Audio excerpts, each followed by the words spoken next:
Okay. All right, let's get it going.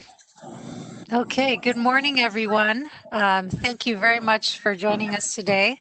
And I'm going to start with a housekeeping of asking everyone to please mute themselves and in order to have a greater clarity for the public here. Thank you very much. We're going to start with some introduction for our board members and our commissioners. And then I'm going to walk through the agenda for today very briefly. I do want to make sure everyone knows that this workshop is being recorded.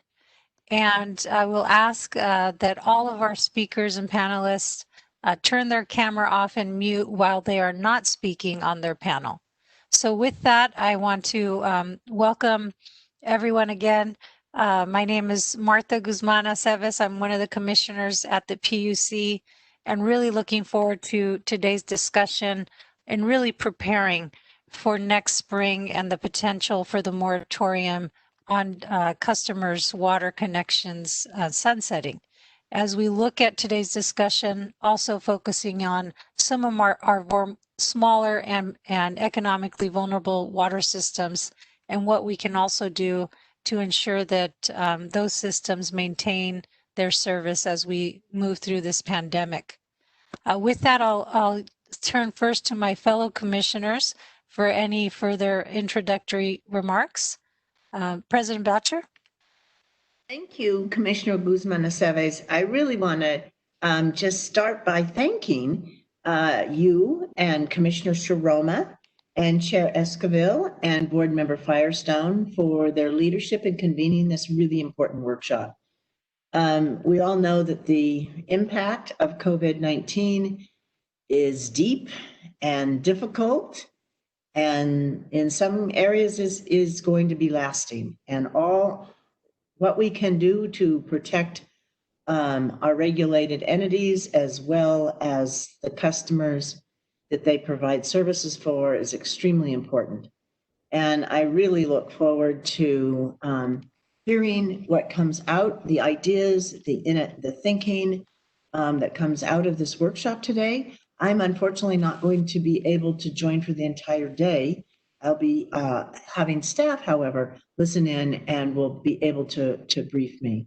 So thank you for putting this together, convening it. It's timely, it's an important subject, and I look forward to the results. Thank you, and I will mute. Thank you. Commissioner Sharoma. Yes, thank you, Commissioner Guzman Aceves. It's an honor to be your backup partner on this proceeding. Many thanks to all who are presenting today and our friends over at the State Water Resources Control Board, Chair Esquivel and Commissioner Firestone. Thank you, Commissioner Guzman Aceves, and to your team for putting together a very good, very outstanding set of panel discussions today. We should be really well informed from their presentations. Since the Commission implemented the disconnection moratoriums to our investor-owned water utilities beginning last April 2020 and going for 1 year to April 2021, I appreciate that we've continued to analyze the effects of these protections on the customers and the utilities and seeking what else can we do.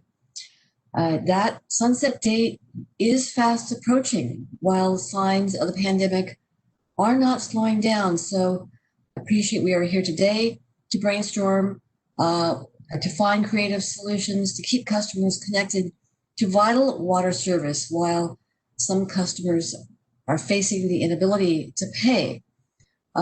While we are looking to mitigate those difficulties for customers, our utilities still need to balance their revenues and fixed costs. So there may not be a single solution or one-size-fits-all approach on these issues, but definitely looking for innovation across all of our regulated entities and from our counterparts in the municipal arena. Look forward to hearing on all these perspectives and also from the nonprofits that we will be hearing from today. I'm very appreciative of all the ongoing efforts to increase the impact and reach of the existing customer assistance programs, including the increased data sharing between our energy utilities and the care customers, the participants, towards the synergies in making sure that folks who qualify for the water bill discounts and also for the energy bill discounts know about those programs and can avail themselves of those programs. Plus, we're continuing to look at how do we modernize these programs through the CPUC, and that's important as well, as far as, we are so reliant on paper, but we need to be reliant upon the digital platforms and tools that those provide. So thank you very much. Look forward to the discussion today. Thank you. Board Member Firestone. Great, thank you so much. We're very appreciative of having the opportunity to convene together for this workshop to focus on the financial impacts with COVID-19 and to really build on the previous joint workshops that our two agencies have held around affordability within the water sector over the past few years. At the Water Board, we have talked a lot in recent board meetings around recognizing that much like the drought, we are in really an unprecedented emergency that is resulting in severe threats to drinking water access in the state. And we know from the responses and data that we've already collected as a state that there is some significant amount of small water systems that are at risk of failing to be able to operate and provide access to safe water for their whole communities. And that there's also significant deferred revenue for water systems that indicate some amount of significant deferred debt on households, debt burden on households. And so, although we know we have some limited data and anecdotal information, we've also looked at national surveys that show this pattern throughout states, and particularly for households that are incurring extreme and rising debt burdens during the duration of this emergency, while the executive order preventing shutoffs is in place. And through the national studies, we're really seeing the disproportionate impacts for Black and Brown communities, and particularly given all of our concerns and commitment to racial justice as an agency and as part of this administration, we are acting on our responsibility to understand California's specific realities as this quickly mounting crisis before we see households and systems subject to really severe consequences. So, as we have discussed this at the Water Board, we've directed staff to lead a data collection effort to fully characterize the California specific impacts on household debt and on water system revenues in particular that may threaten operations, and are working in partnership with many of the stakeholders that are part of this workshop today. We are looking to work together to ensure that we can enable our state, certainly the State Water Board, CPUC, other agencies, policymakers, systems themselves, stakeholders, and advocates to understand the basic level of magnitude and the characterization that's happening in California related to this, so that we can be prepared and well positioned to formulate a plan for how to respond to this and prevent further impacts than necessary. Finally, I just want to recognize that the affordability crisis was a growing challenge even before COVID-19. It's certainly been severely exacerbated by this crisis. But even before, we've seen really significant upward pressures on water rates from climate change and resiliency investments, reduced investments from the federal government, emerging contaminants, aging infrastructure replacement, and many other factors. And so we have been really looking at affordability issues as very much part of the Water Board's programs, and we'll continue to do so going forward. A couple areas in particular are our new SAFER program, our Safe and Affordable Drinking Water Funding for Equity and Resilience, that was created and enacted in the past year or so, has as part of it a financial affordability analysis that is part of the needs assessment to inform our fund expenditure plans for how we are distributing those funds. And that's something where we've pulled together not just new funding, but all of our existing funding so that we can look at how best to move things forward. And that includes around ensuring affordability and access in many ways.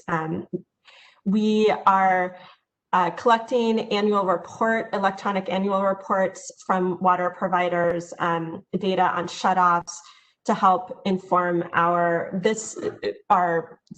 implementation of SB 998 and to also inform our evolving affordability analysis within SAFER.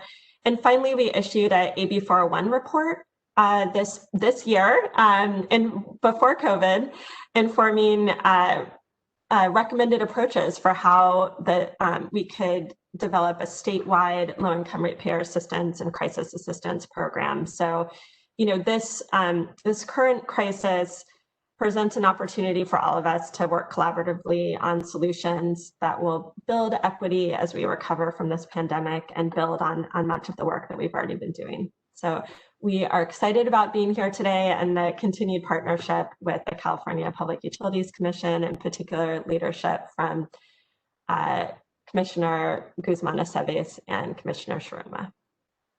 And I know that our chair, Joaquin Esquivel, is also here. So you may want to say a few words as well. Thanks for that, Laurel. I had some technical difficulties getting on. You covered it wonderfully, and just really appreciate everyone's time. And that I think it was just a couple of months after I first joined the board that I attended a joint workshop with you then, Commissioner Guzman-Aceves. It was, I was fresh on the board at that time, nearly 4 years ago. So really appreciate the continuity of effort with the PUC around these really critical discussions. And as Board Member Firestone said, we have an opportunity here around these critical issues of affordability in the water sector to really ensure that we have a just and equitable economic recovery. We look now, we know that we had challenges prior to the current economic downturn and the challenges that COVID has presented, and they've only been magnified. And I think that what it presents is definitely an opportunity, and acknowledge at the federal side that there's a recognition for affordability programs, for the importance of our water systems as a foundation for our economies. Because what community that doesn't have access to clean and safe water or sanitation is going to be invested in by a business? What business, and what economies are certainly going to be there for our communities if we don't have access. So this is such a critical discussion at a critical time, and just very fortunate to have this shared leadership space with you all. So thanks. Looking forward to today's discussion. Thank you, Board Member Firestone and Chairman Esquivel. We're going to walk through quickly just the agenda, and mostly I want to just let the public know that as we move through these different panels, we're going to have a level setting from our respective agencies on what we're seeing, kind of the state of the state being within the water community. Then we're going to have some Q&A at the end of that discussion. If you're not able to make your comments during that half an hour, there'll be an additional discussion period after each panel. The first panel will deal with the proposals for customer arrears. And the second panel will be focused, as we talked about, in the smaller utility space, public and private. And just for the public to know that if any questions still are remaining at 4 o'clock, we will be able to have plenty of time for any remaining questions. So we are going to keep ourselves fairly on time, but just know that public comment will be available if anything is still unanswered at 4 o'clock. Okay, so with that, I think we'll turn to our first presentation from the Public Utilities Commission. Thank you.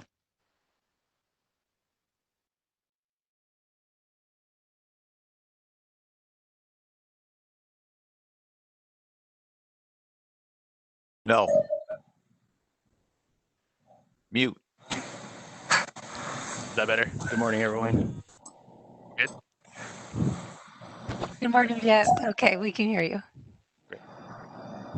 Okay, so my name is Viet Kevin Trung from Water Division, and I'm here with my colleague on the other side of the auditorium, Stephen St. Marie. We will be going over the low-income enrollment and bill arrears we received from the water utilities biweekly reports. The CPUC regulates over 90 water investor-owned utilities and 12 sewer utilities. Water IOUs have a total of about 1.5 million connections, serving roughly 15% of all California. The 9 largest water IOUs are called Class A's, and they serve over 10,000 customers each. Among the 90 plus water IOUs, the Class A's account for 96% of the customers. Next slide, please. The 9 Class A's also provide low-income programs for their residential customers, also known as the Customer Assistance Program, or CAP, which provided the eligibility requirement is the same as the Energy Utilities Care Programs, which is 200% of the federal poverty level. For a 4-person household, the current household income to qualify is $52,400 or below. In 2011, the CPUC authorized the energy and water utilities that share the same set of customers to exchange data to increase enrollment in their respective low-income programs. This data sharing occurs twice a year, and customers enrolled in one low-income program are automatically enrolled in the other program. Next slide, please. All right, before we dive into the CAP and arrearage data, here's a quick timeline on the reporting requirements. On March 4th, Governor Newsom declared a state of emergency due to COVID. On March 17th, the CPUC executive director issued a letter to implement emergency customer protections that was later ratified by resolution M4842. Water IOUs were directed to work cooperatively with customers to resolve unpaid bills and minimize disconnections.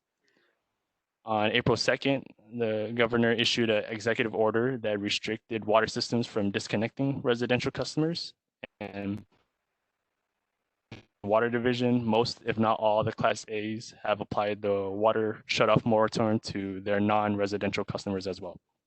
On April 30th and May 1st, Water Division sent out initial data requests to the Class A's to gather more information on CAP enrollment and bill arrearages.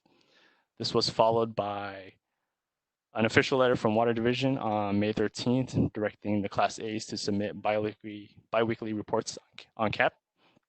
Then on June 2nd, this current proceeding issued a scoping ruling that ordered the Class A's to report on their CAP and bill arrearages every 2 weeks through the end of September. And so now the Class A's are required to report every month through the end of June next year. Next slide, please. Okay, all right. Now for the data that Water Division has been receiving, we will first look at the number of customers enrolled in CAP. The annual numbers before the pandemic were pulled from Class A's annual reports. As seen on the graph, there has been a steady decline to the total customers enrolled since 2013. And at the beginning of March this year, it was 221,000. Since then, the number of low-income customers have increased by almost 25,000 or 11%. The current total of about 245,000 CAP customers represent 21% of all residential customers served by the Class A's. The big jumps in May and August were from the data exchanges with energy utilities, and there have been discussions to perform additional data exchange by the end of this year. Another detail to take into account is the fact that the utilities have held off on actively removing customers from CAP if they no longer qualified. This may have contributed to the overall increase in CAP enrollment. However, we don't have the data on this to analyze. And so, yeah, this concludes my portion of the presentation, and I will hand it over to Steve St. Marie. Thanks. Yes, good morning. Could we have the next slide, please? My name is Steve St. Marie, and I work in the water division with Kevin and others here. And I have done a preliminary analysis of the number of customers who are behind on their bills as reported in the biweekly reports of the Class A utilities. And the slide before us indicates that prior to the beginning of this year, or prior to the beginning of COVID in 2019, we were having a year with approximately between 125 and 150,000 customers. In fact, the average for the whole year was 143,000 for 2019. And during the COVID period, beginning with a low point in January and then heading up since then, we've gotten to over 230,000 people are behind on their bills these days, which is about a 62% increase from the way the situation was during the relatively prosperous and relatively normal year 2019. Could we go to the next slide, please? Because the numbers of utilities that we have in California, or excuse me, because the California Public Utilities Commission regulates only about a very small portion, about 1 in 6 water customers, it's worthwhile to get these numbers in percentages instead of looking at them merely in terms of absolute numbers. And so using the same data, but applying them to the percentage of the customers that were served according to the utilities annual reports for the year 2019, we could see that for most of the year, customers, about 11% or so, were behind on their bills during the year 2019, but that number has increased up to over 18% by September of this year. Again, it's about a 62% increase. Could we go to the next slide, please? Okay, now this is a calculation of the average arrearage. That is, among the customers who were behind on their bills, how much were they behind? And during 2019, among the customers, the few customers who were behind on their bills, the average was $170 or $168. By September 2020, the average had risen to $226. Now, the combination of more customers being behind on their bills and a higher amount that customers who are behind by leads us to the next slide, which shows the total arrearages among our California Public Utilities jurisdictional utilities. Could you please go to the next slide? Okay, so this shows that the total arrearages have been moving up at a faster rate. So we see in 2019, the average was $24 million in total, but now it's about $52 million. That is, it's more than doubled, more than 117%, in fact, by September of what the average was in the year 2019. Now, again, because the Class A water utilities that are subject to the jurisdiction of the CPUC are only a small part of the overall total for California, I reformulated this same graph into a percentage number so that it could be applied overall throughout the state. Could we go to the next page, please? So this is arrearages as a percent of annual revenues. And what we see here is that the arrearages have gone from about 1.3%, or basically $1.30 out of 100, up to almost $3 per $100 of revenue is now in arrearage. So this shows that we've had a significant increase in the amount of arrearages, and it is a much more serious issue as we go forward. Could we go to the next slide, please? And that is when I say thank you, and I turn the meeting back to Commissioner Guzman-Aceves.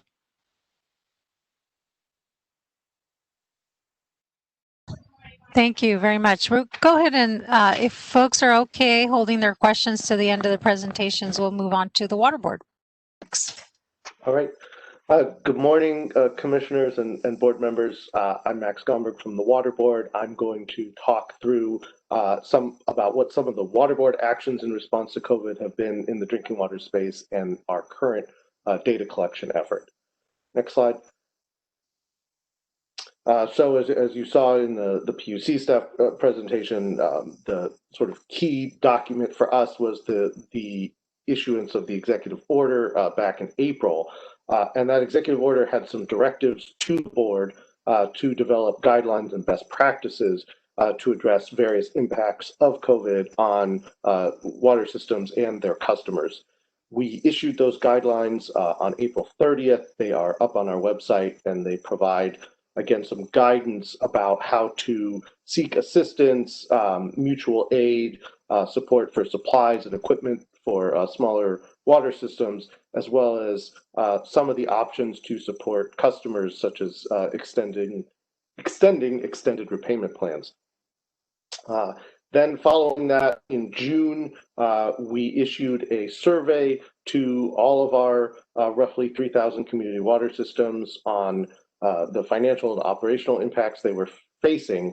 We unfortunately received a low response rate on that survey.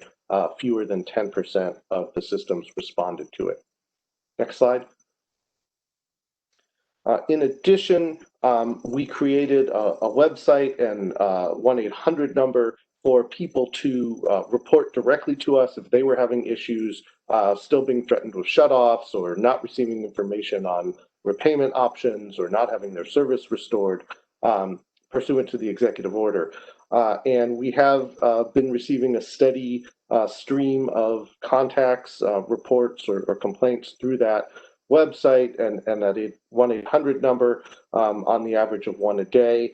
And some of the issues that have been reported, as you can see on the slide here, were that people were concerned that because they were getting these past due notices that still said you will be subject to shut off, that there was mixed messaging. We've had a few instances of people reporting that their landlord had told the water system to shut the water service off, even though they were still living in a residence, in an apartment, to try to force them out. And then because the executive order required service restoration for shutoffs conducted after March 4, 2020, which was the issuance of the state of emergency, it didn't cover shutoffs that had been in place prior to that date. And we have received a number of reports about the issues in those instances, which are often very complex. Family ownership disputes, property disputes. We're not able to mediate all of those, but we're trying to work with the water systems to try to maintain service to as many occupied residences as possible, even those that have been shut off for many, many months or years in some cases. Next slide. So as you heard Board Member Firestone outline in her introductory remarks, we have two core sets of concerns in terms of financial impacts from COVID in the water sector for drinking water utilities. One is on the smaller systems themselves, where anecdotally we're starting to hear some reports of systems that have 30, 40, even in one instance, 50% non-payment at this point in time. And so we want to be ahead of that and understand which systems are most likely to experience financial crisis, potential bankruptcy in the near term, and develop solutions and responses there in a proactive manner. And then on the household debt side of things, we're looking to understand what that looks like statewide, both in terms of its geographic distribution, which households are experiencing the most debt across the state, and then how is that debt distributed, not just the average, but both the lower end of that, and then of course, most concerningly, the higher end, if they're households that are having really high levels of debt accumulate. That's a particular concern. Next slide. So as Board Member Firestone mentioned, we have a data collection, a new data collection effort that is going to roll out in just a couple of weeks to really understand at a much more granular and statewide level what these impacts are. And so we're looking to do a representative sample that covers all of our community water systems from the smallest to the very largest, but focusing on the small and medium-sized systems, those with below 10,000 service connections, on system-level financial impacts, and then across all of them, including the larger systems, on the household debt, and use this information to really understand what are the options out there, both from our perspective, from the perspective of legislative bodies, the state legislature, Congress, at the federal level, and then also to inform emergency response efforts for systems that are on the brink of failure. Next slide. So for the small and medium-sized systems, you can see the methodology listed on this slide. We're looking to get 400 responses. We have divided up the systems by size. So you can see over there on the right, there are 4 bins, and they are divided by number of service connections. And so we're targeting a certain number of responses from systems with those service connection characteristics. The largest groups, as you can see, are the really small systems below 1,009 service connections, and then those roughly below 3,100 service connections. And we think if we get a 80% response rate from all of this, we'll have pretty good confidence in the data to be able to make statewide estimates of the number of systems that are at different levels of financial crisis across the state. Next slide.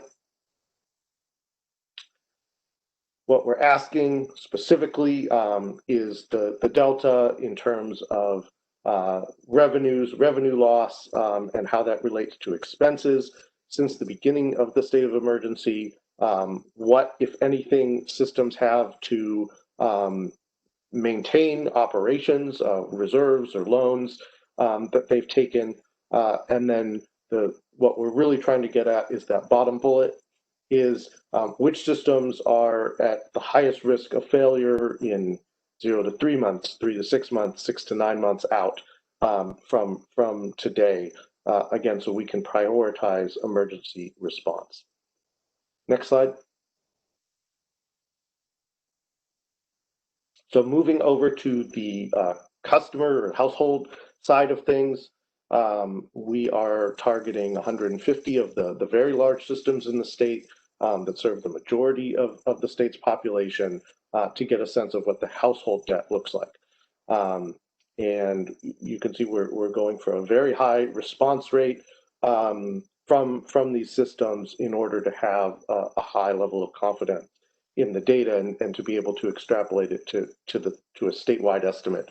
And we are going to make the survey open to all of the roughly 250 systems in this category, but there will be 150 that actually get a survey with a direct request to complete it.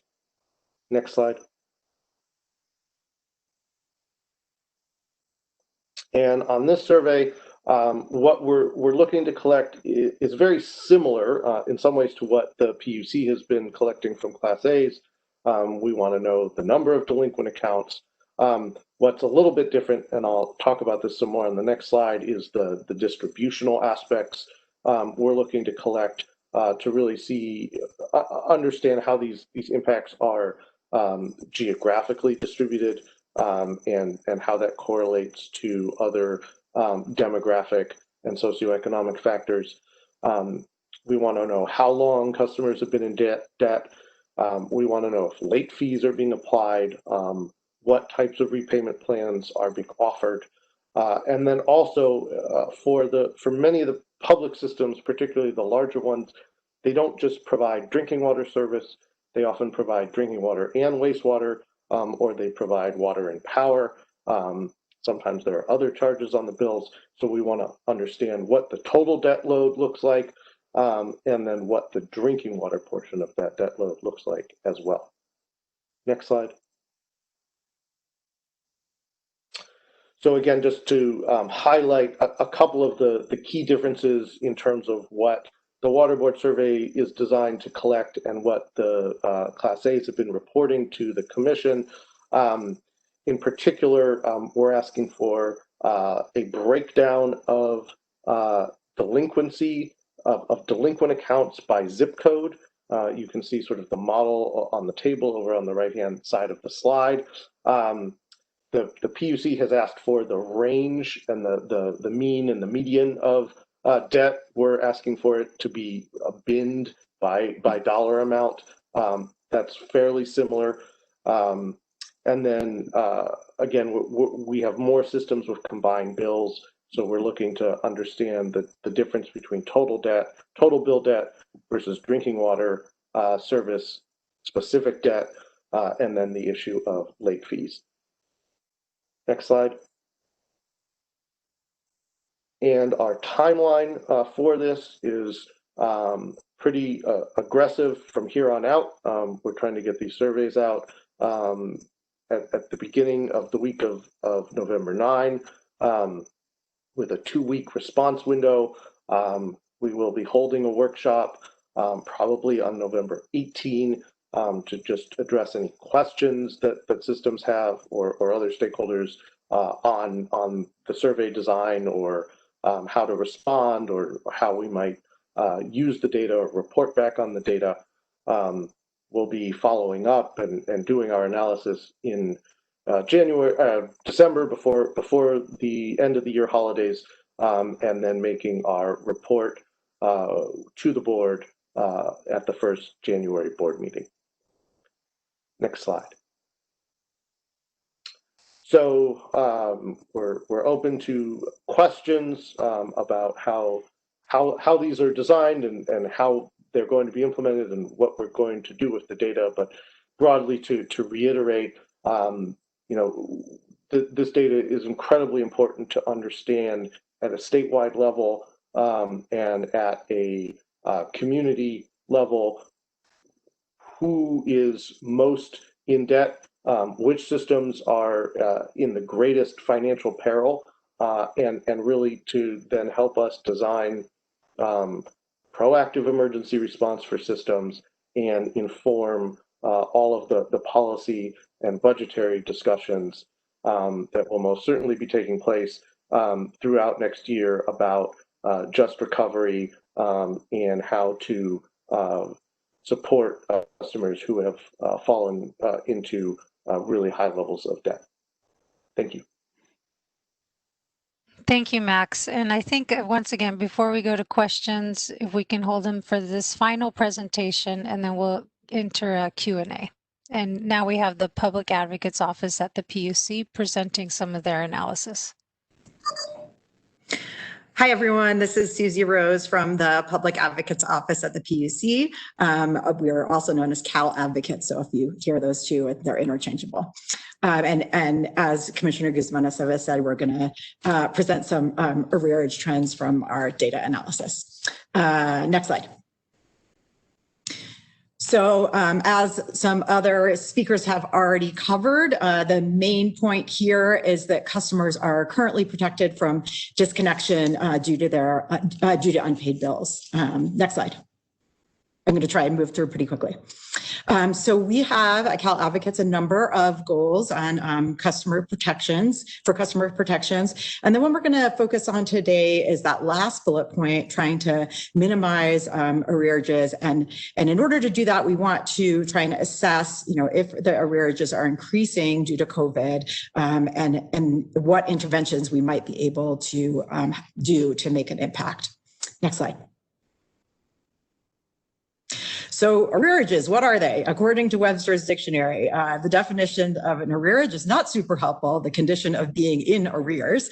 An arrear is an unpaid or overdue debt. So it's the condition of having an unpaid, or I should say unpaid and overdue debt. The reason I included this slide is because we think it would be helpful to have a common definition of when an unpaid bill becomes an arrearage.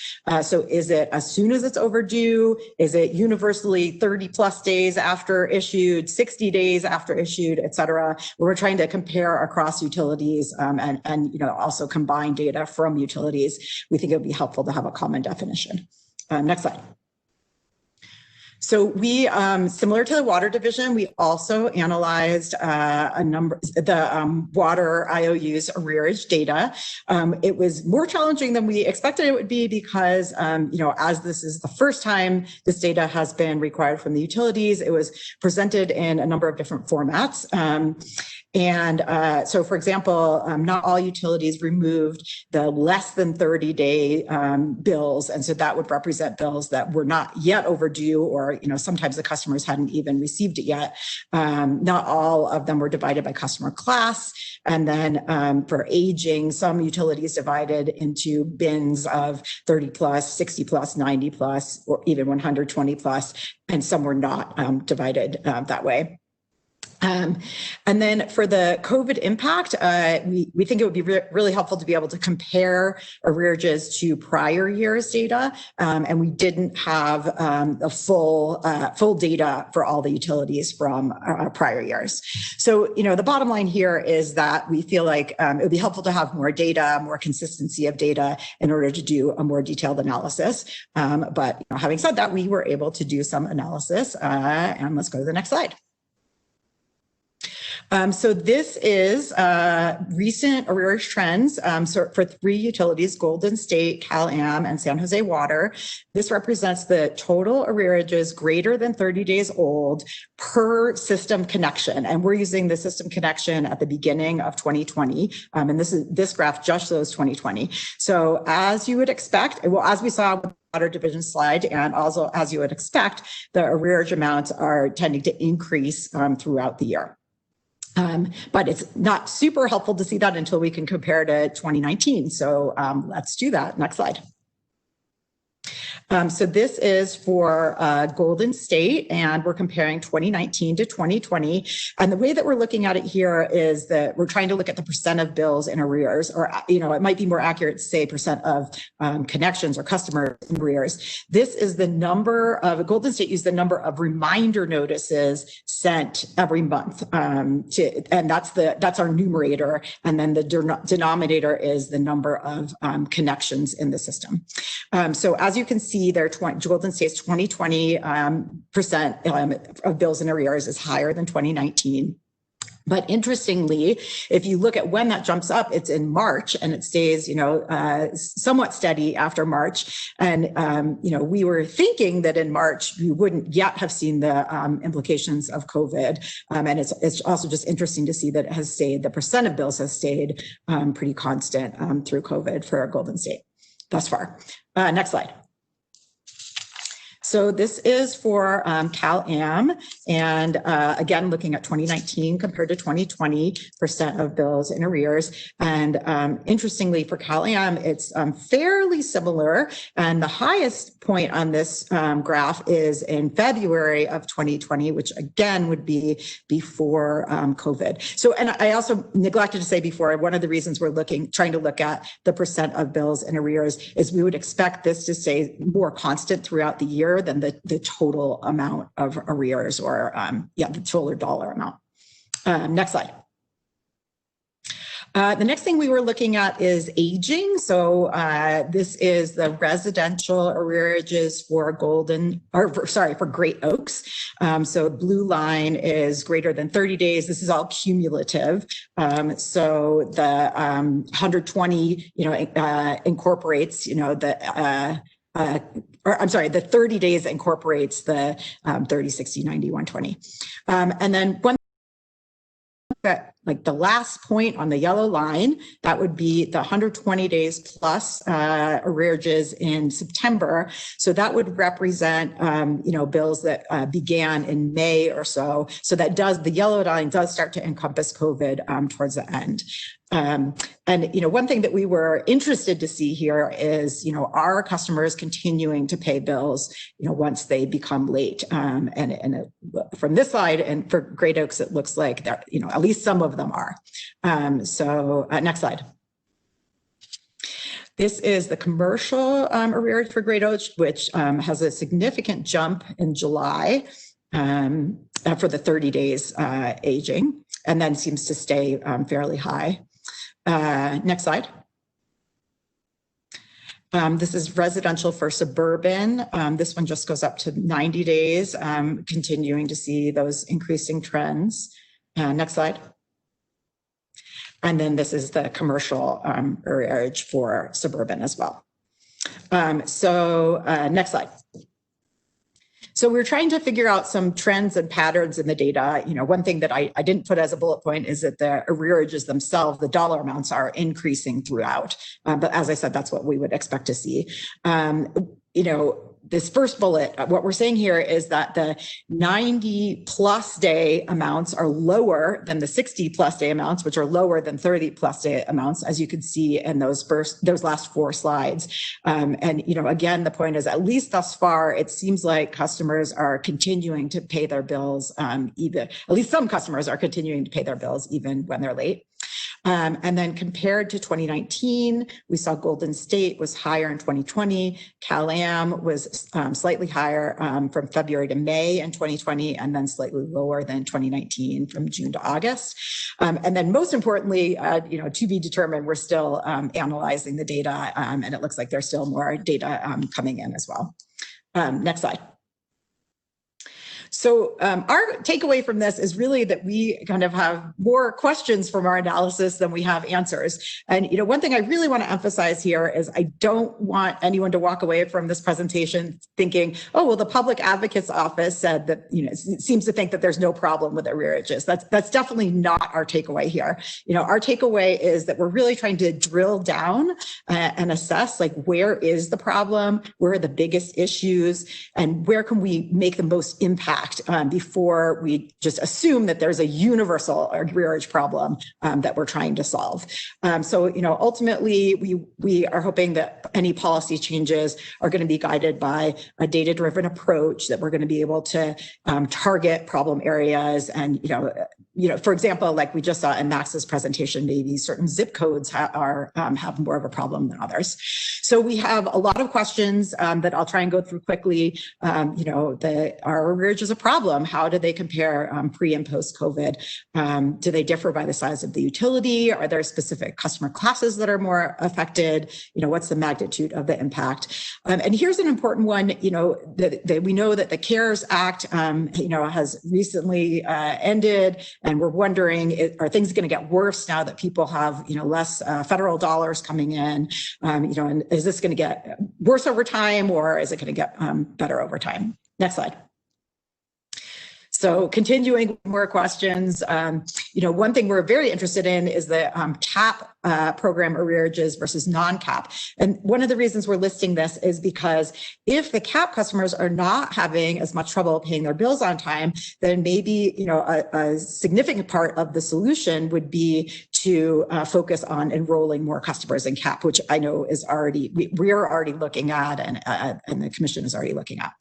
Other questions we have are regarding payment plans. How well are these working? How are they communicated to customers? I know there's an energy arrearage management plan that recently went into place, wondering if we can learn anything from that, if there are any results.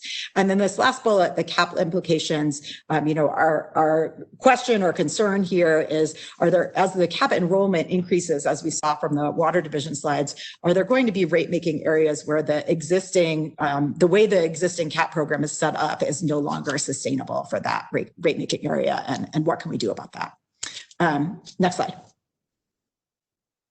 In order to help answer some of these questions, the data needs that we're hoping for or thinking of are the prior year's data, so we can compare pre and post COVID.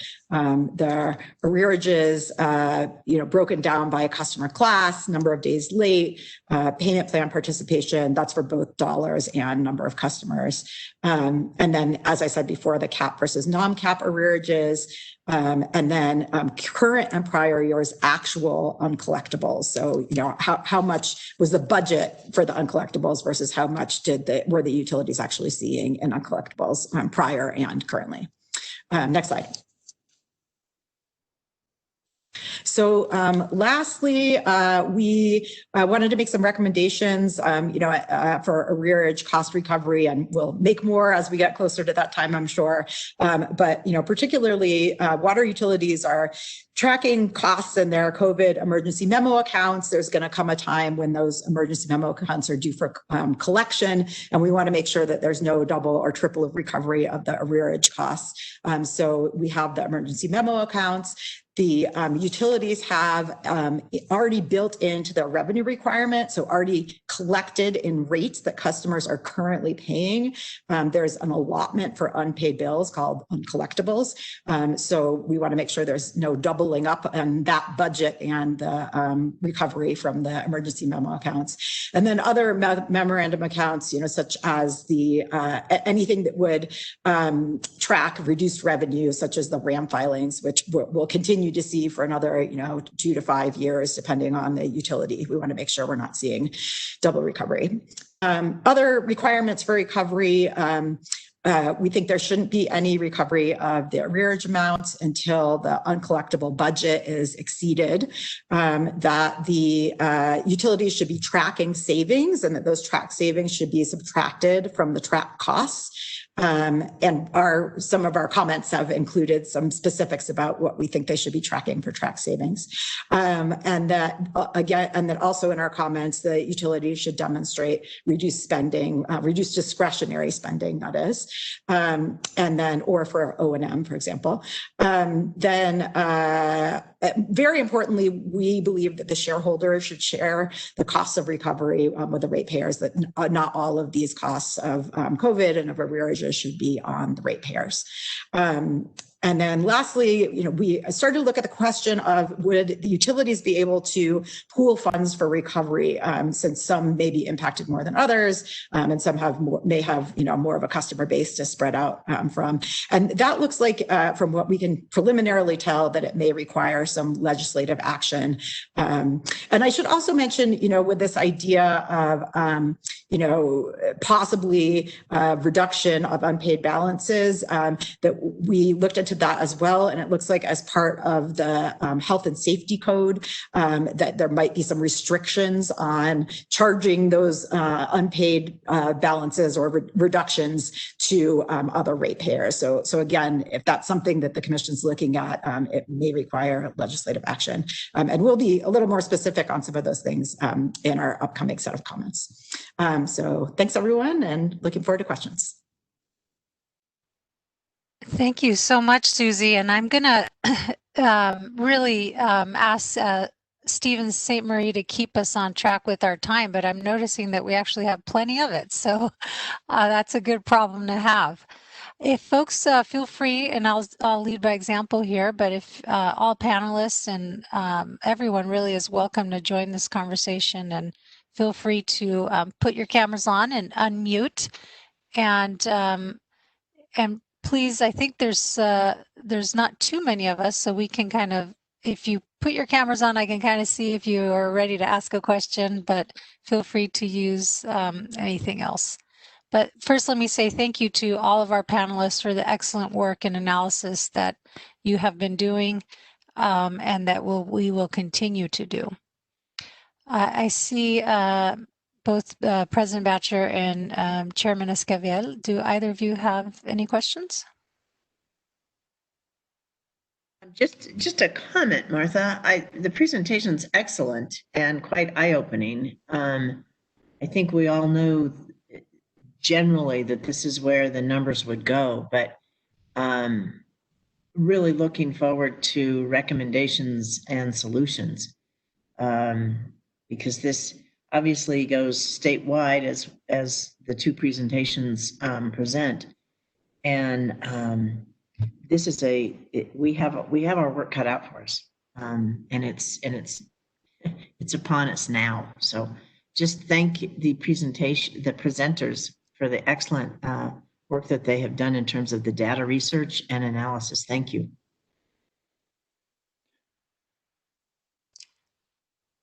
Okay.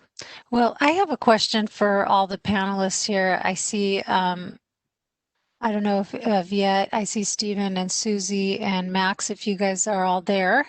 One question that I think is important that actually, Susie, you raised was seeing how we can collaborate. Well, you didn't quite raise it this way, but your question was, well, how do we define arrears?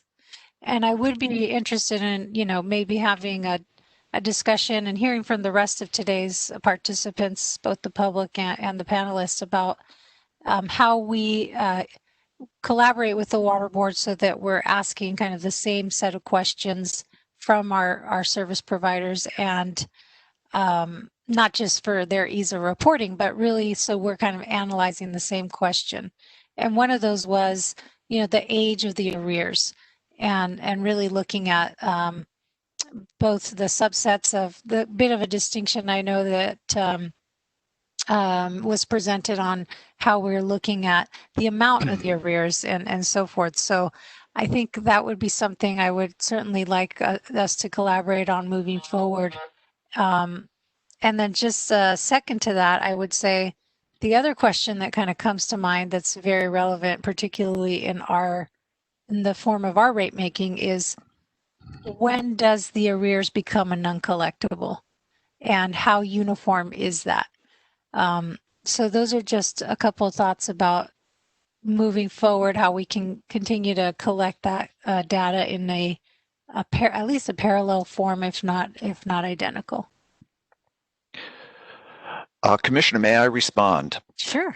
This is Steve St. Marie from the Water Division, and I have been one of the people who has been receiving the reports biweekly from the companies, and I have noticed and received information. I'm not trained as an accountant, but one of the people who was reporting indicated to me that the word arrearage actually can include current bills. So when a bill is sent out to a customer, that amount of money that the customer now owes because it has received a bill for it can be considered an arrearage. And some companies provided information that had a column for current bills along with bills that were actually past due. The way that we have been putting together our statistics is that we do not include the current balances. We include those that are past due. So it's past due essentially 30 days after the bill has been received, but we are counting only those that are past the day when they should have been paid.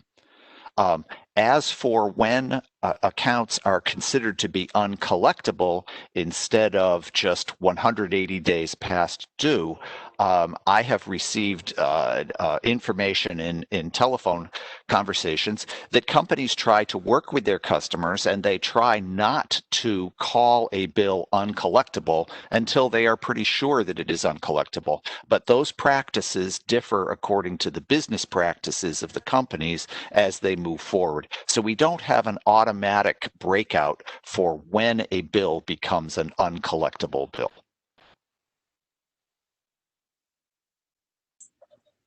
Yeah, and Commissioner, I think we'll just acknowledge, I know Max did work with PUC staff in the development of our questions to try to make sure that we did, when we went out for our data set, have as much of a interoperability between the questions the PUC had out and the data that you guys have been able to collect with the private water utilities, and then what we'll be able to unearth on the public side. So hoping that in that case, at least, we can see consistency across the data, but agree that having a common definition or arrearages to begin with can really help in some of that space. And yeah, Max, if you want to maybe speak to some of that. Yeah, I'd be happy to. I also believe that Senator Dodd has joined us. So I'm hoping, Justin, if you can unmute the senator, I think it would be good, respecting his time, to allow him to make his remarks now, and then I'd be happy to Oh, come excellent. back Good. to Is this. he on the phone or via WebEx? I'm on via WebEx. Can you hear me? Yes, great. Okay. Good morning, Senator Dodd. Good morning. You've got me this morning from Phoenix. I'm down here with a number of my colleagues getting out the vote. Hopefully everybody votes. This is incredibly important. We're kind of all energized, but it's really exciting to be on with you, Commissioner Guzman-Aceves. Thank you very much. And Sharoma, board members Esquivel and Firestone. Thank you all for making this opportunity for me to make some brief comments to the workshop this morning. As some of you know, throughout my 6 years in the legislature, I have focused a lot of energy on the issues of water affordability, water security, and water data. I authored AB 401 in the Assembly, which was directed to the Water Board to offer the legislature ideas on how the state could assist low-income households to pay their water bills, and in response to which the board recently produced a comprehensive report, which I thank you. Authored SB 998, which set forth policies and procedures that community water service agencies with 200 or more connections must follow when considering disconnections for failure to pay water bills and when reconnecting service. And I authored also AB 1755 and SB 19, which bolsters the state's understanding of our precious water resources by requiring collection, and organization of critical data needed for better resource management. Today, you have come together to study the impacts on the pandemic on California's access to drinking water, and in particular, how we can improve our understanding of what is happening in the real world. And you can see by my legislative record, these are all incredibly important issues to me. As households struggle to pay their bills during this pandemic, some are falling behind. And as of today, there are no clear plan for relief. It is critical we get an accurate picture of the situation for all water agencies, including our smallest and most vulnerable systems with fewer than 200 connections. I support and strongly encourage your efforts to collect better information on how our smallest systems are being impacted by COVID-19 and the level of household water debt low-income families, or for that matter, any families, are accruing. And I support the State Water Board's ambitious but incredibly necessary efforts to collect this data by the end of this year. To date, families have been protected by a moratorium on water service disconnections, but that, as you all know, that moratorium will expire soon. At the same time, water agencies whose financial condition is precarious and struggling themselves to maintain sufficient operating revenue. We are facing serious and possibly deadly conundrum as we try to figure out how to keep serving families with clean water, particularly in our smaller rural communities, and at the same time sustain agencies that supply these families with water. We can only craft the solutions to this complex issue by obtaining the best information available. It is essential that your two organizations and water agencies work collaboratively to develop the data we need to address this incredible problem. I stand ready to assist the board and commission legislatively, if necessary, to move forward on this important task. I want to really thank you very, very much for the opportunity to say a few words. I wish you much success in this workshop. My staff will continue monitoring this, and I'll understand more what has happened here. But Commissioner Guzman-Aceves, thank you very much for allowing me to be here this morning. Thank you so much, Senator Dodd, and for all of your leadership on these very critical drinking water issues. And thank you so much for being in Arizona. I personally cannot thank you enough for that. But we will absolutely plan on giving you an update from this workshop today And undoubtedly, there will be some next steps that we will need to take forward with you. Very good. Well, thank you all very much. I appreciate it. And have a good rest of your meeting and a good weekend to come. Thank you. Thank you. Well, thank you, Max, for facilitating that. That's very, very inspiring, and knowing the support of Senator Dodd, continued support. If there are no more questions from the panelists, I was going to ask that we move to the phone line, and then subsequent to that, we will move to the Q&A. I have a quick question. Great, yes. Before we go to questions, I wish to remind our audience and our panelists that today's meeting is being recorded. And also, if we do not get to all questions at this time, though it looks like right now we have a good amount of time, but if we do not get to all of our questions now, we will have another question and answer session at the end of the day at approximately 4 o'clock when we conclude with our afternoon panels. Thank you. Great. And so before we go to that, I wanted to add one more question, or actually two more questions, which staff may be able to share in this panel, but also to flag for the future panels that I know are coming up and I'm looking forward to hearing from. One is that in the investor-owned utilities in Class A, it seems like there's been very deliberate and effective strategy for increasing enrollment in customer assistance programs, and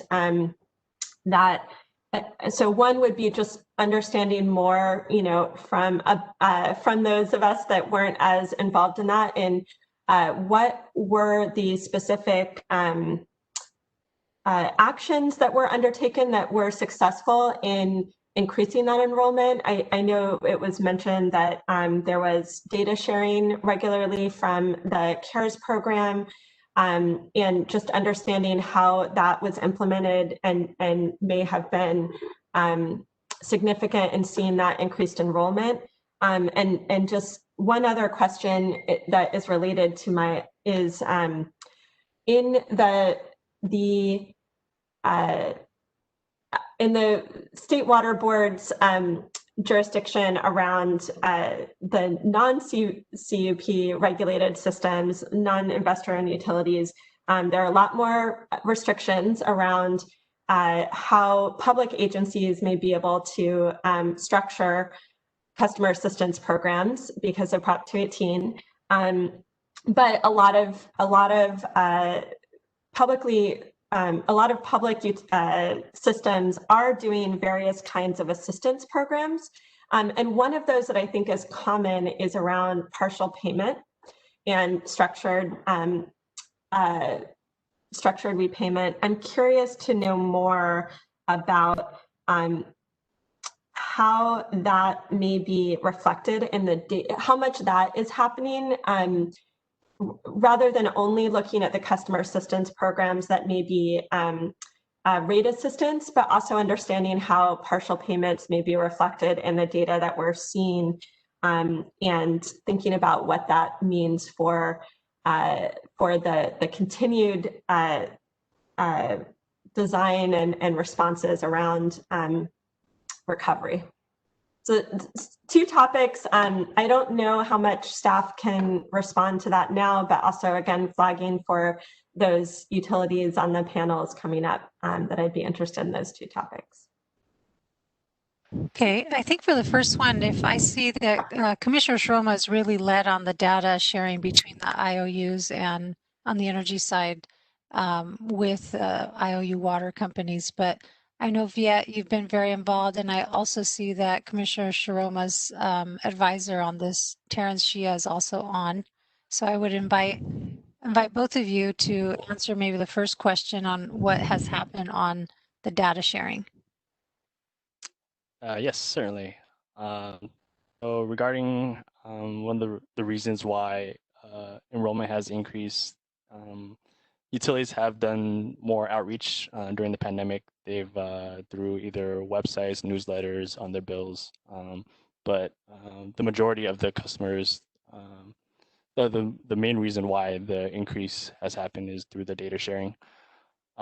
That's why there's been discussions to have additional data sharing by the end of the year and maybe in the future as well. It's the main reason, or it's a really good source for the water utilities to gather the resources from the energy utilities to increase their enrollment. And yet, just if you can remind us, and again, Terrence, if you're on, feel free to jump in. But currently, previous to COVID, there was a requirement to share twice annually. And maybe you can talk about how we expedited the fall sharing so that it would be sooner.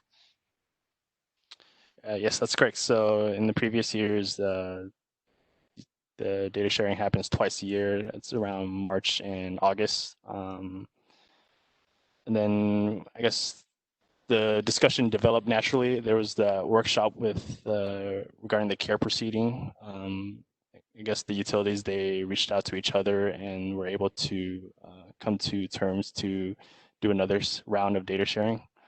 So that's how that came about. And this is Terrence. Just to supplement what Viet was saying, it was critical at that juncture to provide that additional data sharing events and to provide some additional background on the care data sharing. It brings to mind the historical advent of that initial data sharing where the enrollments almost increased by a doubling amount at the very beginning of the implementation. And so we can see the number of care participants really enhances the ability to enroll water utility customers at the same time. So we're appreciative of these additional data sharing events, and we look forward to kind of improving that process.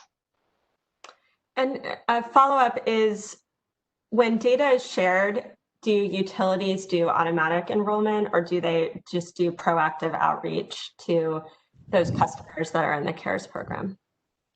Yes, the customers, they are automatically enrolled. They do get notified once they get enrolled into the CARE program and have the option to opt out if they decide to. Thank you.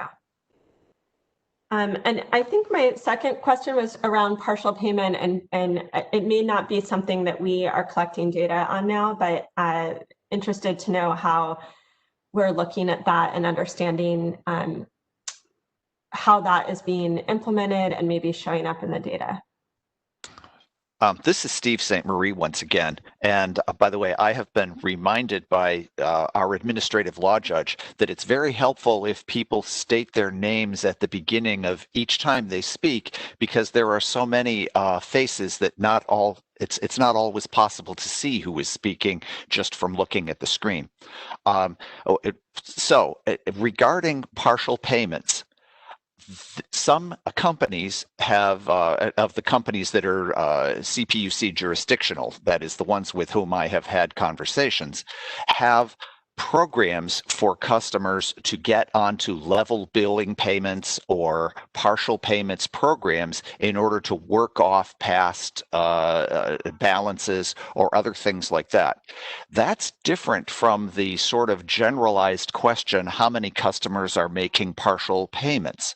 Because the question is difficult for the companies to answer in that they send out a bill. Let us say the bill is for $75.25, and some customers may send exactly that amount. Some customers may send a different amount, but it's not necessarily a partial payment. It could be that they will be sending another amount later in the month, and they could still be up to balance. So the question of partial payments is a difficult one for the utility companies to answer just by looking at their books. In that we may be overstating how many customers are behind in their bills or in a difficult situation by just looking at the number of invoices and payments that don't exactly match. The number of customers that are on payment programs is probably a better number to ask for, but but not all companies have them. The programs are different from company to company, and so it may not be possible to get a really good count of the number of customers that are sort of in trouble by asking that question.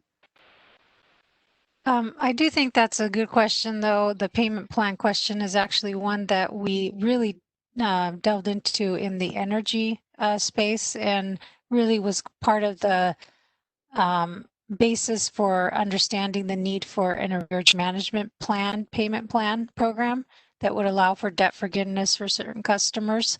And so that is a piece that I think we should follow up with Board Member Firestone on our mutual kind of data requests, so that we can see what's the right set of questions around payment plans, particularly if we are looking to build towards any sort of options around those. We also require, just as an example, the minimum of a 12-month payment plan post-COVID before anyone can be disconnected, so that the customers given the most flexibility out of that. Previous to that requirement, the 3-month payment plan was a predominant offering that the utilities would provide. So I think it'd be good to, unless there's any more burning questions from the panelists, maybe turn to the phone. So Robert, if you can see if there's anyone on the phone line that would like to make any questions or comments.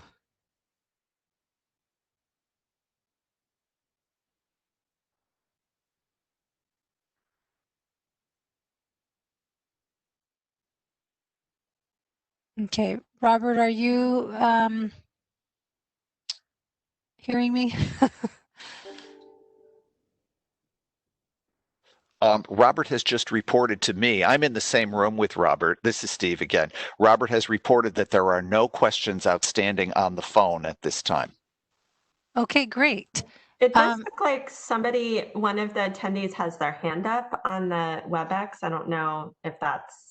Yes, let's move to the WebEx now. We do have quite a bit of Q&A questions that have come in. I know Pilar has been monitoring those. And then yes, let's go to the Q&As and then to the hand raised, if that makes sense. Okay, so Pilar, if you want to go take a lead on the Q&As.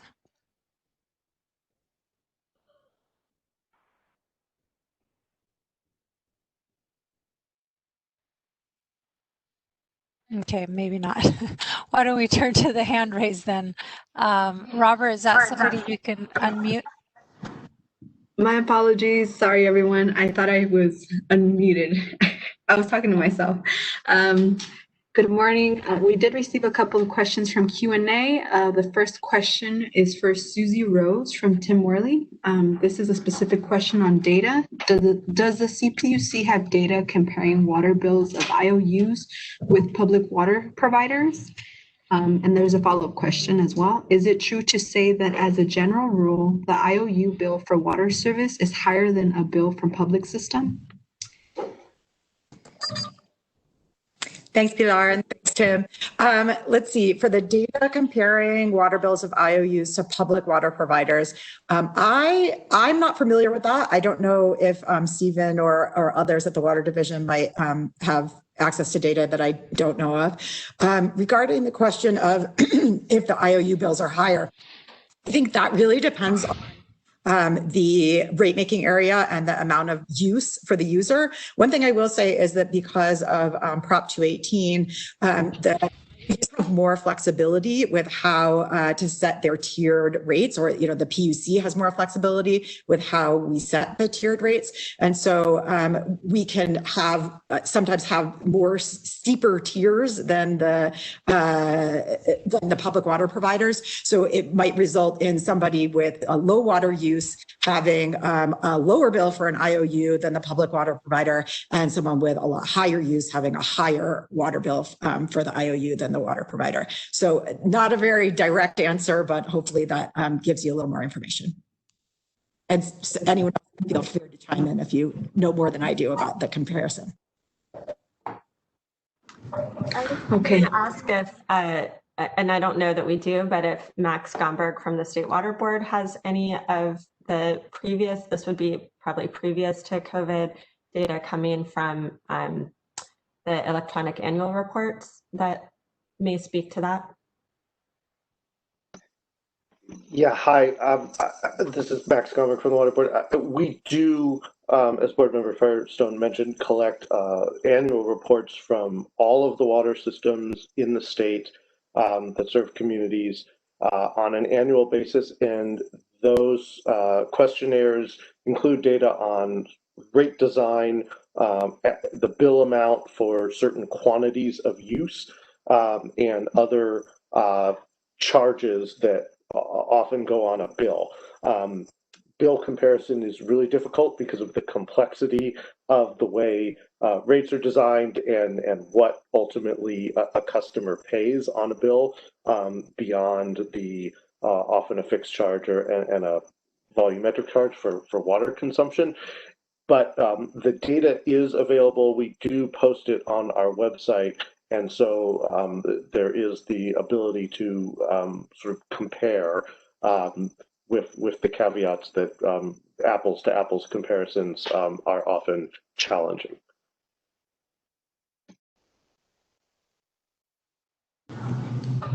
Okay, thank you. We'll move forward to the next question if it's okay, unless any other panelists want to add more.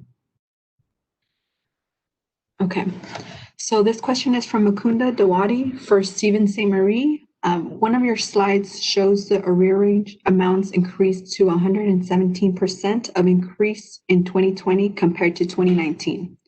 There's two questions related to this. What age of receivables are considered arrearage data from 2020?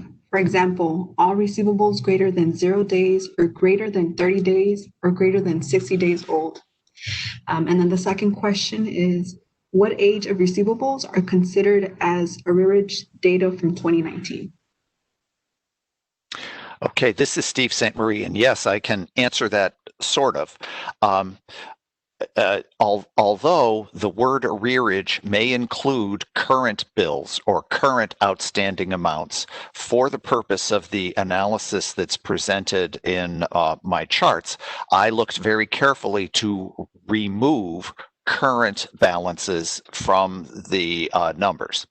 So the way we're using the word arrearage in the tables that we presented is those are bills that are beyond current status. They are late bills, or the outstanding amounts are late and customers should have paid them already.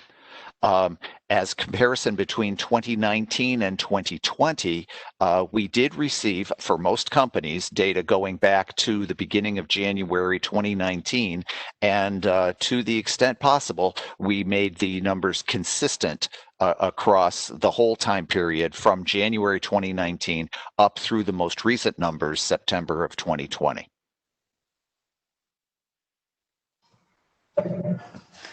Okay, and maybe I'll just add on this issue of sort of when does the clock start, just for some context. SB 998, which Senator Dodd authored and which went into effect earlier this year, does specify that for all systems with greater than 200 service connections, they can't start the process of service disconnection for non-payment until a bill has been past due for 60 days. So that's one thing to consider in terms of sort of thinking about how to measure arrearages. I would also note that we have differences in billing cycles for different water systems. Some bill on a monthly basis, some bill every other month, some have even different billing schedules. So that also complicates the question of how to measure arrearages.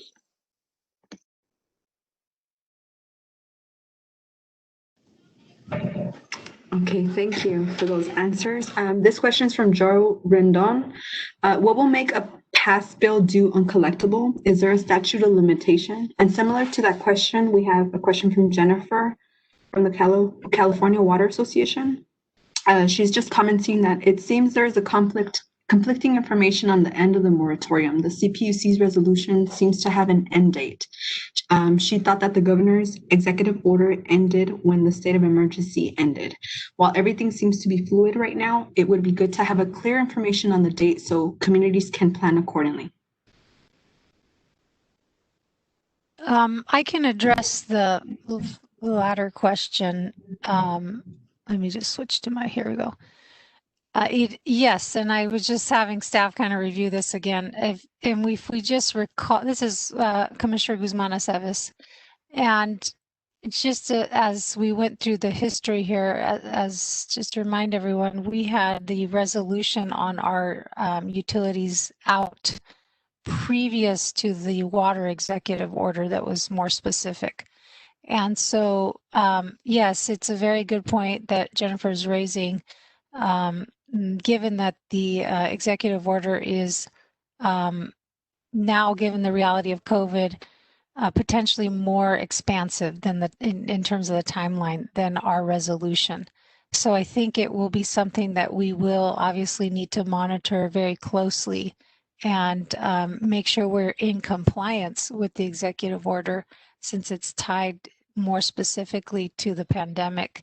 And ours was, again, based on the previous EO that was specific to our utilities, that encompassed our water utilities, and did not have, you know, the open date more specifically tied to the pandemic. So it's a good point, and it is something that we will need to potentially update given the reality of the pandemic.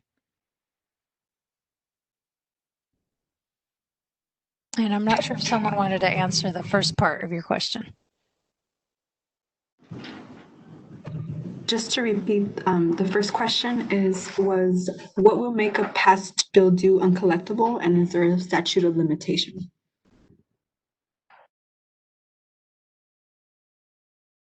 This is Steve St. Marie. I do not know the answer to that question. But this was one of the things we raised earlier, coming off of Susie's comments. This is Commissioner Guzman-Aceves again. And the utilities do have variation on when they decide that something is uncollectible, but it is something that we need to really look into and see if there's a need for more uniformity, or at least be aware of when that debt actually becomes real debt, if you will. And so it's a very good question, and I think it will be important to understand on all water systems what that threshold is for them. In terms of a statute of limitations for obligation to pay, if I'm understanding that question correctly, I also don't know the answer to that. I don't know if anyone else does. Okay. Okay, we have one more question from Q&A chat box, and then we'll be moving over to the phone line. This last question is from Steve Sheffield. One of our biggest concerns is the inability to disconnect has increased tenant age and amounts of DLQ. We fear when moratorium ends, renters will move out and leave high bills to landlords. Can the state provide relief for water bills for special districts?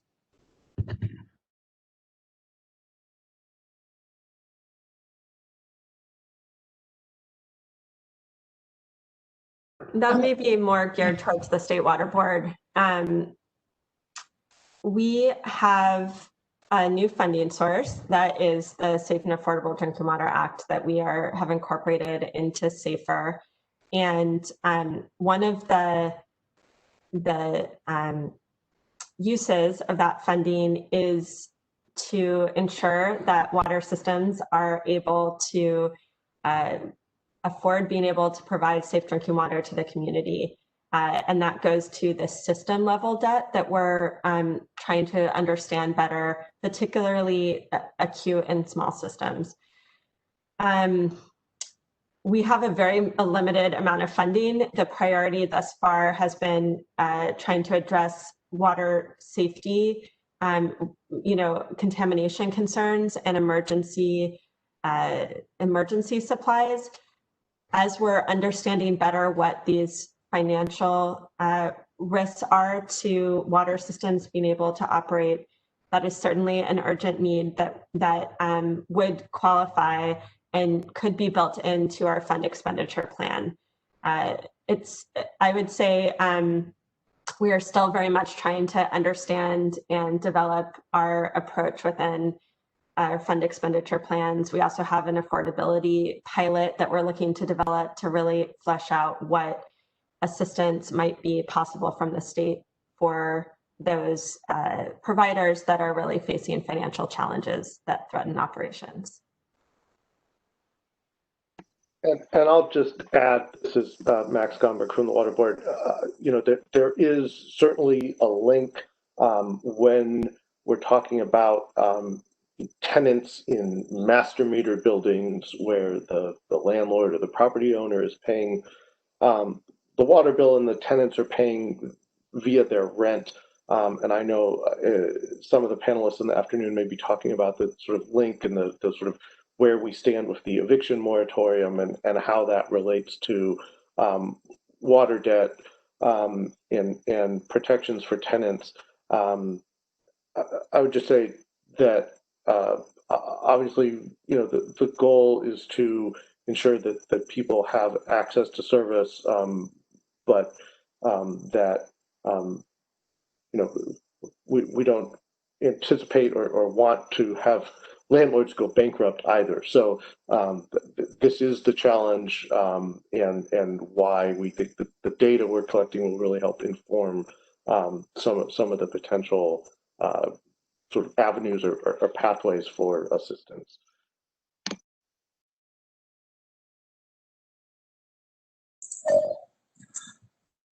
This is Justin Fong from the Commissioner's Office. We'll go ahead, if there's nothing else, we'll go ahead and I'll unmute Caitlin Kalua and Bruno Sabatier. I know your hands are up. Once you've had a chance to ask your question, please lower your hand so that I will be aware that you no longer have a question.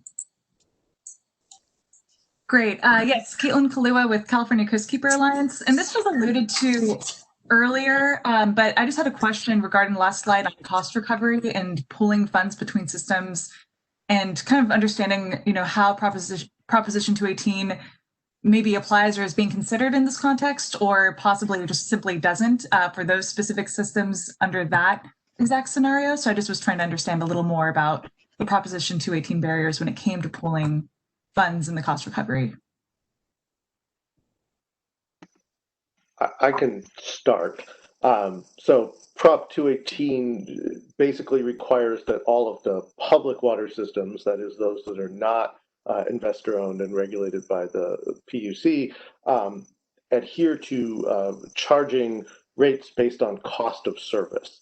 And generally that provision, as it has been interpreted by systems and legal experts in the court, means that you can't directly cross-subsidize. That is, you can't charge an additional fee on higher income or higher use customers and directly subsidize lower income or customers that conserve water and use less.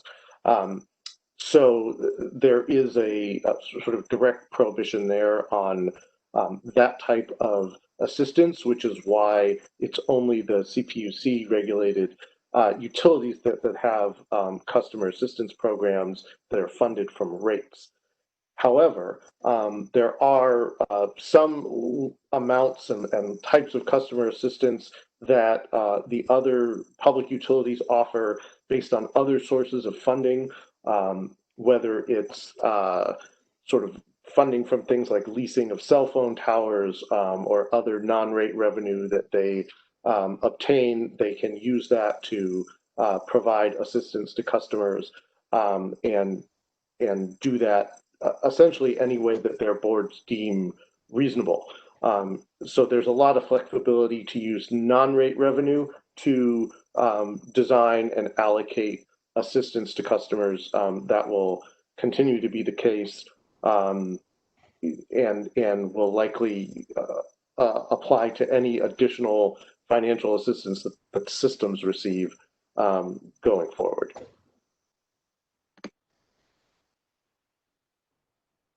Thank you so much. Good morning. My name is Bruno Sabatier. I'm a county supervisor for the County of Lake, District 2. Thank you very much for allowing me to speak and ask, or actually mostly make a comment and some suggestion. Commissioner Guzman Aceves, we've worked together already with PSPS and PG&E in the past. Appreciate the work you've done. I have a concern on the affordability of water, which is why I'm here. I represent the city of Clear Lake, which is approximately has a 34% poverty rate. And I'm not seeing poverty rate added into your equation when looking at arrears or looking at increases or things like that. And I think it should be a part of looking at it, because looking at just numbers means vastly different numbers when you're looking at a community that has a household income of 60,000 versus the household income average here being, or the median household income here being at about 28,000. And so I think that that's something that should be represented in the research and the data that you have. It says low income, but that really just looks at one bar, and we know that low income can mean vastly different things depending on which communities that we're looking at. And so this brings me to, it's not necessarily related to what we're discussing today, but it is. Golden State Water was mentioned earlier. They are a private water provider here in the city of Clear Lake. In fact, for a population of 15,000, we have 3.5 water districts, which makes it really difficult for one, you spoke on this, for one water provider to be able to really maximize their profits or their potential when there's so much work that needs to be done with each individual plant that is treating the water before it gets moved on and through their infrastructure to our households and our businesses. The cost is immense. In my experience of living around in many places throughout the state of California, I typically have never paid more than maybe $50 a month for water. And the base rate for Golden State here in the city of Clear Lake is $50. My experience with them thus far in the last 7 years that I've been in their district, I've spent as little as $80 a month during winter, and as much as almost $500 a month in the middle of summer while trying to keep a nice landscaped yard. This explains why our homes don't have beautiful landscaping in front. This unfortunately helps the stigma of our poverty that we live in. Our properties can't look good. And right now, the CPUC is looking at a 30% increase from 2022 all the way to 2024. And with this conversation you're having, I don't understand how that is, how that benefits the public that live here utilizing that provider who has no choice. If it's accepted to go to another water provider, they're stuck with what they have. And so I would just like to make my statement that I'd like to review that 30% increase. I'd love for the poverty rates to be included in the review that you are doing on water affordability. And I would also like you to look at what can we do about vouchers. If we can help the people that are in arrears to pay off, then we're helping the companies. And in a voucher, they can only use it in one place. If we help the companies, but the bills are still there because they haven't been erased, then the people still have to be able to figure out how to afford it. And during this COVID-19 epidemic that we're dealing with, it's a difficult times for all of us to be able to figure out which bill to pay today in comparison to the other that you can wait next month for. So I appreciate again you letting me speak, and I enjoy the conversation. I think water is probably one of the most important aspects of our communities. To me, it's one of those things that eventually should become a human right. Thank you, Supervisor. Oop, a little bit of an echo there. If I might, Commissioner, yes. Just on the first part of the supervisor's comment about poverty rates, I just want to note that part of the reason we are going to be asking the water systems to break down the debt via zip code is so that we can then use census data and demographic data to understand concentrations of household debt and really see where there are concentrations associated with poverty, associated with communities that have been historically marginalized, Black and Brown communities, and really sort of dig deep there. So I think that's an important point that the supervisor is making. The other, I think, part of this that is somewhat challenging is that we know that because of the economic impacts of the pandemic, households and individuals that were not previously in poverty have been pushed into poverty due to job loss, due to illness, and we don't know what the recovery is going to look like, how long it's going to take, but certainly, relying on poverty data that is not up to date isn't going to tell us the full picture, and that's just a challenge that we're going to have to grapple with as we sort through the data. And I'll just add from the State Water Board side, since I know Mac, I think we haven't been good about introducing ourselves. This is Laurel Firestone from the State Water Board. That was Max Gomberg from the State Water Board. And I know that much of these questions were directed at the CPUC in particular, but just to build off Max's comments, I wanted to flag for the supervisor first of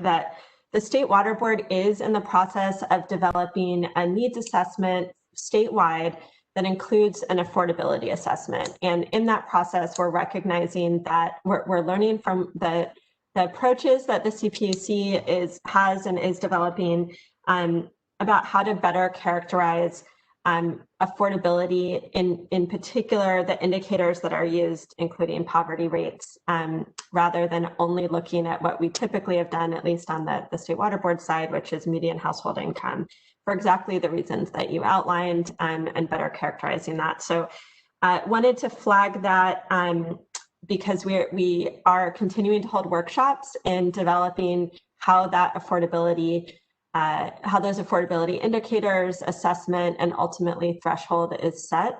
And also just wanted to flag this morning, unfortunately, and conflicting with this workshop, we released and held a workshop on a piloted rate dashboard that could help both water systems and consumers look at how they might better understand the rates being charged, how that may be covering operations, and how that compares to other systems of similar size. And that was only for a small and medium systems in our state, so it's limited, but it's really a pilot. And I think we're looking to get feedback on that as part of continuing to better understand and characterize affordability within the water sector more broadly. And if I could also add and thank the supervisor for his leadership in Lake County, and certainly all the issues there that the community has been dealing with disaster after disaster. And one thing that is really part of the motivation for both of our agencies to come together is that it is really distinct within the water systems and the scale and the economies of scale that they lack, particularly when we're talking about small districts and the inability to share those costs, as was already discussed, whether it be a Prop 218 limitation or just a rate, parity issue that we have at the commission. And this is the conundrum that we have with these water systems and with the customers. And in the energy space, where we were able to look at and particularly focus on the low income customers growing arrears and develop mechanisms, and we're still looking at that question. It's not something we're done with, but there was a focus on the low income customers and their energy arrears. And that's kind of what we were able to now establish an arrearage management program for those low-income customers with a certain threshold of arrears. part of the question for today will be, are those the type of programs that we can do within the water providers? And the question of cost recovery is more complex here because of what you mentioned with the smaller districts.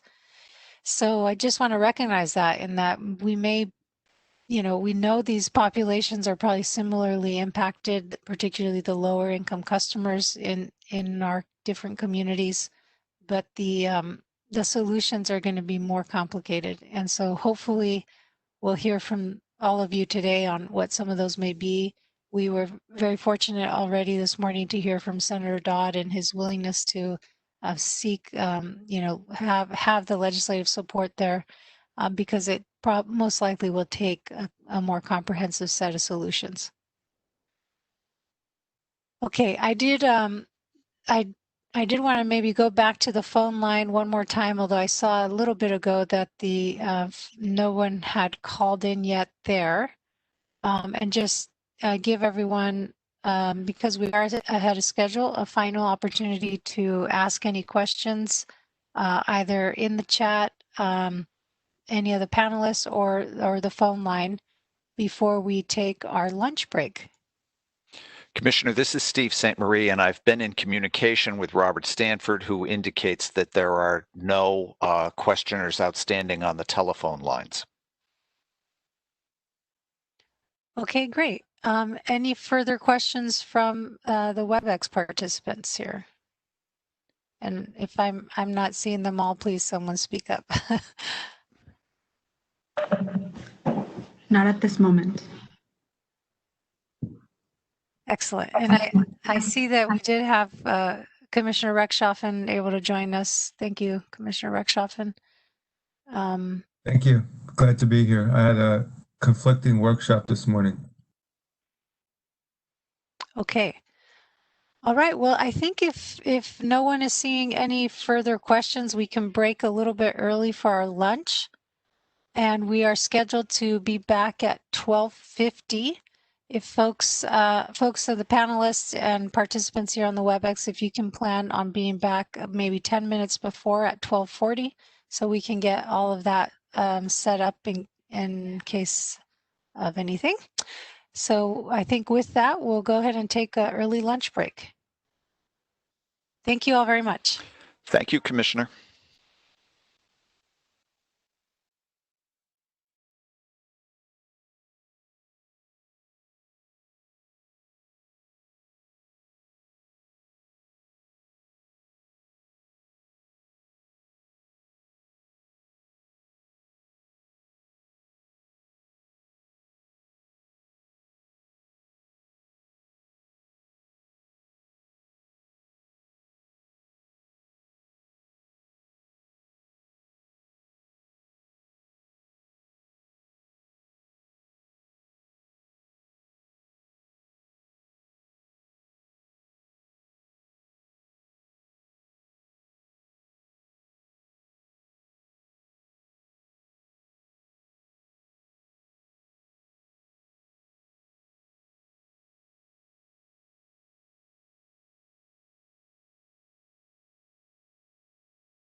advocate for yourself and always know that Brian's here to support you through everything. At least you don't have to get lost in Sacramento and get stressed out. Oh, for now. They may do that later. They have to take it off. Oh, that's great.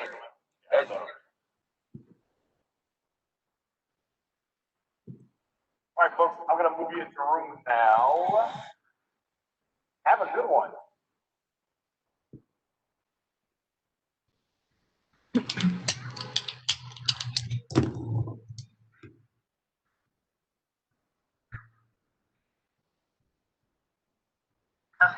Hello. Hi. Just thought I was saying hi. Hi, Jennifer. Oh, they're saying hi to you. You want to say hi? Oh my gosh, yes.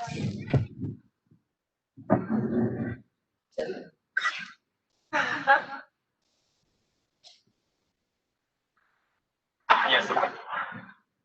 How should we this is like my first like fellows lunch that's virtual. So I'm not sure like how we want to start this. Do y'all have your lunch?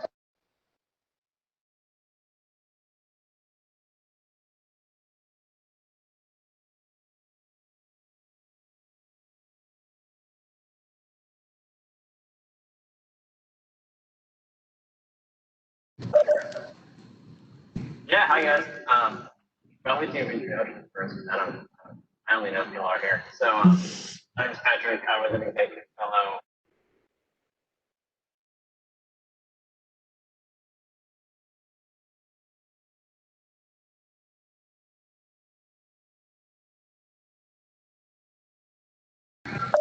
Hi, everyone. I'm Pilar Manriquez. I did the executive fellowship with Patrick Toppin this past year. I was placed at the Energy Commission, and I'm currently at the California Public Utilities Commission. Welcome.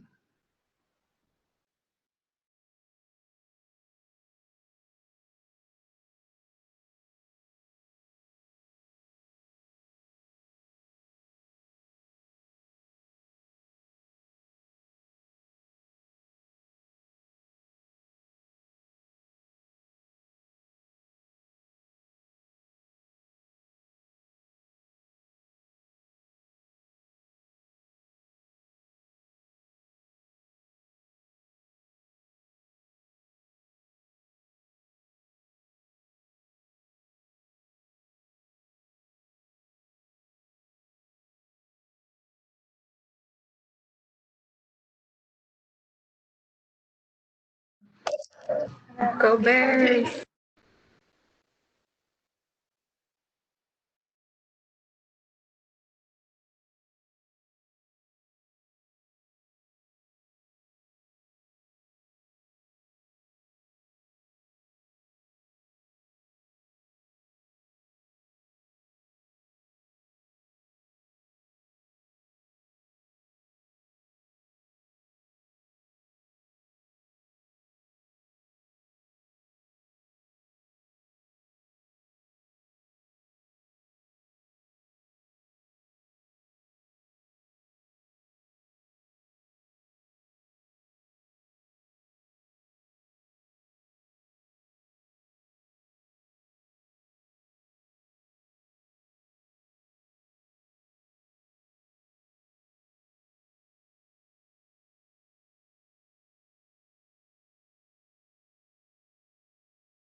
And I'm from Fresno, so Bakersfield, I feel you. Are you in Bakersfield now? No, so I live in Temecula now, but I grew up there, so I came here for high school. Oh, okay, awesome. And then I'm currently in Sacramento right now. Also in Sacramento. Yeah.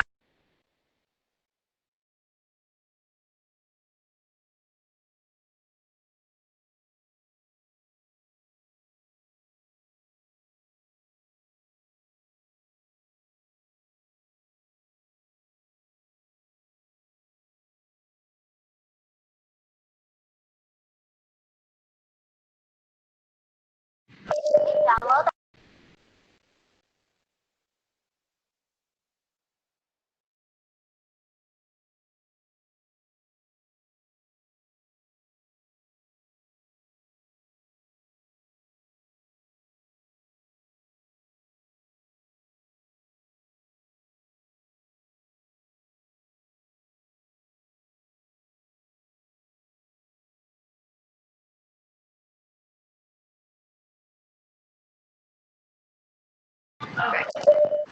I work with WebEx a lot interviews are too. stressful. So just logistically, they're stressful. The logistics.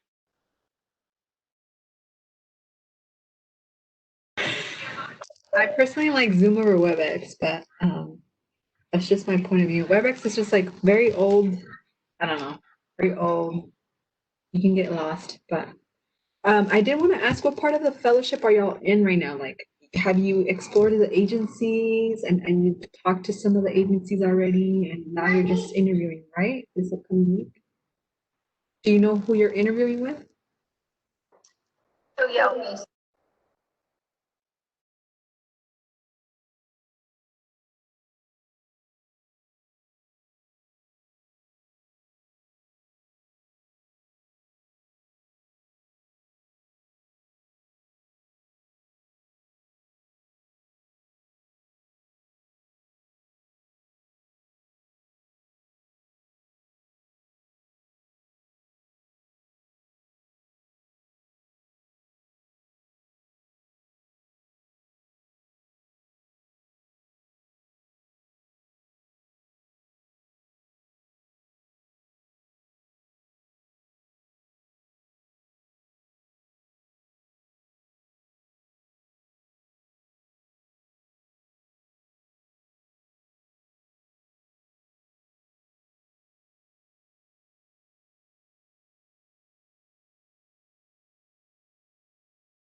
Hello, Commissioner. I'm here now. Hey, Steve. Okay, great. Thank you. Yep. I see Greg is on too. And who else we have on this first panel is Wes and John. Are you guys on? I am, Commissioner. Thank you. Okay. It's John Tang. Hi, John. Chewing, there you sorry. go. Okay. And Wes, I see you. You're a little blurry. Am I? Okay, let me see. Is everyone else seen maybe better? No. It might actually be better for me to be a little blurry, so. No, you're clear. Okay. I think Wes is just a little tough. He chose the background option that lets you be blurry. It's an option.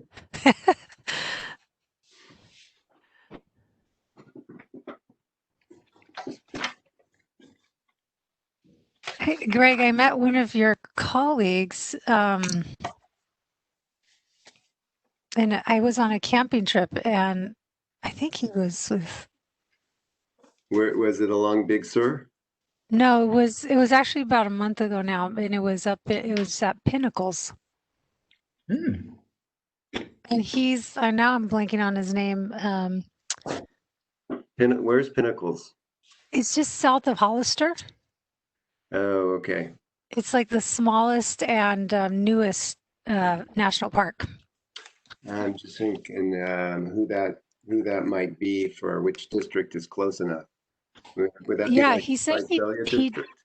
Well, he said he didn't do. He was in district. He said he did acquisitions. Shilin Patel. That sounds right. Yeah. So it was. He had like we started off the conversation because his wife does some energy work, and she has her own firm, but she has some energy clients. And then anyway, it was a small world. Really nice guy, super nice guy. Yeah. His family's amazing. I didn't know he was a big camper. I don't know. We have a mutual friend who kind of organized the whole thing. So it was, I think we all benefited from, those friends that are the planners. Yeah. Oh, so you actually went camping with him? Yeah, it's kind of like a group site, and did some hiking. He has 3 girls. I don't know if you knew that. And a couple of them were my kids' age. So it was nice. Yeah. He works directly for Paul Townsley. Okay. Yeah.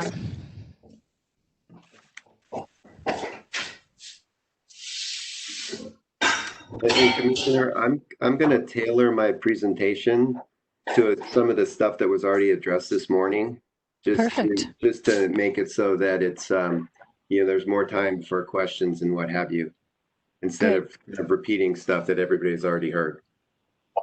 Okay, perfect. Yeah, my guess is we're going to really have more questions for this panel. I'm guessing. In which order will you 3 be speaking? On the agenda, it shows Greg, then Wes, and then John. Is that the way you want to do it? It goes age and beauty first. There we go. That'd be me.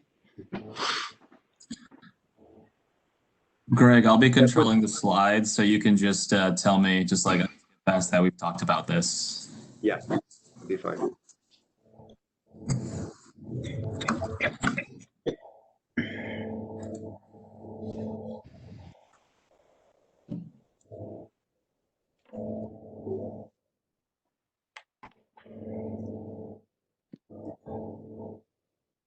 Hello, this is Melissa Kasnitz. Can you hear me? Yes, we can hear you, Melissa. How are you? Hi. I just sent a chat message to Justin, but before the group comes back, Olivia and I are set on the same panel, and she's set to go first, I believe. But what we'd like to do is have her start. Then when she gets to slide 6 of her presentation, which is about the energy decision and the disconnections proceeding, I'm going to take over and talk about that decision. and then refer back to her, as long as that's okay with everyone? Yep. Great, thank you.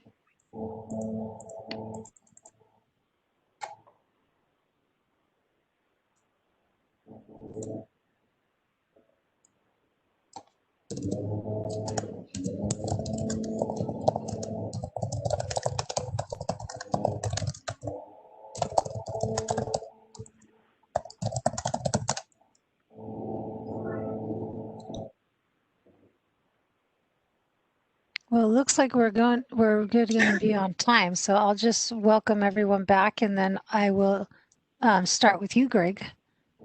Okay. And then, as you guys know, if you're not speaking, go ahead and mute yourself. And then if you're not a panelist, like myself, I'll turn off my video after I make the introduction.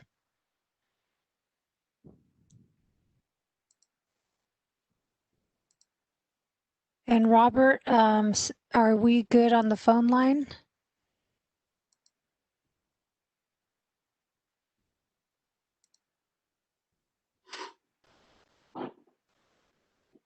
Robert says, yes, we are good on the phone lines. Okay, excellent. And do we have, and looks like Bilal is here to track the chat. Oh, there it is. Sorry.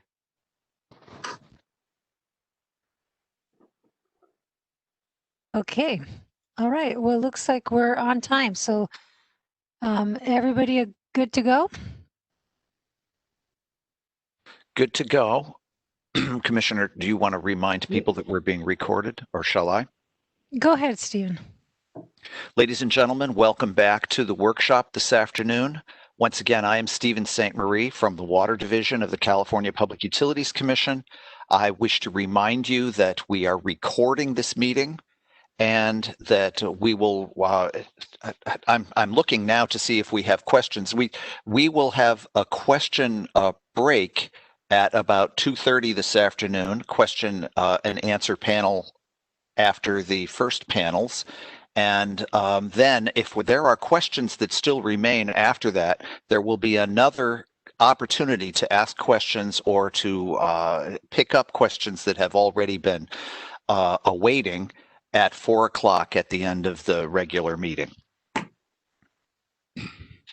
Thank you. And we're going to go ahead and start then. Thank you, everyone. I hope you enjoyed your lunch.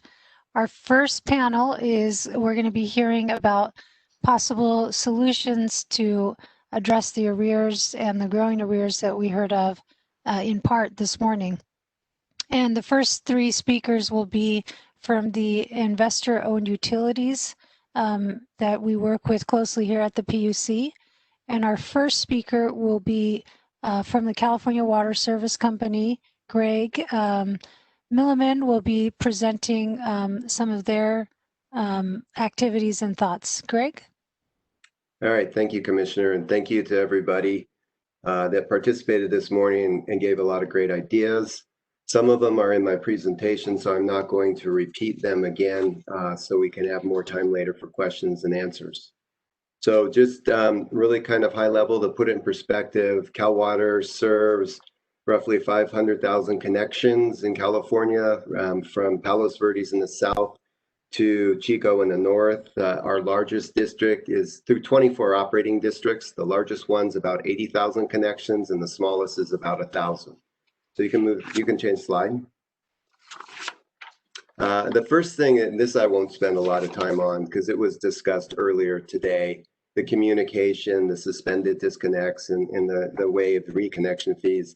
We started all that and continued through that, so I won't spend time there. But the one item I did want to point out is what I call indirect customer benefits, and that's where the investor-owned utilities, we took efforts to ensure that our operators that maintain and operate the system to deliver the water to the customers, that there was plans in place to keep them healthy. So that included giving them the proper PPEs, the training on how to be safe. It also included, in some cases, almost like the NBA finals where they were in a bubble. In our districts, we kept the meter readers and they didn't talk with the customer service reps or they didn't interact with the pump operators. just to, in the event that somebody had the virus without symptoms, to avoid the spread. And we also all put into play continuity plans that if a district with 5 or 6 people, like in Kern River Valley, went down due to COVID, we would have plans to move operators in there to operate the system, all with the purpose of keeping the water flowing to our customers. Next slide. So from those initial actions that came about, we realized that things were going to get very challenging, and so we basically, because our residential and business customers, a lot of them lost their jobs or they had to close down their business through no fault of their own. We needed to continue supplying them with water, which costs money, but those very customers didn't have the ability to pay those bills. And so we had to come up with some things that we needed to do. I can kind of summarize the slide pretty nicely by just focusing on that middle item that says pursuing customer care calls. And what we did with this was really targeted on helping the people that needed help. We had our senior customer service reps that have dealt with customers for a long time. We coached them on reaching out to the customers to find out how they are doing and if they need help. And we found out with some customers that they just didn't realize that the shut-off for non-payment did not mean no more paying for their water bills. They didn't realize that whenever this ends, that water bill would be due. And so they started paying on their bills because they were able to. They just didn't understand. There's also a very large part of our customers that did need help. Some just a little, some a lot. So with that, we would talk to them about our low income, I guess I should call it, customer assistance program. Got to get used to the new name. Customer assistance program, and saw if they qualified for that. We'd get them in there if they qualified. Some of them needed just some basic, simple, short payment plans. Others needed longer. We worked with them on that. And then there were some that were really needed a lot of help. And that's where we have is our hardship grants that we provided. And that's where we forgave anywhere from 60 to 100% of their past due balances to help, get them, at least take that off of their plate and not have to worry about that. The other thing that we also thought of is, part of the bills grow because customers are using water. So what could we do to help them conserve and use less water to have a smaller bill? We have a lot of conservation programs that are pretty good, but most of them are based on where the customer upfronts the money and then we provide them a rebate. Well, we realized we had to flip that on the head, because if a customer can't pay their water bill, they're not going to be able to go out and fix their irrigation system.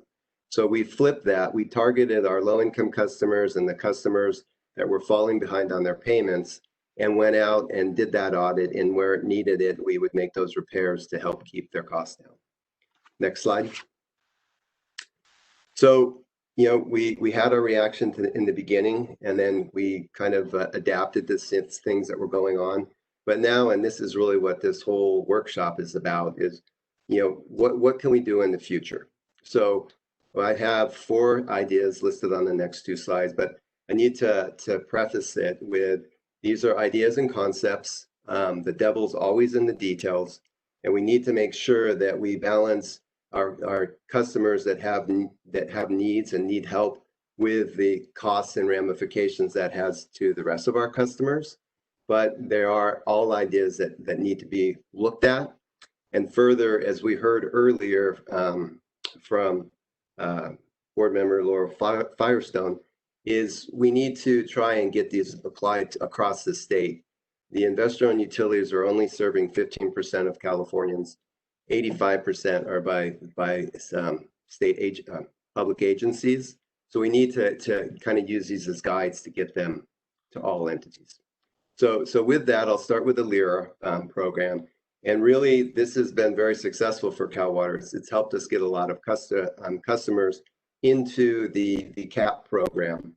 But it also is a 2 to 3 week process and very labor intensive. So we'd love to do more data exchanges, but also if we can figure out ways that we can refine that or make those more efficient, which there's some ideas, then we could do the data sharing more often. The next item that I have on the list is the Commission Customer Assistance Program Clearinghouse. This concept is really kind of following the supplier diversity program. We have already a clearinghouse in place where the way that works is businesses that want to qualify for the program submit the application to the clearinghouse. The clearinghouse does the review, and if they're approved, they're put into a database. And that database is available to all utilities, energies, or gas, electric, water, and possibly more. So if we take that idea and we make it applicable to customers that would qualify for CAP, we could have one central place that could do it. Utilities could just go and download the information from that database, similar to what's done now by supplier diversity, but download that database into their own system and populate it with who the CAP customers would be. We could train organizations that work in communities to help customers that need financial assistance, train them how to get that customer signed up on that system. And then if they did that, that customer would be in the database, and then it would automatically get populated into the utilities that serve that customer. So there's a lot of good ideas, I think, in that one, but again, the devil's in the details. Next slide. This top bullet point is, again, it's what I talked about with the landscape and irrigation audits, but there's other programs as well. COVID makes it a little challenging. We had a toilet program where we go in and replace the toilet, but that's we stopped that because of COVID and concerns for our employees' health and safety. But looking for other ways that we can help customers reduce the amount of water they use, that would help reduce their water bills. And the last item on the list here is, it was alluded to earlier, some type of deferred payment plan that will really help our customers get back on the right track without a lot of pressure, with time to do this. I know Wes from CalAm is going to talk a little bit more about this concept with what American Water's done in Illinois, so he'll have some comments on that. But one of the key things that I put on my slide here is that if we could get any type of federal or state funding to help the customers that are in this program to fund their bills, then I think that would be a real big win for those customers as well as for the other customers in the system. Mr. Milliman, I would remind you, you're at 9 minutes of your 10. Thank you. And I'm going to wrap with this one last thought. And so I'll leave with this last thought of making sure whatever programs we get or any type of funding that's available, that it's available to all water utilities in the state. Cities that have water systems have access to CARE funds. LA DWP just did a great thing with their CARES funds, but that's only available to cities. It needs to be available to agencies and IOUs. And with that, thank you for your time, and I'm done.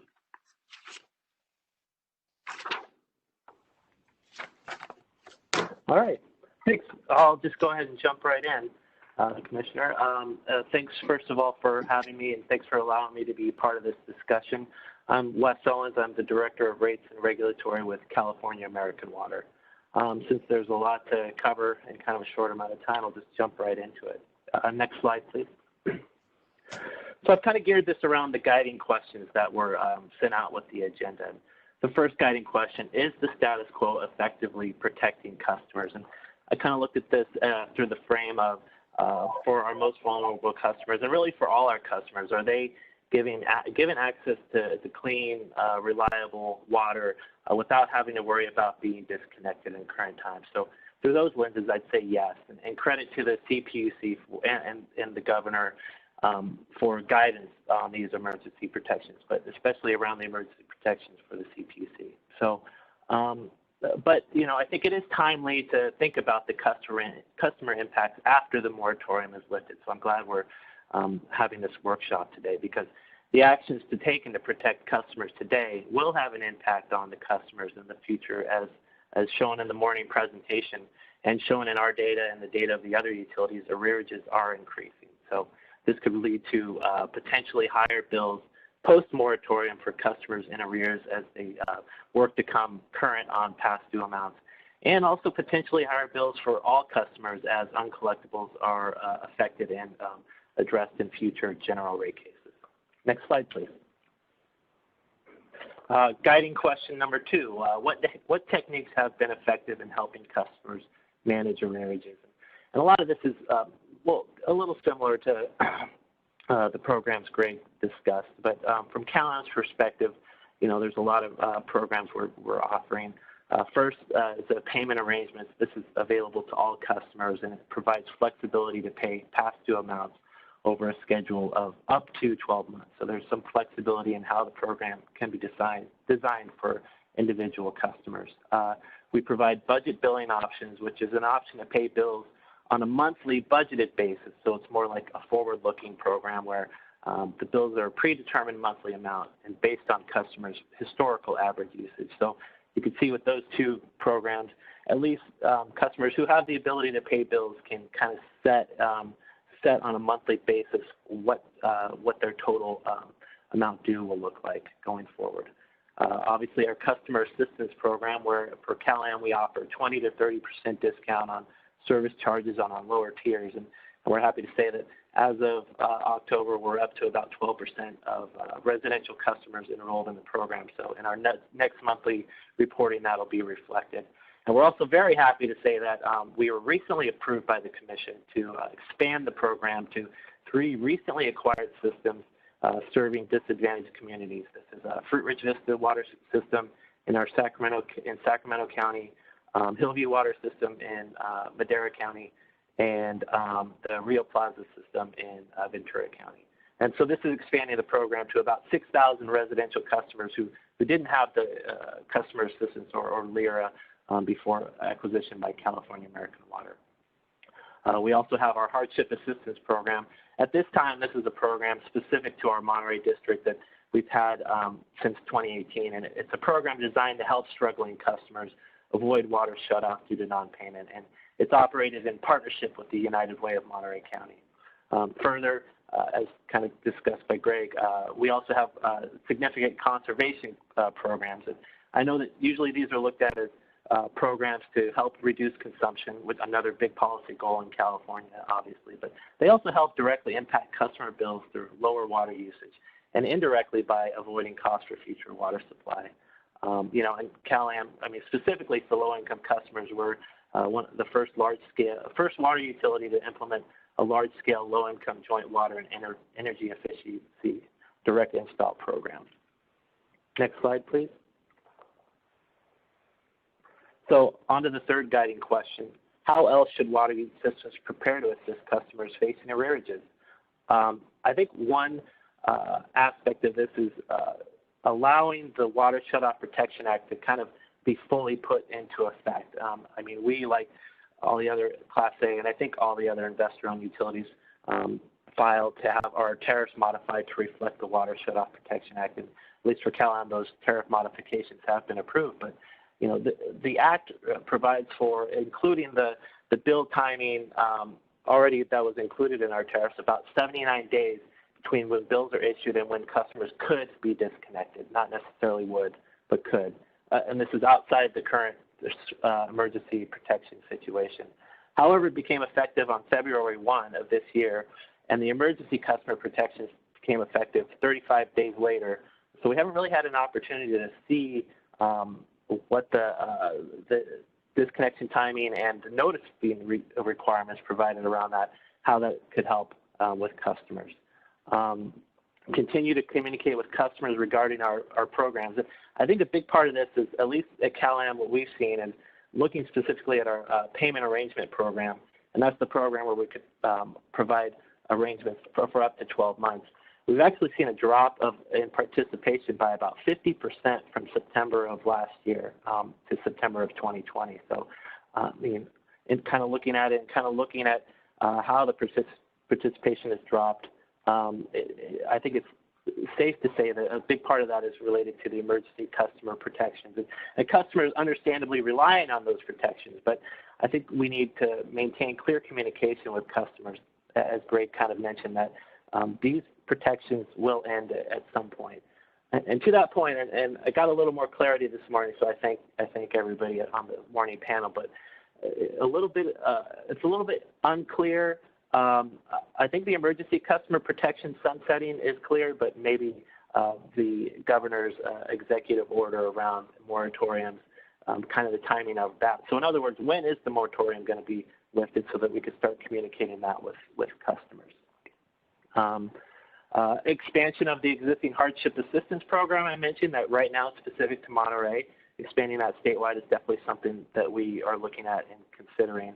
And then one item I don't have on here, but in response to phase 1 decision in this proceeding, CalAm is preparing a pilot program to provide a discount to water users in low-income multifamily housing through their housing providers, and we anticipate filing that advice letter in January.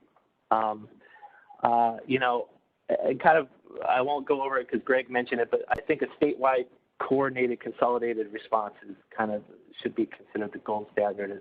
I think we need one program to address this event with hopefully crisis funds on a statewide basis with a consistent program that all the utilities, hopefully along with the PUC and the water board, can kind of communicate to customers. I know that's a big ask and difficult, but I think that would be best. Other folks are talking on the Water Shutoff Protection Act, so I won't spend too much time on it, but one thing is just an acknowledgement that these protections are meant to be for normal operations, and we definitely recognize that at California American Water. So they might not be perfectly applicable to the current crisis situation, and especially after the moratorium is lifted. However, if the ongoing protections, they should be kept in mind if further additional customer protections are considered. And if further protections are considered, I would tie the duration of those to the crisis and the recovery from the crisis, and kind of acknowledge that these SB 998 should be maintained when the situation hopefully returns to normal. As mentioned before, arrearage management plans, just to kind of touch on that. We've looked at the energy arrearage management plans approved by the CPUC, and I'm not sure that they're the best fit as currently constructed for water utilities. I mean, first, they were intended to address ongoing disconnection issues, and not really specific to the current crisis.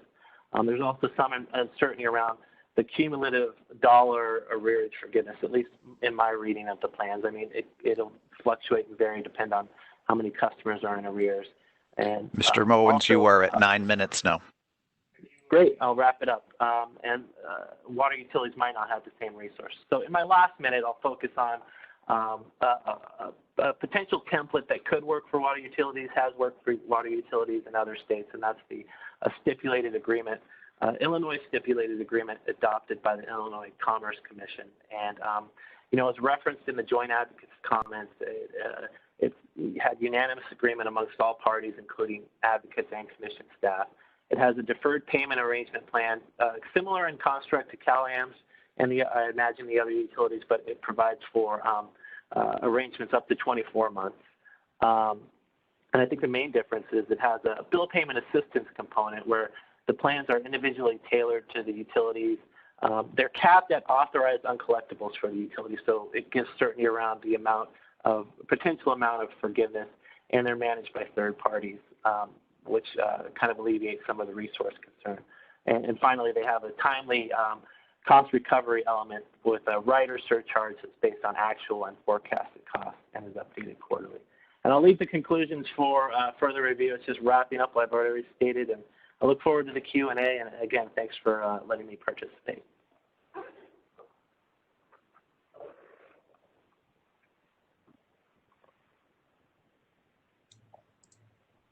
Great.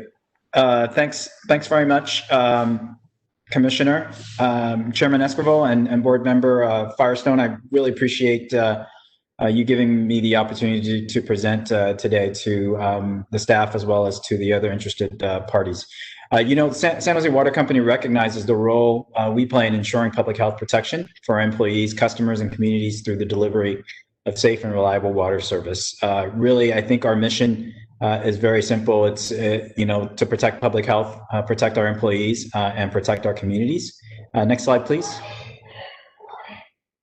Since mid-March, we have suspended water shutoffs really for all of our customers, not just for residential customers, and offered additional protections to them, whether or not they may have been impacted by COVID-19. As you know, here in the San Francisco Bay Area, we've been impacted by a number of other issues, including the recent wildfires, as well as the brownout events, the PSPS events here in our local service areas. And so we've really tried to be very, very aware of these issues and how they're impacting our customers. We certainly stayed in touch with the commission and the local governments in terms of notifying them of our actions. We recently started our checkup program, which is really a water audit program that was suspended for a little while in light of the COVID pandemic. But we've started that up now with the appropriate safety features, and that program is actually very popular with our customers in terms of helping them manage their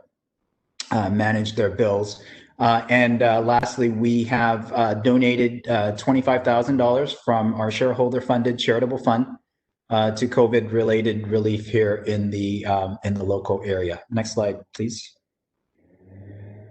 So our low-income program, we call it our water rate assistance program. This will be changed to the CAP, or the customer assistance program, in our next rate case filing per the recent decision. Currently has approximately 24,000 participants, representing about 12% of our residential customers.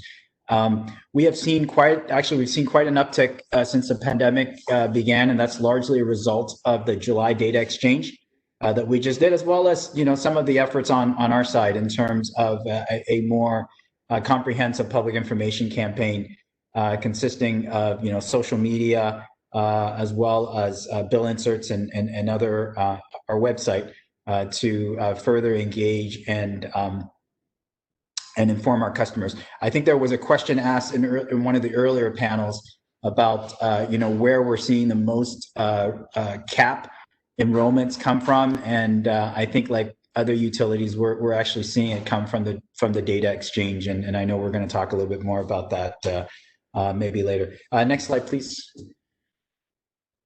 So this is just a little bit some samples of our digital campaign here. Next slide, Justin, please. It is a multilingual campaign as well in both digital and print. Next slide, please, Justin. Great. And then just slide 7, please. So there's really no doubt that the pandemic has impacted some of our customers in profound ways. Santa Clara County arguably has seen a greater economic impact since it was the first county in California to issue a shelter-in-place order. The county is also taking a more conservative approach to reopening the economy compared to other counties. So I think we're probably seeing the brunt of the economic impact when you look at how we compare with other counties in California. We are continuing to assist our customers and working to promote our low-income program, our RAP program, and water checkup program. I think there's definitely an opportunity to increase the RAP enrollment through potentially more frequent data exchanges, as well as the continued promotion of this and other customer assistance programs that we offer. A couple of other things worth considering. I think we're looking to the CPUC as well as to the State Water Board for their guidance on the establishment of a more defined shutoff policy that provides assistance to those most in need. Clearly, not everyone requires assistance, and for those that do, we obviously stand by and ready to assist them. The new shutoff provisions in SB 998 were enacted on February 1st, 2020, and the shelter-in-place order occurred 6 weeks after that. So there was really no opportunity to demonstrate SB 998's efficacy. We believe that the combination of a more defined disconnection program, along with the provisions in SB 998, will allow utilities to continue to assist all customers who require different levels, possibly, of assistance. Lastly, I think the creation of a statewide payment arrangement program can help customers while also ensuring that utilities can continue to sustainably operate and deliver service. It's clear that utilities are delivering on their public health mission to serve their customers with safe and reliable water service during this pandemic. I think this will become increasingly challenging as the pandemic continues and the uncollected revenues continue to mount. Allowing utilities to recover this through a statewide program will help ensure that they can continue to deliver on their critical public health mission. And with that, I thank you for the opportunity to address you today. Thank you, Mr. Tang. This is Steve St. Marie once again, and I thank all three speakers on this panel. I wish to remind our audience that a Q&A will not happen directly after this panel, but will be after all three of the first afternoon panels at approximately 2:35. And I especially thank this panel because you came in a little bit under total time. Thank you.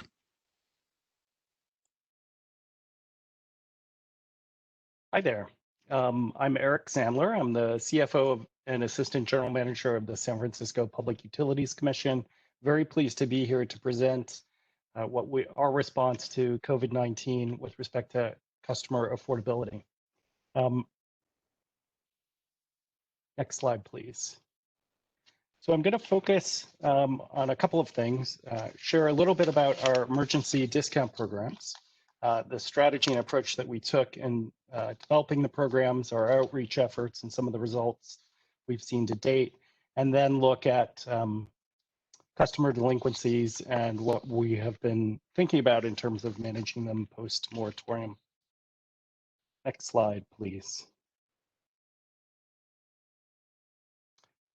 So one of the, I guess, in the discussions that I had with public agents, water agency CFOs, immediately post SIP, folks were really wringing their hands about whether or not to implement already approved or contemplated rate increases.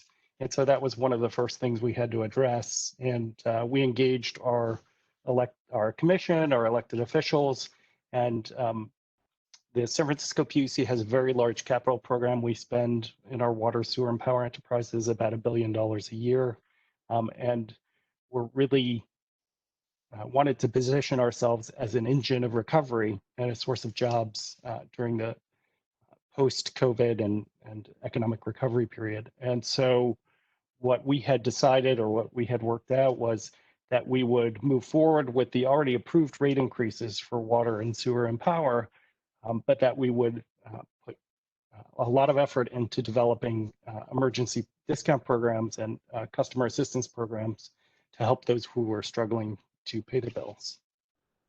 So what was interesting about the emergency programs, we have a long history of customer assistance programs, but we were talking about needing to innovate how we implemented, how we developed and implemented these emergency programs, because they're targeting customers who normally can pay their bills and are faced with extraordinary financial situations. And so we needed to rethink how we develop the programs. So there are a number of barriers that we had been working progressively to try to address, but we still had our existing program still requires income verification that's a year old, not very helpful in terms of documenting immediate income loss. We had paper applications, so we moved quickly to develop an online application.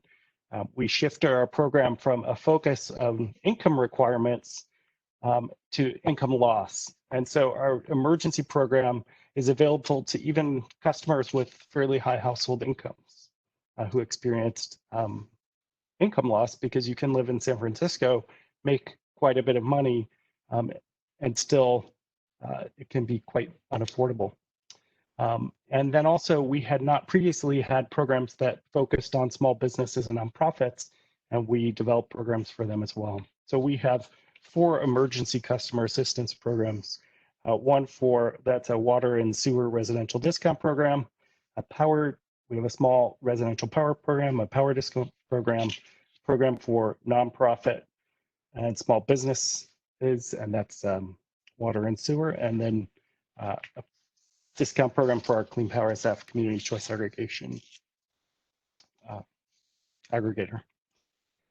So the overall strategy of raising rates but supporting those who are struggling doesn't work if you can't actually access the people who are struggling.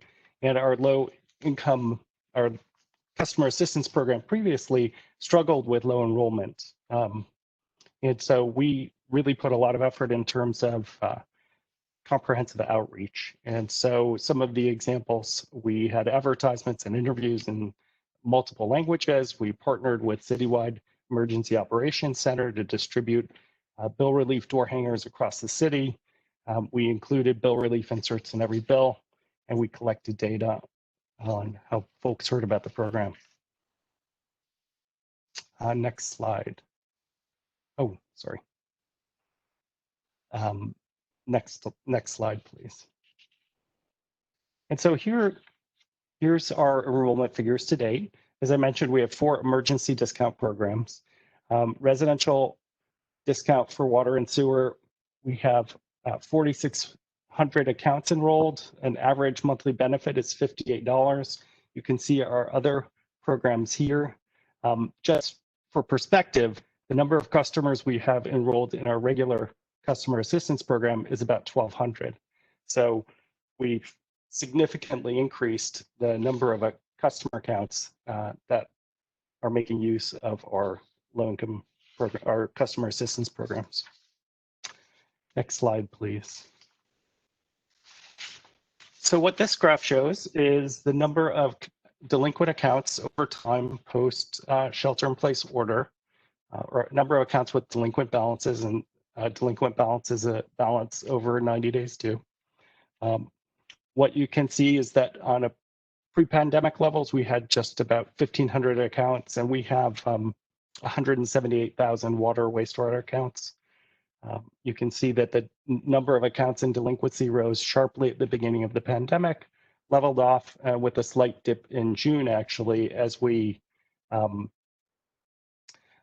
made use of some light touch notifications to customers that, in fact, the moratorium didn't mean that they would that balances would be forgiven, and it resulted in a number of accounts paying off delinquent balances. So what we have been seeing is that the numbers of delinquent accounts have leveled off. And the delinquent balances, of course, are rising because, but it is delinquent balances on the same customers. So we're not seeing an increasing number of customers with inability to pay.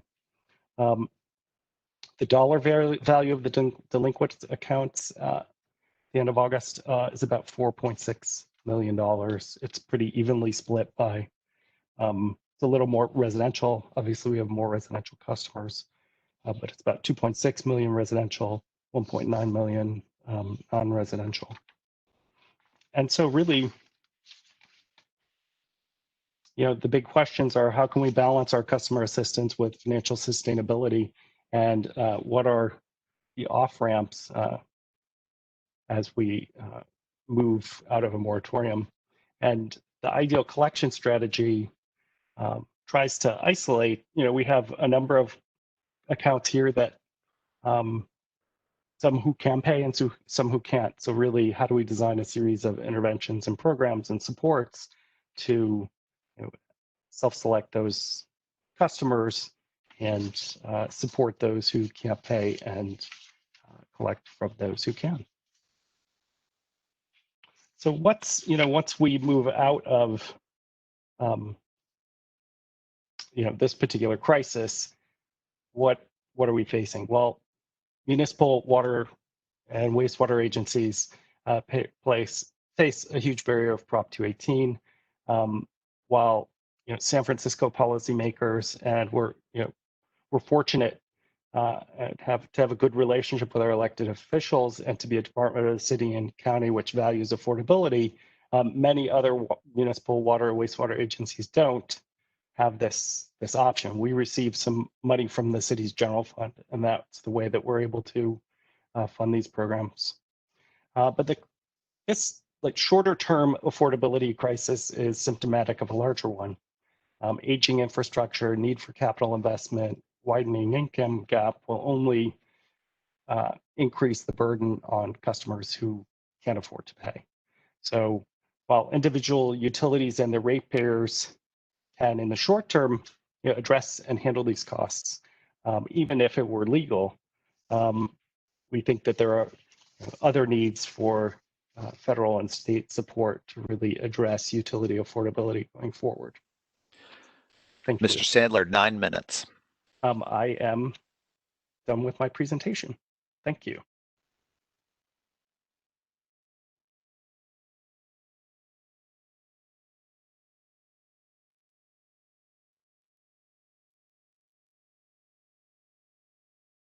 Good afternoon, everyone. Can you hear me okay? Yes, we can. Member of the State Assembly, so I'm pleased to be with you, but I know we're on a clock, so I'll walk through my slides. Then I have some closing remarks, and then I know there'll be questions later. First, just some background on the city of Santa Ana. We are one of the oldest cities in the county. We have our own water utility. We have about 45,000 water accounts, over 1,300 valves, over 5,000 fire hydrants, about 500 miles of pipeline, 51 stations, 20 groundwater wells. Luckily, PFAS hasn't taken over our lives there yet, but we are watching that. 8 reservoirs, including our lovely water tower that actually really is a water tower there along the 5. 7 MET connections, 7 pump stations. We are one of the 3 Orange County cities that has direct representation on the MET board, and I'm honored to be that rep as well. Next slide, please.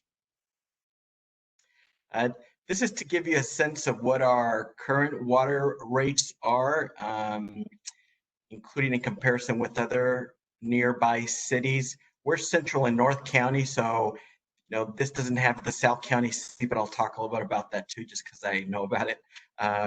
You'll see that for Santa Ana, we have 2 pieces that we wanted to share with you. We just now are moving towards a system where we have a larger fixed amount and then a formula that relies less on just sales of water. And that's, I think, kind of like a best practice that I think needs to be encouraged with a lot of cities and water utilities to do that, as painful as it is to do, or to just, incrementally do that. And so on the whole, we still feel like we have very affordable rates, and the city's made that a point, which is to say that we do, regular rate adjustments, but try not to take any long periods of time with any rate changes, just because that then hurts later when you're doing the increases. Let me also say here that my hat today is with the Santa Ana hat, but I'm honored also to work the Molten Miguel Water District with the great June Lopez and Matt Collins, who are outstanding managers down there. So I really have learned a lot about how other water agencies and cities can manage their water practices. In South County, they rely almost entirely on imported water, so they do a lot more in terms of education and demand management. And I think as a best practices for all cities and water agencies, I think we need to know what those tools are, because many of them really are very useful. Next page, please. To give you a sense of what we're doing in terms of helping our residents during this time, particularly with COVID, we're able to set aside dollars from our COVID CARES program to have grants up to $500 one time to help with past due utility amounts.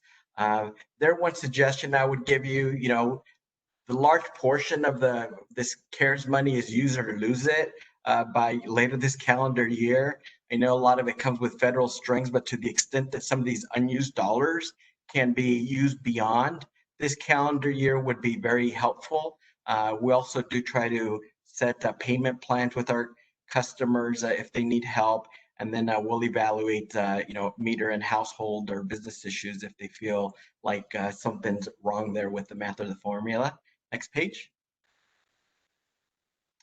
In terms of where we're at, big picture wise with respect to people being past due, we have about 4,500 accounts past due, 10%. Santa Ana is a lower income community, particularly in relation to our surrounding cities. So 10% is a lot. I was worried it was going to be higher. The other thing too, in terms of a best practice, I think the state has to encourage more cities and water agencies to go to smart meters. So there more real-time data, because that also includes how often people get billed or see their water use information. So in Santa Ana, for example, we get our water bills every other month. Well, that means too, a stat like this is a little bit dated just because depending upon when people got their bill or paid, these numbers may be off, but at the minimum, this gives you a sense of what our numbers are. And again, it could be more devastating. Also, we do have a lot of essential workers, but 10% also really is a testament to our customers that they value water. They know it's a key essential service, so they're paying their water bill probably before a bunch of other things. And that's where keeping the rates low helps them being able to do that. We're not assessing late fees or doing shutoffs. Most are doing that. I made mention of the $500 grants. We've got 1,800, grant applications, and we have a due diligence process, but you can see what's been funded and some evaluations that we've done. Next page.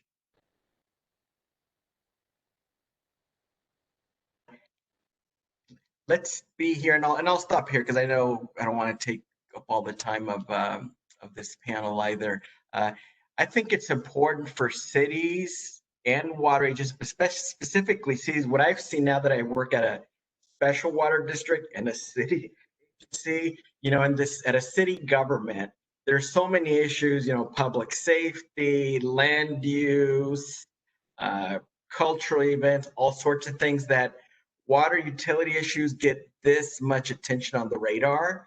And maybe not as a requirement, but as a best practice, or maybe tied in with some grants that we give to disadvantaged communities.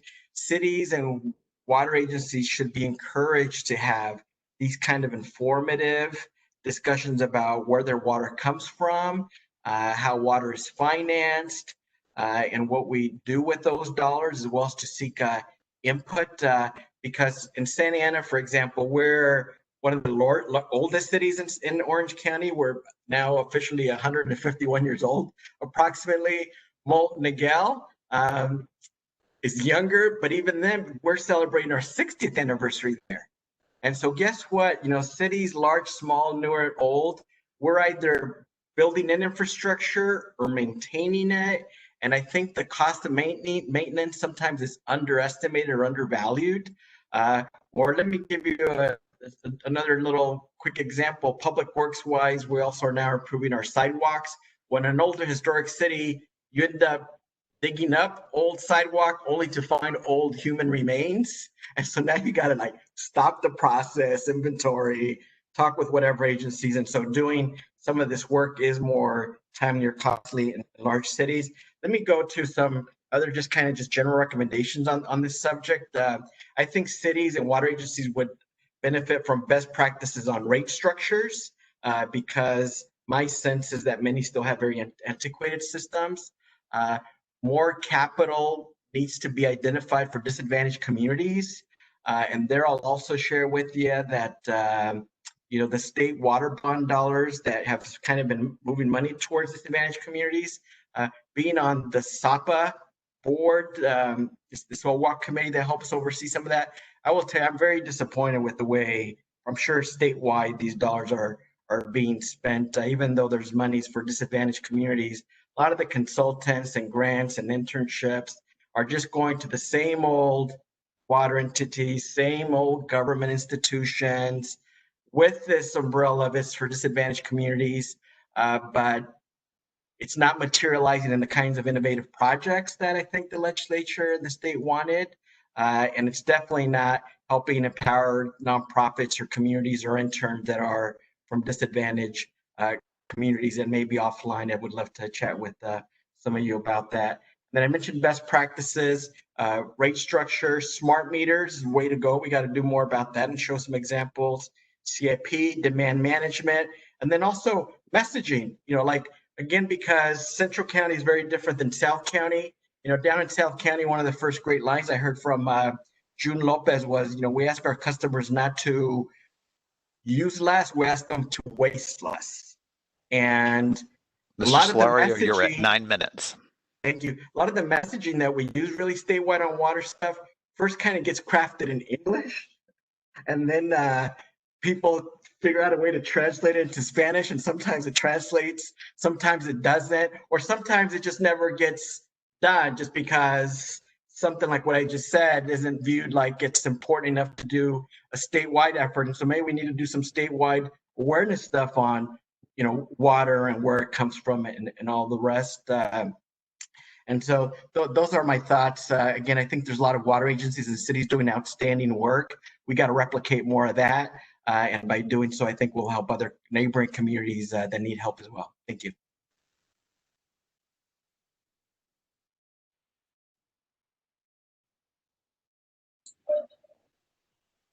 Hello, I am the next speaker, so I'll go ahead and take over. My name is Danielle Blast-Hyden with California Municipal Utilities Association. I'm the Deputy Executive Director, and I'm really pleased to be here today. Thank you for the opportunity to present.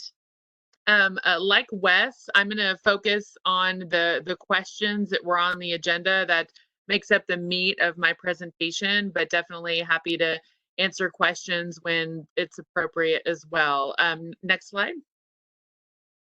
Really quickly, this has been talked about already, but SB 998, there is a provision that's underlined that talks about arrearage management and water systems entering into payment plans with their customers. So I wanted to make sure and draw attention to that. Next slide. So implementation of these management programs, publicly owned water systems have a good track record of working with customers even before SB 998, but it did set up a more specific framework to address the discontinuation of water service.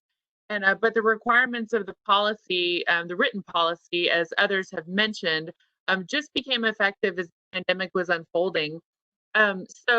Again, like Wes, we really believe that the requirements in SB 998 need to be implemented and have time to become effective before making long-term policy changes. That being said, these are extraordinary circumstances we find ourselves in with COVID-19, and the human right to water has never been more important. Water agencies took proactive steps to halt shutoffs even before the executive order that Max described earlier in the day. And the executive order clarified that water systems can collect past due balances, which is actually for public water systems is really critical in order to ensure Proposition 218 compliance. That our systems are doing everything they can to work with their customers in this time, and the impacts of the moratorium and the pandemic-induced recession are increasing. The long-term effects can only be estimated, but our systems are concerned and they're working with their customers to find ways that they'll be able to address these impacts in the short and the long term. As Susan mentioned, budget for uncollectibles, but public water systems generally don't have that given Proposition 218. So I think others have brought up this issue of it does create an obstacle for public water systems and being able to provide low-income programs or having a budget for these uncollectibles. Just wanted to give a quick example of a public water system and the situation they're facing right now. For one of our agencies, 40% of accounts are overdue and their unpaid bills total over $3 million. They expect that these amounts are, especially the amount of unpaid bills, is continue to rise. Before COVID, there were approximately 2,000 households that were facing possible discontinuation of service, but now there are closer to 10,000 that have unpaid or behind in their bills, and that may increase before the moratorium is lifted. But calls by customers asking for repayment plans have also dropped dramatically. So that's an interesting fact. And I think there's still some question as to why that is occurring. Challenges for smaller systems. These aren't surprising. There's a lower rate base, less reserves to cover delays in recovering revenue.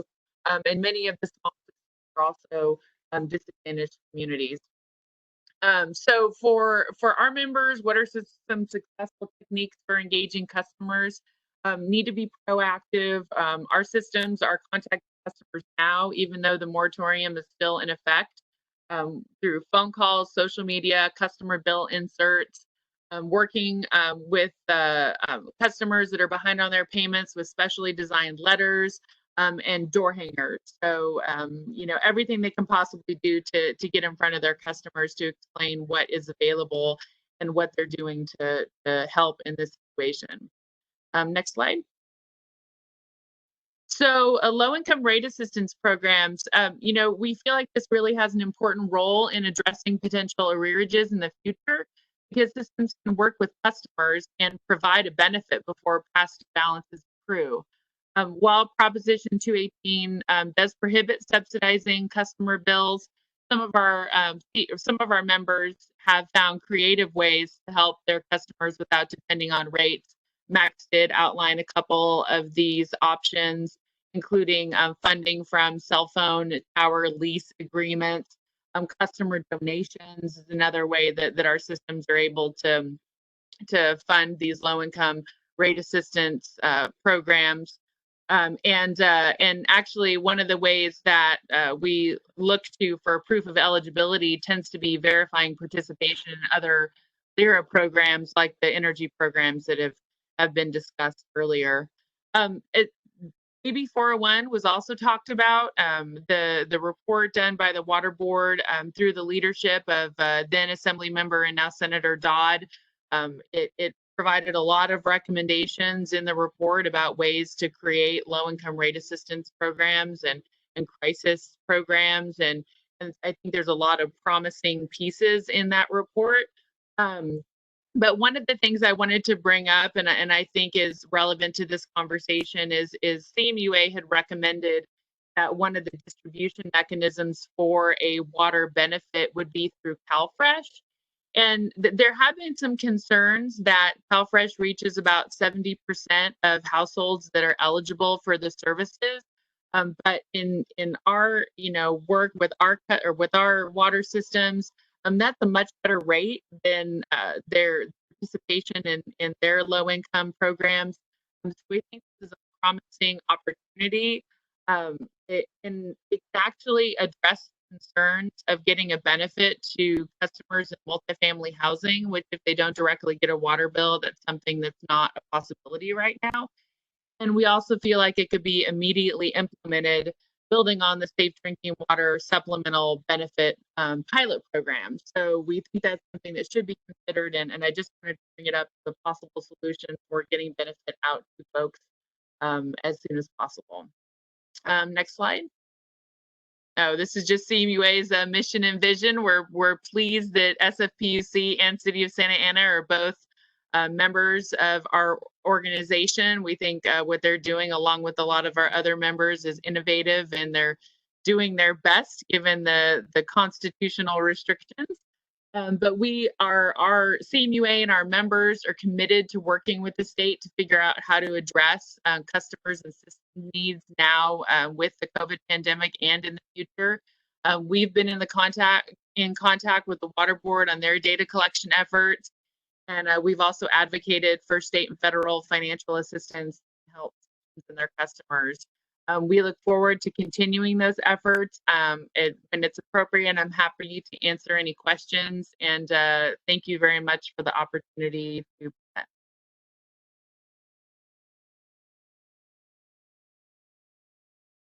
Great. This is Steve St. Marie. Before we begin, once again, I will remind you that we will have questions and answers after the next panel. Thank you.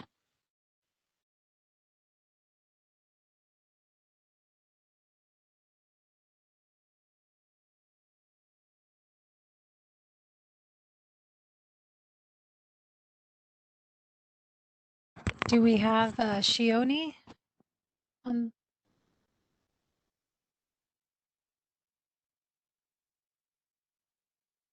not seeing her on the names here, but I might be missing it. And Robert and Joseph, can you check if she is in the attendee list by some chance that needs to be bumped up? I do see her there in the attendee list, actually. Oh, great. Robert, can you bump her up, or Joseph?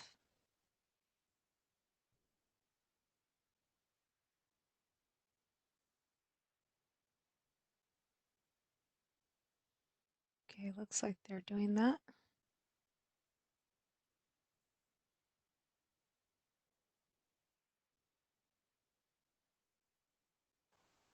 Justin is the host of this system, and he has to do it. Robert cannot do it. Okay, looks like Justin just did that. And then Shioni, if you can let us know if you can unmute yourself now. Doesn't look like she can unmute yet.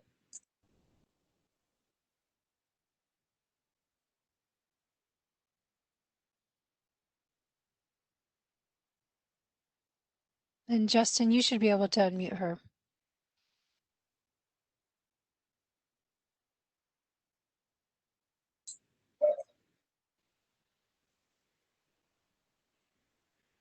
Gioni, it looks like you're unmuted from our side, but we may not still be hearing you. You may, I believe on the settings here on the WebEx, and I apologize, I'm not as familiar. You should be able to select your microphone. You may just need to select a different microphone.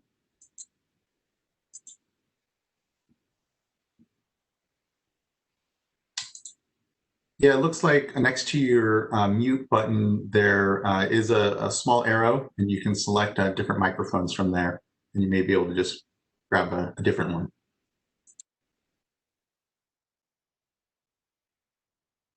No, and sometimes, you know, your computer itself might be muted, that you need to unmute the actual computer volume. I've done that before. There's so many ways we can trip ourselves up with this technology.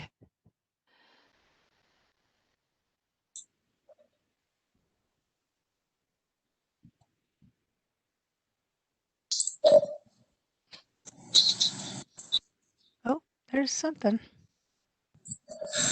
If we did, I just hear? Did you? If we can't get you through, we can skip until you figure out your tech situation, and then the next presenters would be Olivia Wien and Melissa Kasnitz.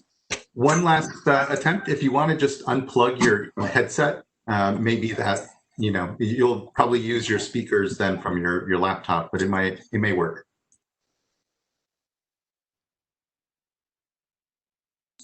Okay.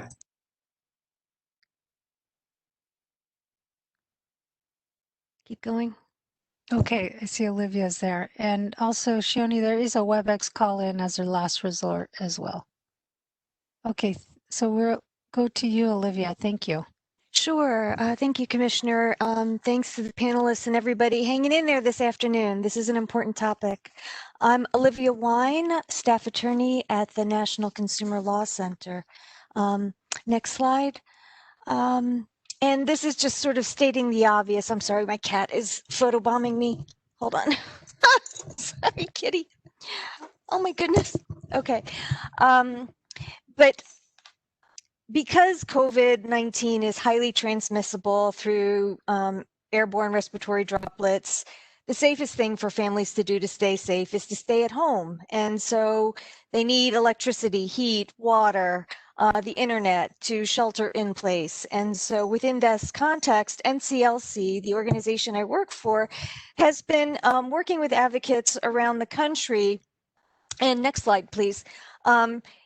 Helping them develop best practices as COVID-19 utility consumer response for utility customers. And so this is like a bulleted list of sort of the scope of things that we recommend advocates look at.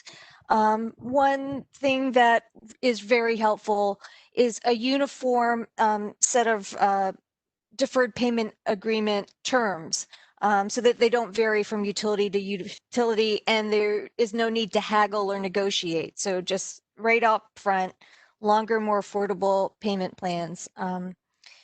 Also waiving fees, deposits, reconnection charges, adoption of arrearage management or arrearage write-off programs, discount rates, getting the current bill as low as it can be so that it can be affordable for low-income customers is really important.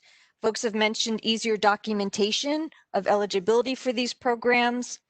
Another thing that is to be explored is termination protections for certain classes of customers, certain categories of customers that are particularly vulnerable to the loss of the particular utility service. The funding is always sort of like the big elephant in the room. How do we pay for this? Safe reconnections is an important factor, as well as conservation programs, and we always recommend data collection and reporting. Next slide, please. So in one of the states mentioned earlier, Illinois, there was a settlement in June that contained a lot of these aspects. And the interesting thing about the Illinois COVID settlement is that it included two investor-owned water companies. So there were termination protections, a shutoff moratorium, standard payment plans, 18 to 24 months, longer for those who were low income. The debt forgiveness component, and I'll go into that a little bit more a little later.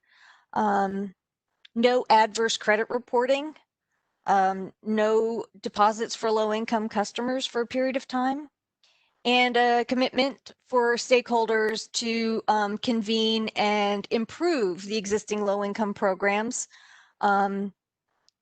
Very detailed reporting down to the zip code level. And an agreement on cost recovery for the companies. The next slide is Massachusetts, just to show that there was also some like similar package of protections agreed upon. Those were energy companies covered in the Mass agreement. The next slide, please, is what happened recently in the California disconnections docket. And Melissa, are you on? I'm going to turn it over to Melissa for this slide. Can you hear me? Yes. I'm Melissa Kasnitz. I'm with the Center for Accessible Technology. I regularly advocate on behalf of vulnerable utility customers, but I actually do a whole lot more work on the energy side than on the water side. So I've been a party in the Commission's proceeding that has addressed ways to reduce disconnections for energy customers in California. It's rulemaking 1807005. And this slide talks decision that was issued back in June, providing a variety of disconnection protections for customers of the large energy IOUs. In this proceeding, in the water proceeding pending before the CPUC, the parties have been asked to look at this decision and evaluate what items adopted in the energy arena might be helpful for consideration for protection of water customers. Just a touch of background, the energy proceeding was open long before the COVID pandemic came into effect, and in fact was initiated in response to legislation SB 598, requiring the Commission to look at ways to reduce service disconnections. And on the water proceeding, the current phase really is a response to COVID and is looking to find ways to provide assistance to customers. That said, even though it's a new phase of a Commission proceeding, there's a lot of groundwork that's been done on items that other people know much more than I do about, but have been brought up several times. SB 998 and the AB 401 report really do provide a lot of background work and thought gathering that's useful for the water utilities. But looking specifically at the energy decision and items that have been adopted on the energy side, we can give some thought to how they may or may not be helpful on water. So, I'm sorry, can we switch back to slide 6 from the display? Thank you.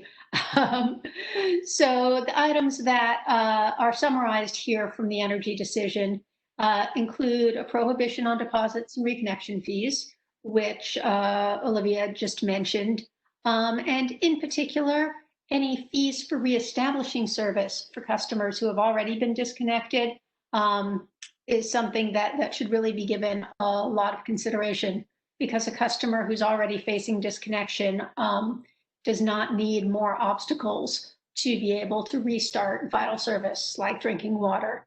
So that's an area that has been adopted for energy that should really be given a lot of consideration for water. The discussion of this, if anyone wants to look at the CPUC decision, is at page 34, and the focus on reestablishing service and the need for that to be done promptly is on page 40 of decision D20-06003. Then there's the issue of payment plans. There's been some discussion of both payment plans and balanced payment arrangements for customers. Both of these are very definitely ways that people who are struggling can get a little bit of help. Being able to anticipate what your water bill is likely to be is obviously a good thing. And longer payment plans, if a customer is going to have to make up arrearages and they're already struggling to afford their base water bill, obviously any additional amount that they owe each month to make up for a past arrearage is going to create a problem. So longer term payment plans that provide more modest incremental increases to a standard bill create less of a challenge. Even better is the concept of an arrearage management program that would provide some amount of forgiveness. Olivia is going to come back to that and speak in more detail about what's being adopted on the energy side in California and in other states. But the fundamental premise is that a customer who makes timely payments will then get part of their arrearage forgiven. And that allows customers to work on staying current with their bills without the additional burden of making up for amounts past due. And that helps keep customers connected. The energy proceeding is also looking into the establishment of percentage of income payment plans, PIPs. A scoping memo for the PIP phase came out this morning. Thank you, Commissioner. And I have not had the opportunity to look closely at it.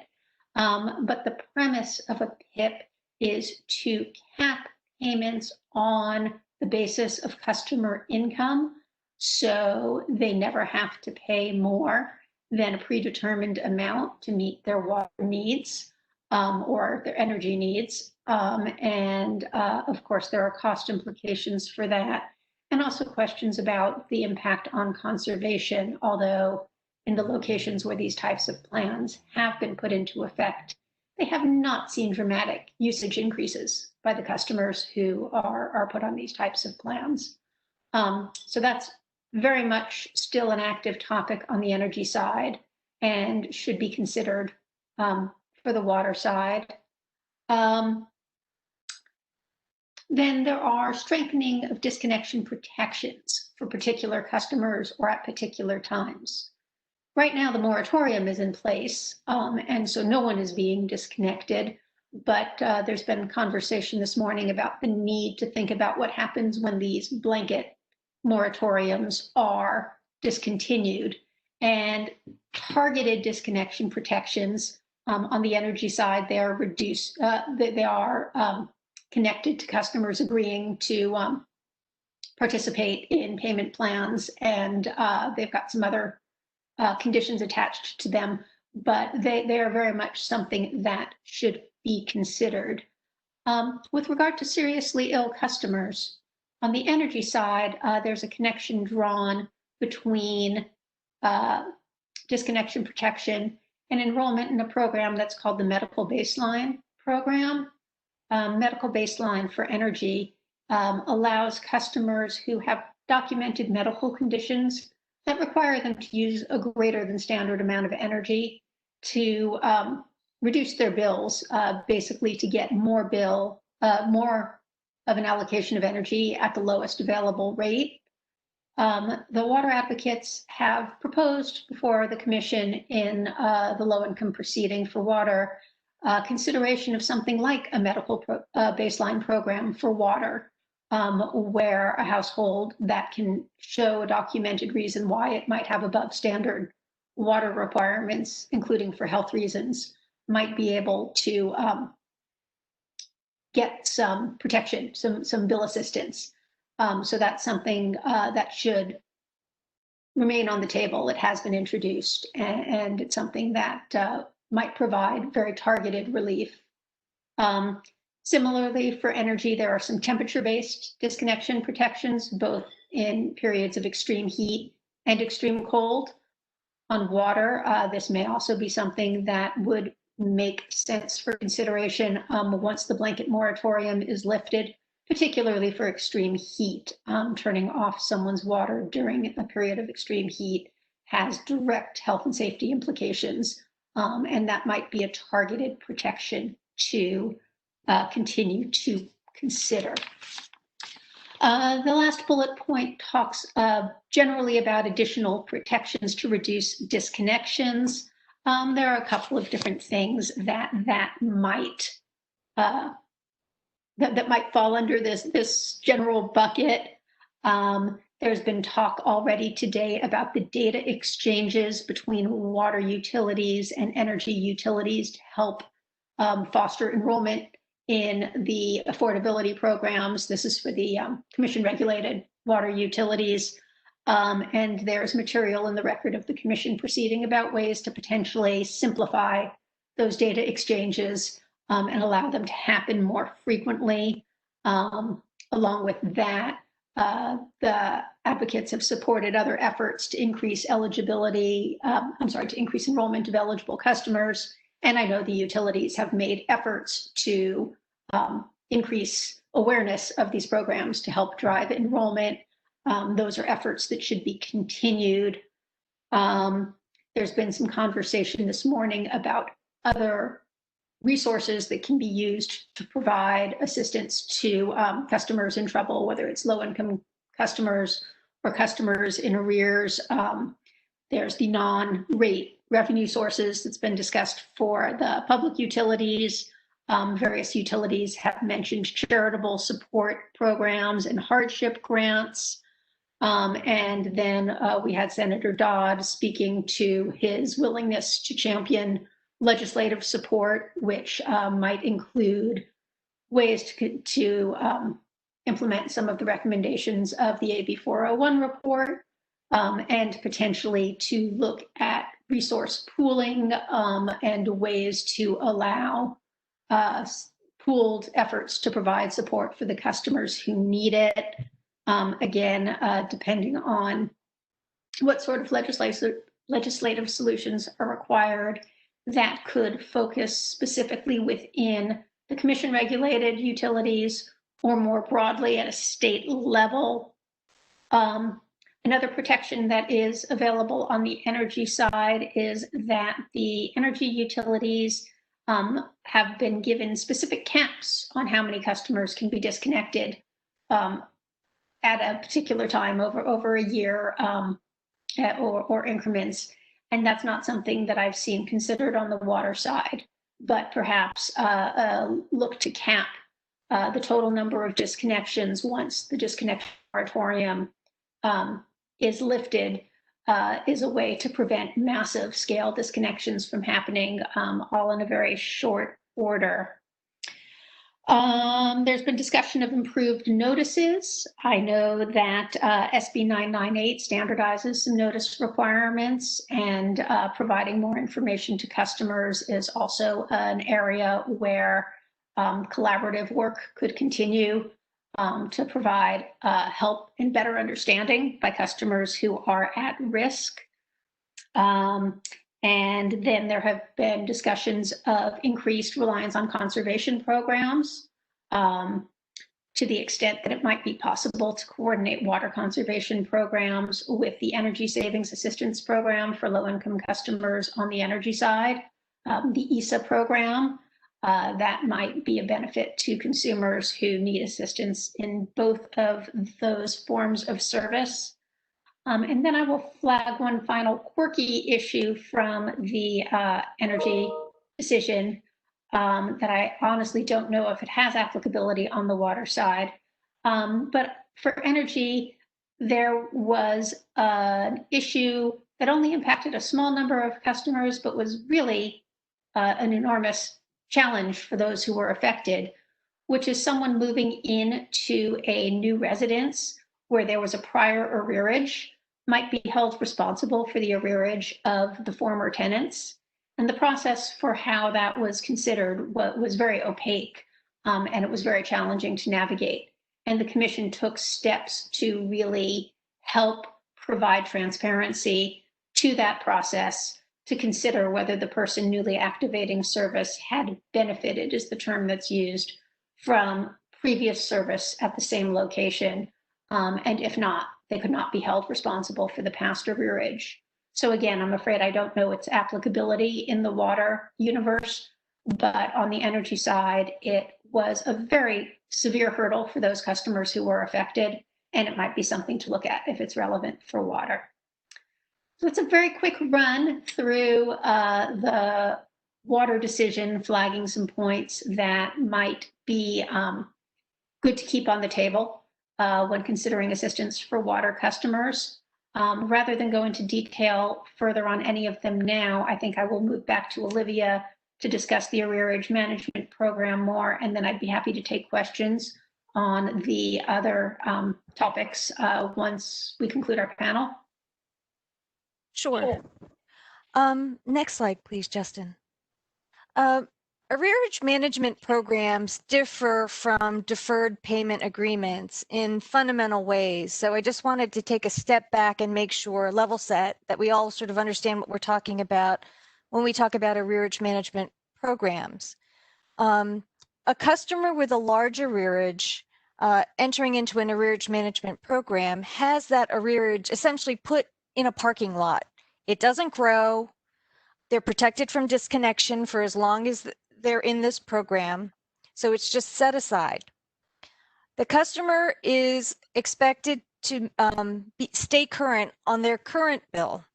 And in the recent decision 20-06-003 on the energy side, assistance programs like LIHEAP and those types of funds are applied toward the current bill as opposed to the arrearage. And this is how it works. For each month of a current payment, a full current payment, a fraction of the arrearage is forgiven, always and forever. So if it's a 12-month program, 1/12 of the arrearage is forgiven. If that customer falls off at some point, the amount that they've earned that has been forgiven is still forgiven. And then the amount that they haven't paid off returns and is their debt liability. Ms. Wine, this is Steve St. Marie calling. The combination of you and Ms. Kasnitz is now at 19 minutes. So you may have more time because I was not aware you were coming back and I didn't stop her at the right time. But for the combination of the two of you, 20 minutes, we're very close to that limit now. Please go ahead. Okay, well, so the next couple of slides, I'll just point out factors if arrearage management, and the goal of an arrearage management program is to align incentives for the customer to make current payments, and the reward is the forgiveness of the arrearage sort of over time. This differs, and if we move forward to slide 10, that's my second to last slide. Like arrearage forgiveness, traditional arrearage forgiveness, that's sort of like upfront. Oh, you were there. Oh, yes. Upfront arrearage forgiveness. You enter, you're eligible. A set amount of arrears is forgiven. And Aqua Illinois and Illinois American in the Illinois settlement in their COVID case set aside based on 25% of the authorized level of uncollectible expenses from the last rate case. That's why the amounts differ for each of those water utilities, a certain amount of money for that arrearage forgiveness program. Other states have either appropriated funds or used CARE funds for arrearage forgiveness. So I just throw that out there. I want to note the last slide. There are other tools in the tool chest for low-income water affordability moving forward, percentage of income payment plans or tiered income discounts. They're very related. Basically, your bill is tied to as a percentage of your income. Tiered income discounts just sort of put customers in sort of buckets 0 to 50% of poverty, 100 to 200% of poverty. That gets a certain percentage discounted. We have also worked very hard in advocating for a LIHEAP type of federal assistance program for water. And so, we'll see shortly if the odds go up for another COVID relief bill. But 1.5 billion was sort of locked and loaded in the HEROES Act. And there was another bill in the Senate that would have provided like 4 to 5 billion in low-income water assistance. So, there are bills out there. It's not that we have to start from scratch. They need constant advocacy from a broad community. Another thought, and this is from a legal service attorney in North Carolina, but his idea is, what if we had like a PPP type of loan to grant program for water utilities but it would convert from a loan to a grant if you use that money for arrearage forgiveness. So it helps the water utility stay solvent, but it helps the customer stay current on their bill. So, just thoughts of how we can structure incoming monies and where they come from. I guess I'll leave it there because I'm pretty sure I probably blew past my 10 minutes. Thank you very much. Okay.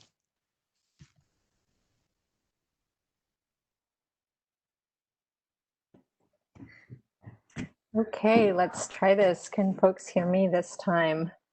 Yay. Woohoo. Good afternoon. My name is Shioni Flegel. I'm a managing director at PolicyLink, and I'll try and be brief today. I know you all have heard a lot of wonderful information or very informative information.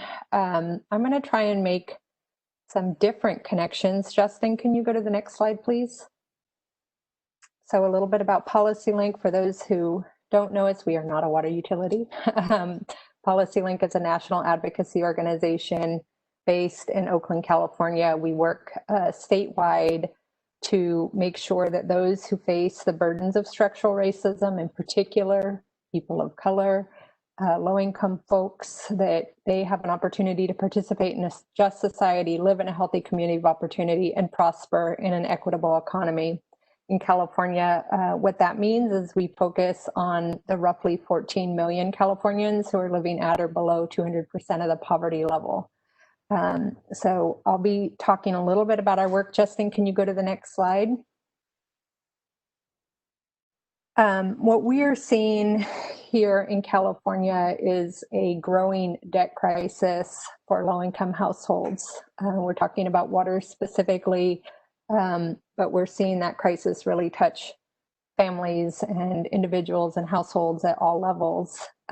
We know that COVID infection rates, the severe cases, COVID deaths are all disproportionately impacting Californians of color, that the changes that we've seen in the labor market are having a profound impact on reinforcing existing inequities. So essential workers who are kind of faced with high COVID exposure are disproportionately of color.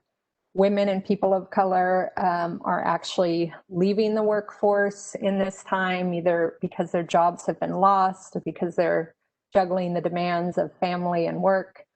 And as the economy has started to recover, we're actually seeing that those folks aren't finding a path back in. So they're kind of first fired, last hired.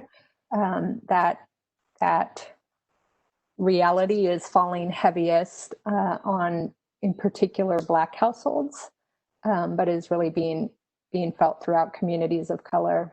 And the results of this is that millions of households are having to make really unconscionable choices about how to spend their money. And some of you have talked about different ways that that's playing out.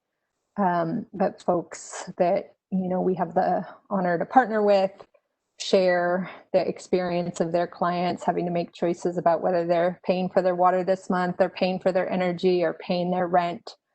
And across the board, we don't have enough information to really understand how that debt is growing, who it's facing, both from a geographic perspective, from a racial and gender perspective, and how it's being felt against the different household expenses people are trying to cover. Next slide, Justin.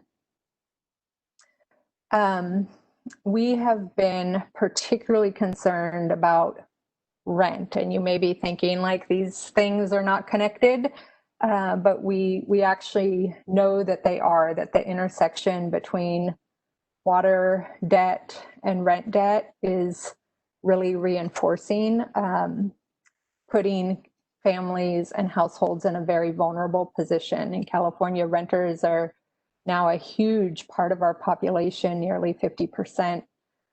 Prior to this pandemic, evictions were already widespread, with over 160,000 eviction filings each year. As this crisis has moved forward, the number of renters who have been unable to pay their rent as a result of loss of income during the COVID period has grown exponentially. So right now we estimate that there's something around 1.6 million renter households who have experienced some kind of rent shortfall and are potentially facing eviction. And in some of those cases, it's a flat out rent shortfall. But what I want to make the connection to today is that that also is sometimes a utility shortfall. So certainly not all households, but many still pay their utilities through their landlords. And in those instances, we are hearing from, again, our community partners that many folks are unable to pay for their water or their utilities on a regular basis as they were before. And as a result, they're at risk of eviction. And you can see at the bottom of that chart how this is being felt, how the eviction risk is being felt against different parts of the population here in California. Justin, can we go to the next slide? So what do we do about this? We really think that we, and some of you have talked about this, we have to start by better collecting data to understand the scale of the problem and to understand who is being impacted and how those impacts are being felt by different parts of our population. It's absolutely critical that we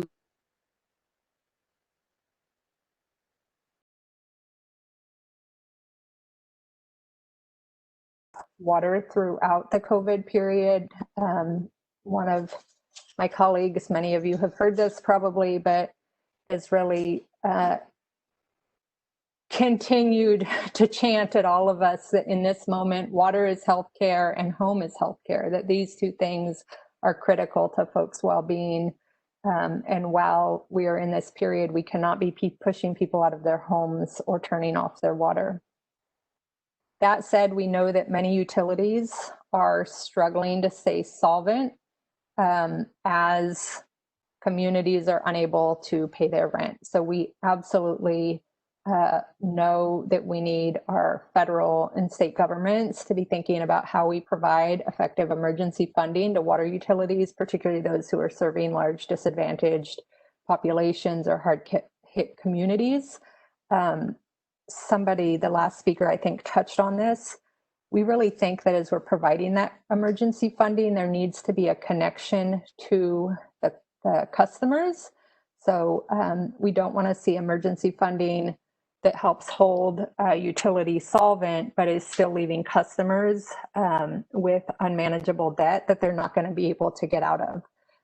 So we think pairing that emergency funding for utilities with debt relief programs for vulnerable customers who've been unable to pay their bills is the right way to go, that the utility gets the money to stay solvent, continue operating, and that customers see either cancellation or reduction of their debt so that they're able to leave this crisis in shape so that they can stay in their home and aren't faced with eviction and or water shut off when the COVID emergency is over. Justin, can you go to the next slide? Not surprisingly, we have eviction prohibition on this list of critical things to do right now. Similar to our water moratoriums, we have a temporary moratorium on eviction of tenants who have been unable to pay rent as a result, or utility bills as a result of COVID. That measure expires at the end of January, and frankly, it is an insufficient measure as it is. So we really do need a long-term solution to both think about how we keep people in their home, regardless of the household debt that they have accumulated, and that we develop some strategies to help bring down that debt. We're very concerned that folks are going to come out of the crisis and have a debt load that's so heavy that they are unable to ever move forward and will be kind of pulled back economically, unable to find future housing, unable to secure utilities in the future. So the immediate protection to keep, but so is a long-term solution to relieve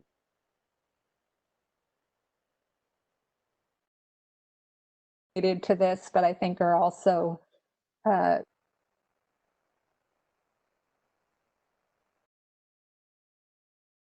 revenue to fund water infrastructure. That is absolutely critical. I think we see, as many of you know in your own work and through your leadership as utility managers, that we need new money to keep our water systems at the level of service that is required for our communities. Finally, and I think the last speaker touched on this also, so I won't spend a lot of time here, but Ms. Flegel, we're at 9.5 now. I'm on my last point, that we establish a statewide water affordability program that really makes sure every household can afford water to meet their basic needs. So thank you all very much. I'm thrilled that we're having this conversation and look forward to hearing what comes out of it.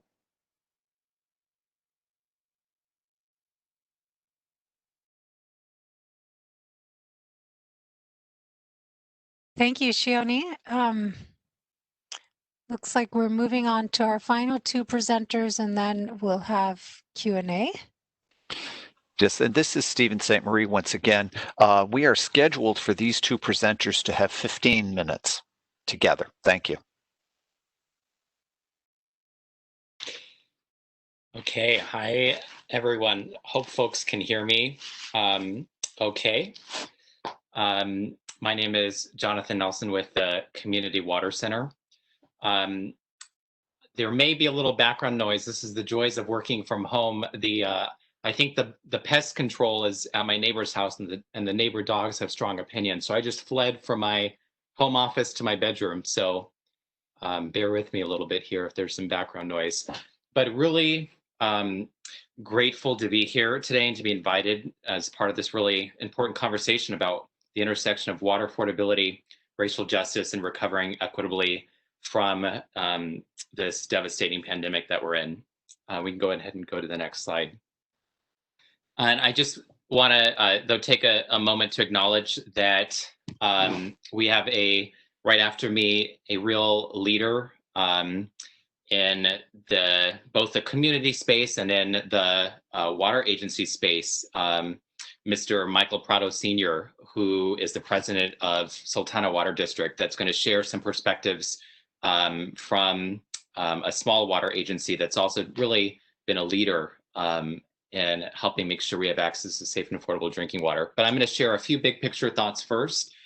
First of all, Community Water Center is a environmental justice nonprofit that believes in the simple idea that access to safe water is a basic human right, not a privilege. Next slide.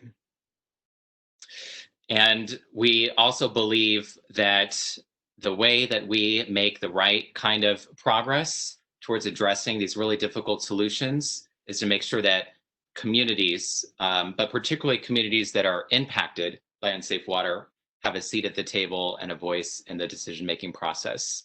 Next slide. And Community Water Center works in communities, predominantly farm worker communities in the Central Valley and Central Coast that have infrastructure and water that oftentimes look like this, and oftentimes are navigating a reality of decades of disinvestment, or at worst, outright racist decisions about where we fund, where we make investments, and where people can live. Next slide, please. Community Water Center also believes in partnership, and we believe that the more that we can work together, even if we don't always agree on everything, that truly we have to find ways to partner as much as we can, but that communities have to have a co-equal seat at the table. Next slide. So I'm going to make 3 key points today, and I'll unpack these a little more as we go, and we'll do this in just a few minutes, so bear with me. But the first key point that I want to make is that maintaining access to drinking water is a prerequisite for an equitable COVID recovery. The second point that I want to talk about is that we see a rising tide of household water debt that threatens to lead to mass water shutoffs next year. And that for us, this is an issue of racial and social justice, as well as being a public health threat. And lastly, and this leads to just the conversation today, that we need to proactively develop solutions now before it is too late. Next slide. So the perspectives we want to, I'd like to share today, and again, I'll make this quick because I know you've heard from a lot of speakers already today, is one that we already had a drinking water crisis, certainly in the state, before the pandemic hit, and that crisis was disproportionately impacting low-income communities of color. Next slide. And that leads to the first point that I want to make, which is that the COVID-19 pandemic for us, and the intersection of water as part of that, really is an issue of racial and social justice. Next slide. As we can see by data that's been collected over the last several months, there have been disproportionate impacts to communities of color, and Community Water Center, we are seeing that with every passing week. And again, this is just one more crisis that's layered over a reality of an environmental injustice in our most vulnerable communities. Next slide. The second point is that the COVID-19 pandemic is exacerbating drinking water disparities in California. Next slide.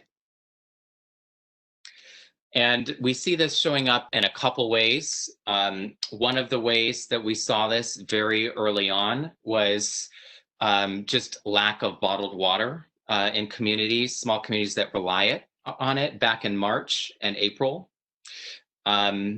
Because of sort of this initial just sort of fears that we saw across the state, sort of buying out basic supplies, and that really hurt our small communities. Another concern that we started hearing about almost immediately was the concern about water shutoffs, as we started seeing the impacts of the pandemic and the economic devastation as a result of it, rippling across our most vulnerable communities, including small low-income communities in the Central Valley and the Central Coast. And so we advocated, along with many other organizations, for a statewide water shutoff moratorium, which was put into place in April. And we were grateful for the leadership of the governor on that.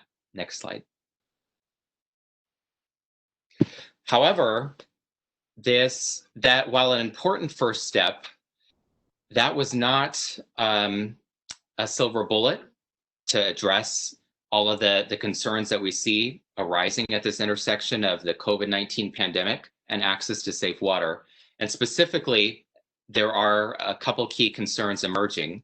One is this issue of the fact that even if your water bill that you're behind on isn't leading you to be having your water shut off, that water bill is still accruing. And we are hearing from families that are behind on their water bill and that water debt is racking up with each passing month. And they aren't sure how they're going to pay for it. And right now, there's no clear plan for how to help them. And that's a real concern that we're hearing from communities. Next slide.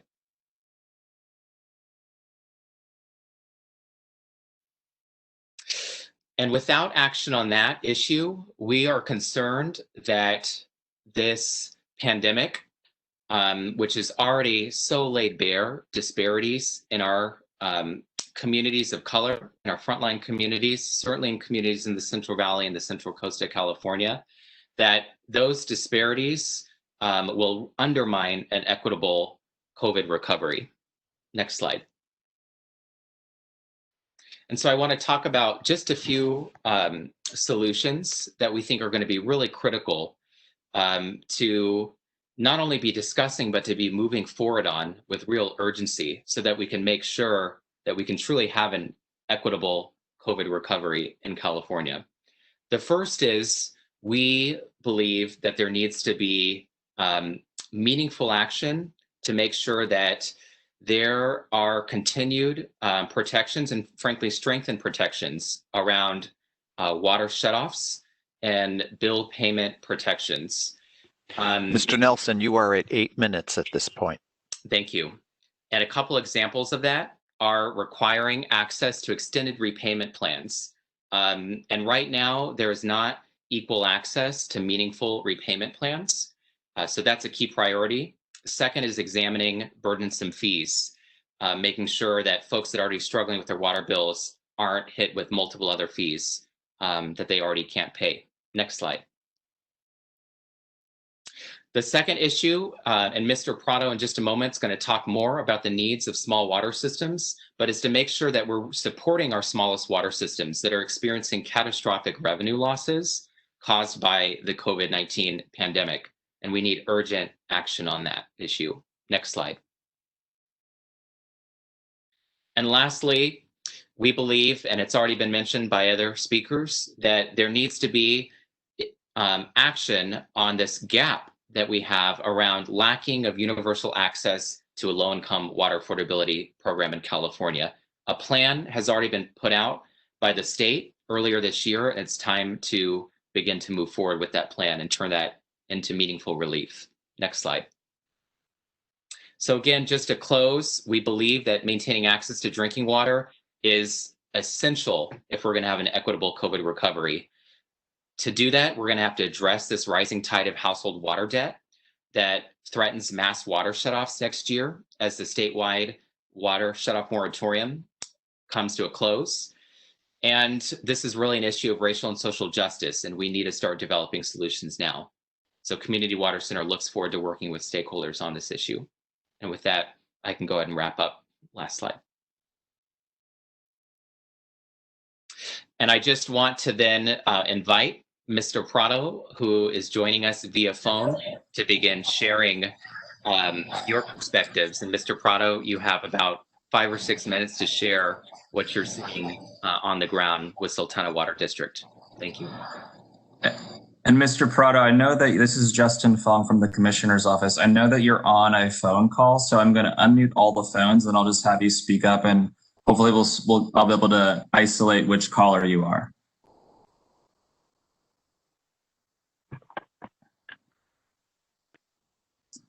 You can speak now, sir. All right. Can everybody hear me? Can you hear me?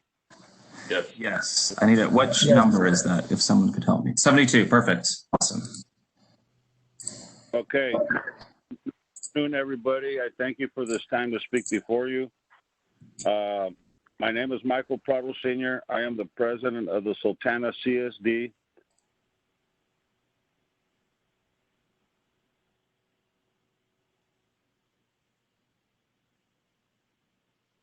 County. Small water systems like ours are seeing increasing numbers of non-paying customers. We are already down 15% approximately of our revenue and expect that number to increase, especially with the holidays coming. If this continues to get worse, it could affect small water systems' ability to provide safe water. We are also getting questions from the communities about what will happen with their water bill debt.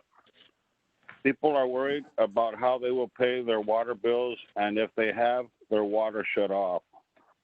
I am concerned about the impacts to drinking water access on our communities. That is why I am asking the state board and the CPUC to please take urgent action now.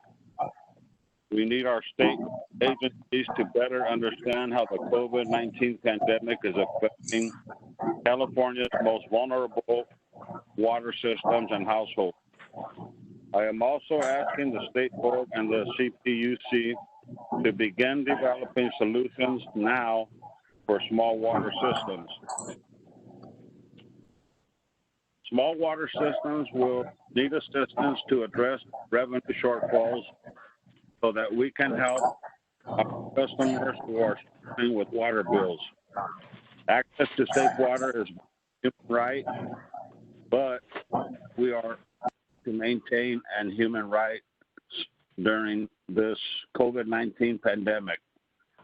As we recover from it, we must all work together and help support each other, and especially our small water systems. Thank you for your time and listening.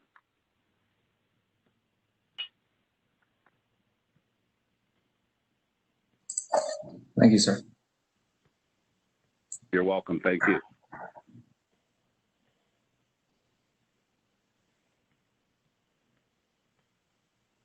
Okay.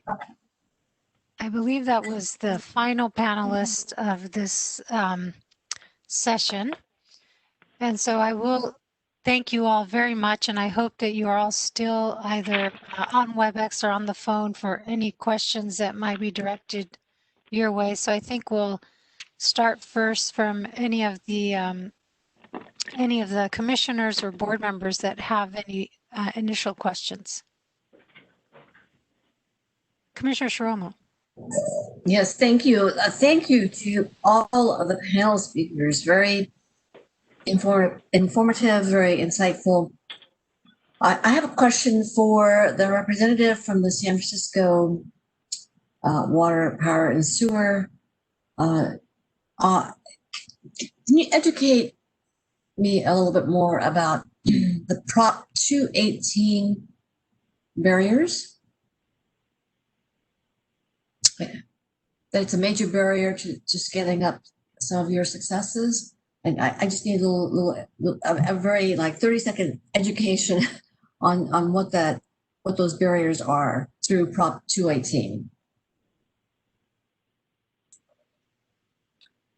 Commissioner, I'll note Mr. Sandler noted in the chat that he was going to have to depart, but that there may be a colleague here of his, Aaron Franks, that can respond.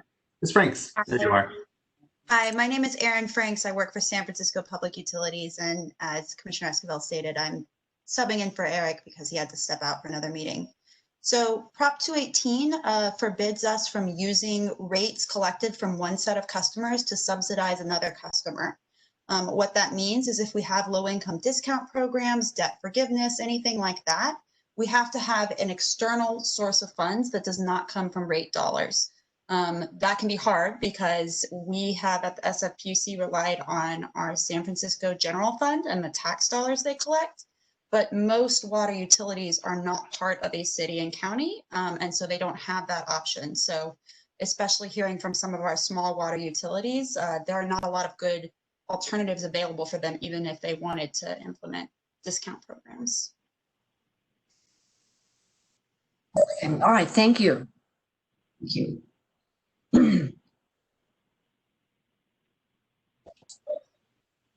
I just want to add my thanks to what was an incredible list of panelists there. A lot to cover, a lot I could maybe follow up on, but I did want to also acknowledge the leadership specifically of Councilmember Solario and some of the work that we heard going on in Santa Ana, and appreciate the distinctions here between municipalities, our special districts, the private water purveyors out there, and it creates an interesting mix of some strategies that can apply and in places where you can't because of Prop 218 that more applies, or you don't have alternative funding streams in the case where municipalities, as Ms. Frank said, have greater flexibility in their budgets. And even having then CARES dollars to translate into assistance for ratepayers, as we heard again, ability there. I think LADWP recently announced doing the same. Again, I think to some of the point there actually from the council member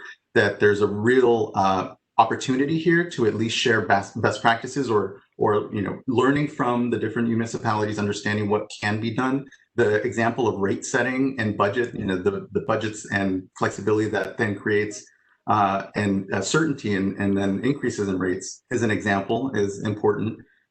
So I guess I do actually have a question. I guess, well, so we know that on the private side that there is, at this point, the PUC has passed proceedings that allow for the privates to forgive a certain amount of what is this accruing household debt. And that's a valve that, the private companies are able to use.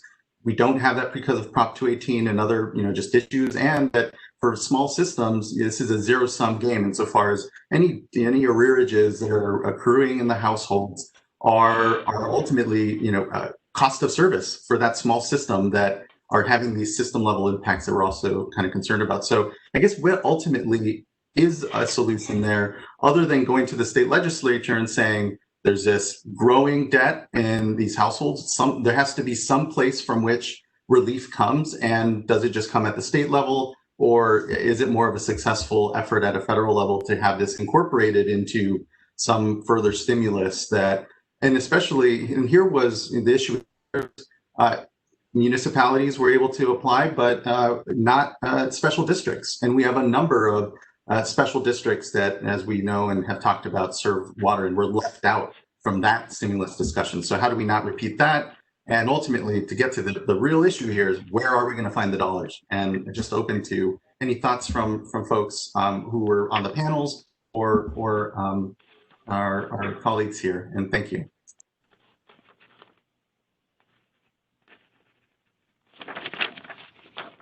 It's too bad we don't have Senator Dodd back on the line. and just, I see that's really quick on the hook. Yeah. I did just want to say we have not yet done any debt forgiveness on the water side. No programs authorized there yet. And part of this discussion is to see, because we have so much more diversity on the water side, and working with all of you, what the options really are. But I see Commissioner Schroman. I see Greg also wanting to respond. So Commissioner Schroman, did you want to wait for his response, or were you gonna? Okay, go ahead, Greg. Okay. One thing that kind of bringing it back to the whole discussion is for the programs for the energies, they have a very large customer base across large regions. And so that provides an opportunity to cost share. Cal Water's in a pretty good position as well because we have 500,000 connections, and kind of balancing that amongst all our districts. We have a not as great of an opportunity as the energies, but better than a lot of the other water companies that are single districts, and as we're going to hear in the next panel, rather small districts. So that's really, I'd go to your point where I do think it's very important that we get some type of federal or statewide funding that can be applied to all districts, all water districts, because basically we're just a lot smaller. We're just, and I'm the largest, and compared to the energies, I'm pretty small at Cal Water. So I just wanted to comment on that. I really appreciate that. And thanks for the clarification as well, Commissioner Guzman. Commissioner Sharma. So speaking of Senator Dodd, I missed his presentation this morning, and I just wondered, was there any discussion or comment on, the brand new legislation that provides for the energy companies to securitize the 2020? Okay, now let's distinguish this. It's the 2020 under collection of what was anticipated to be collected. That is different than arrearages, but it is still under collection of what was anticipated to have been collected under the budgets of the energy utilities. Was there any discussion about expanding that? Again, it would depend on the legislature, the governor, expanding that to the water companies.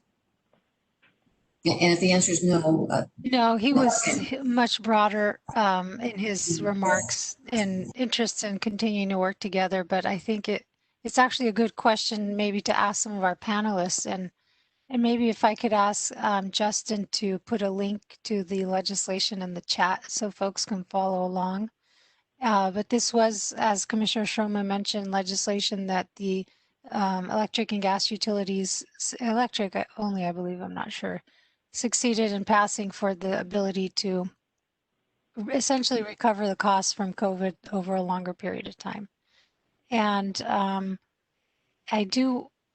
know we did, it was one of these gut amends that happens every once in a while. And so I'm not sure how aware the water community was about the opportunity, or if it's even a real tool. Do any of our panelists have any thoughts, or?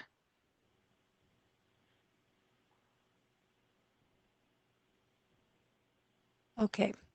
I had the same question, and just, I think that because this is something that, at least in the, in the discussions I'm aware of on the broader public water system side, there are these, for the publicly owned ones, these limitations with Prop 218. I just, and I don't know that there's answers right now, but just I found sparked a lot of potential opportunities to investigate more the ways that kind of more creative financing structures might allow for, for arrearage management plans, for some form of, much longer and potential debt forgiveness, but also much longer structuring for systems where they do have, a lot more restrictions with Prop 218 than otherwise would. So I would really love to hear if there's thoughts now, but also just continuing thoughts more and developing what options might be to learn from the electric side and translate that a little bit into what would be possible and relevant for the water side.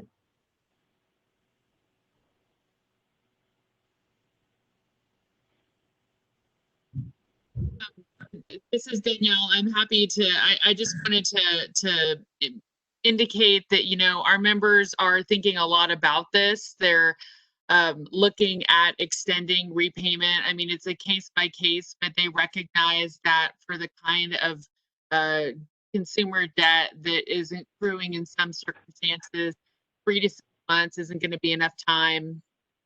So, how do you balance 12 to 18 month repayment period with, the ability to cover those costs in interim. So it is definitely something that's being actively talked about right now. Like you said, I don't have any answers today, but it's something that we're continuing to cover in our discussions, and we're definitely happy to keep everyone posted as solutions may come up in our discussion. Just following up on that, and I echo Chair Esquivel's thanks to Councilmember Solorio, because I wasn't aware of all the amazing things going on in Santa Ana as an example, and a real leader in this space in terms of many of the programs that, not just the CARES program, but many of the programs that are being done in a relatively moderate-sized city compared to some of the other ones in our state, and I know there's limitations in terms of scale, and we're going to talk about small systems later. One thing that I saw that kind of got me thinking about, how to structure some of these creative measures within the public water system space was around how within the rate structure, when you break it down and look at operations and maintenance and also debt payments on the water system level in terms of loan repayments and debt repayments, how some of this long-term debt might be integrated and maybe debt forgiveness might be integrated into some of those budgeting and rate designs in a way that doesn't directly, I know there's a lot of limits with Prop 218, but there might be some ways that we might address that. And one was, to the extent within the SRF, we have, varying loan rates and loan forgiveness programs for infrastructure. And one thing just thinking about is how to maybe be able to leverage some of the state funding loan programs in terms of adjusting that, structuring in the ability to provide some loan forgiveness and customer affordability programs into that kind of public funding. And again, I know there's limitations within SRF, and hopefully in future, our joint efforts to get federal funding that can be freed up. But I would love to hear if people have already thought about that or seen that as a approach either here or in other states or contexts.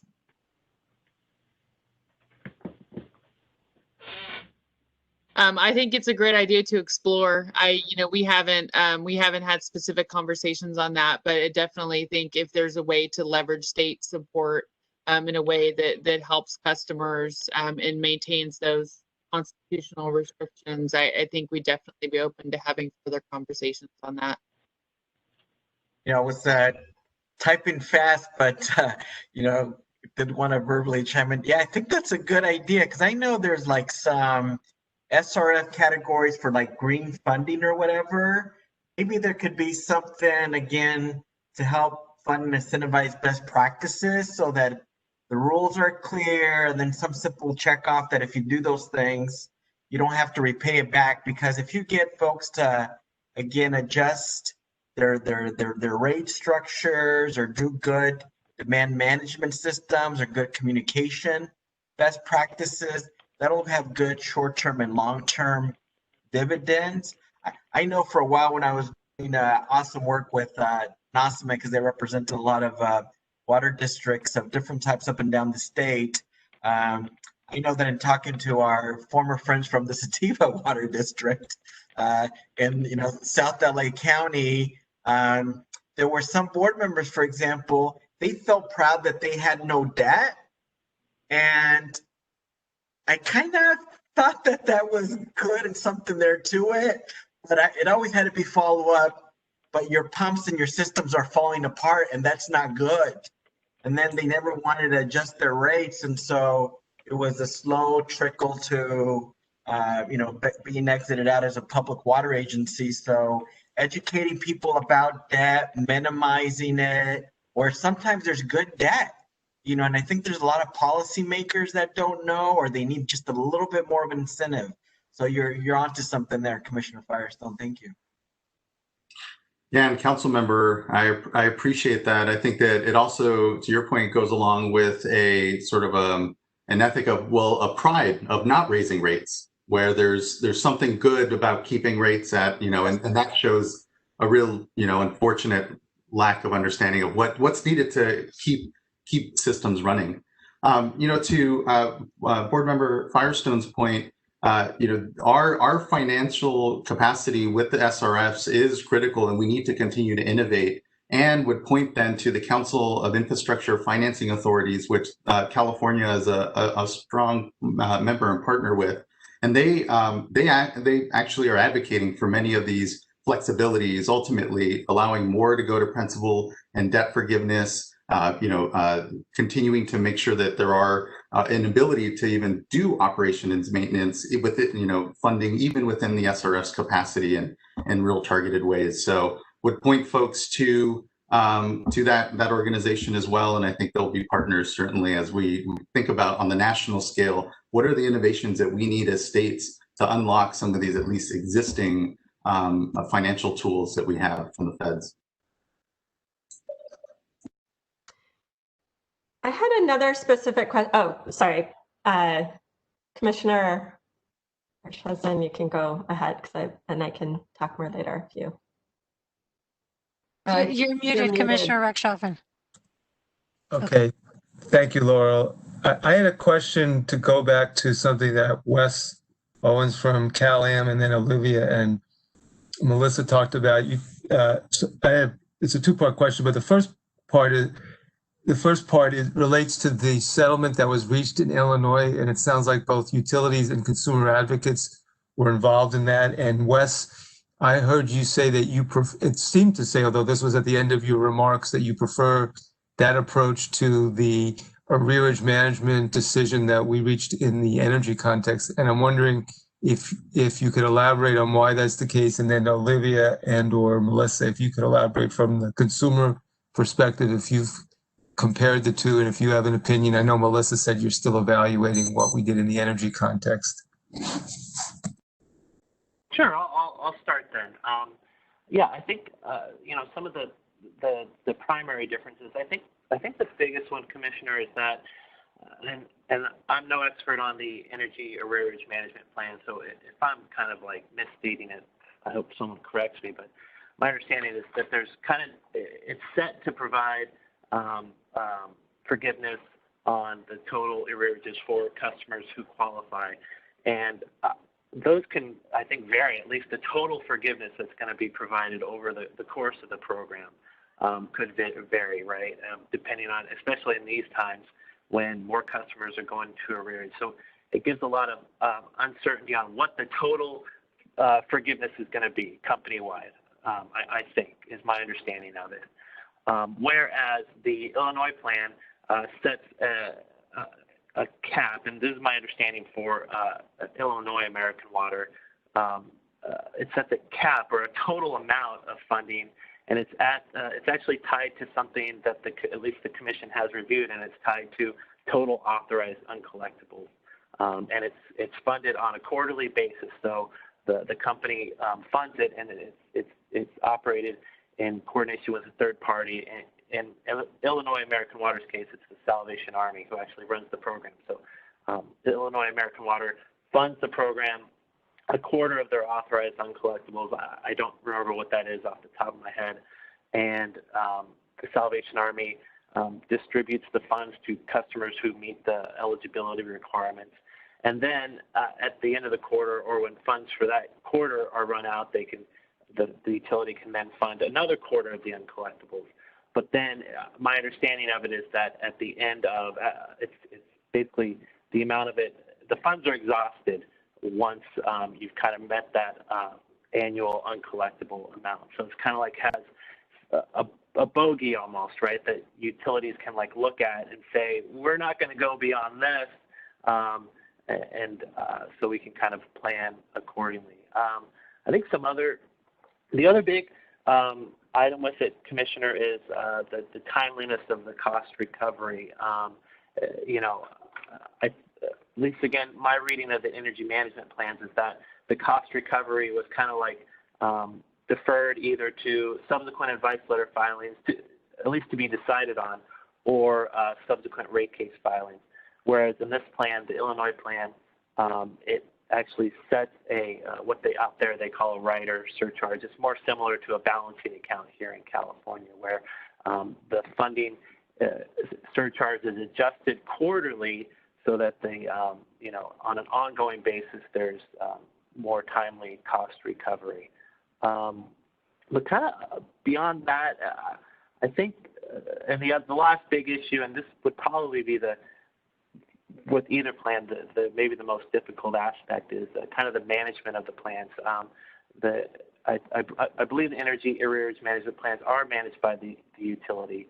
I don't know, just speaking for CalAm, but I'd imagine for the other Class A utilities that we are set up to kind of turnkey approach, start managing plans like that. You know, especially I'd imagine the amount of customer participation a plan like this would generate, which is the goal. We want to generate, you know, bring customers in to participate in our programs. But I don't know that we'd be set up to kind of off and start running a plan like this.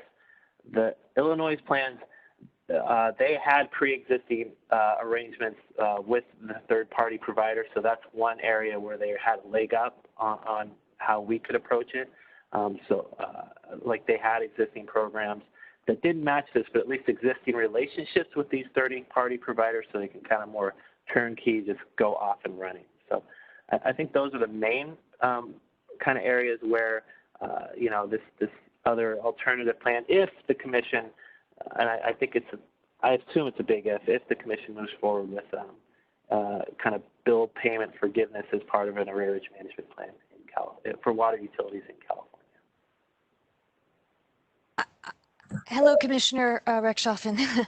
I think that the main difference is whether the commission is looking at something that's immediate but short term, or looking at a longer term strategy for bill affordability. The arrearage management programs are not one and done. The Illinois settlement is more along that sort of what can we provide for arrearage forgiveness. That's why they sort of created a formula, 25% of the authorized level of uncollectible expenses from the last rate case. They use a different formula for the amount for the energy companies. So it's a set fund, and then, you know, people will get a set amount forgiven right off the bat, and when the money's gone, the money's gone. The arrearage management programs are really looking at building another tool in the tool chest of affordability. Thank you very much. Yeah, if I could just add a little bit of thought to that, which is that the timing of the arrearage management plan adoption coincided in a way with COVID that was not anticipated. And really the original notion about getting that program in place was in fact more focused around a more chronic issue. It's not to say that it's not going to provide some alleviation to the greater mass of people impacted by COVID. But one thing I am very interested is in this, you know, the arrearage management plan is a burden to customers because they have to keep up with their bills in a timely manner for a year. And so in and of itself, it's not the same form of injection of help as just what Illinois has done, what LADWP has done, and now what Santa Ana has done, which is injecting that money with no strings attached. You're just providing that relief, and that's something that I think is, you know, assuming we could find a way for, you know, Congress or the legislature to figure out a funding mechanism or some other mechanism here as a collective.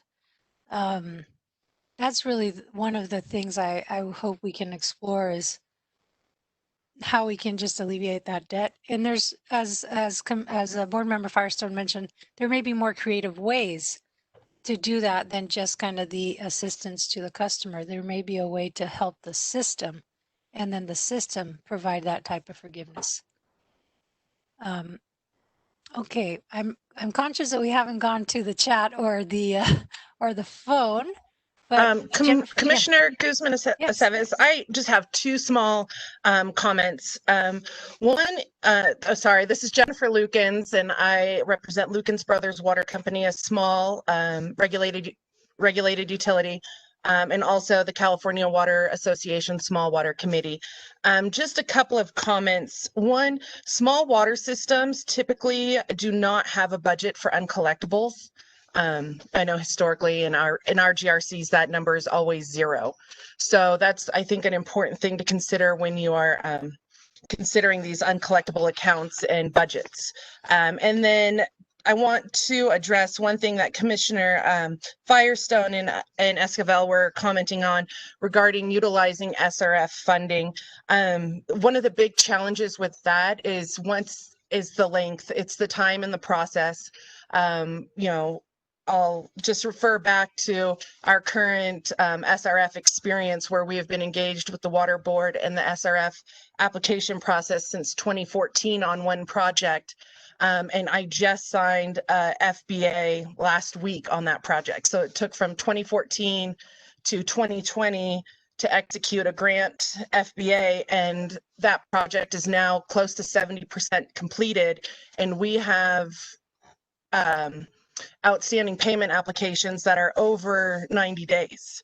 So hypothetically, the SRF funding program is a great program, but in reality, when you need money now to pay bills that were due 90 days ago, not having those funds is a huge challenge for small water systems, especially small water systems serving DAC communities. So those were my comments on that. And so I'll just say thank you. I know we're going to talk about small water systems more soon, and I think already in this panel, there's discussed the need for bridge grants and loans, especially for small systems, for exactly that reason. I had one question I just wanted to ask before we moved on about back to the issue of data sharing from the energy side to water systems. One of the things I noticed from the SFPUC's presentation was how there is more than an order of magnitude in terms of the customers enrolled in the assistance programs for water versus the customers enrolled in energy. It was just far, far greater. You know, of course, when there's no funding for for assistance programs, especially for public water systems, it's hard to enroll a lot of folks. But thinking forward with the optimism that we will identify and secure some additional funding going forward, I'm interested in what the maybe lessons learned in terms of accelerators or addressing barriers were from the IOUs when they implemented this data sharing to be able to apply that data to their own rate customers, so that just as, you know, thinking forward as we hope to be successful in advocating and developing funding sources to support more systems in customer assistance programs, how we might be able to also ensure that we're enrolling all the folks that need to be, and just learning from the experience of the investor-owned utilities that are ahead of the curve in that and seem to have a lot more access to data in addition to funding flexibility.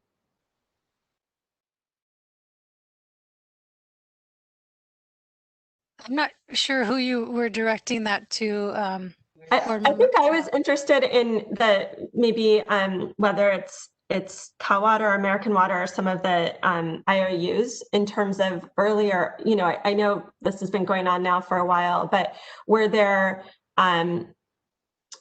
practical approaches that were important in utilizing the data sharing to apply to their own customers that we could learn from as we think about how we might expand that to the public side?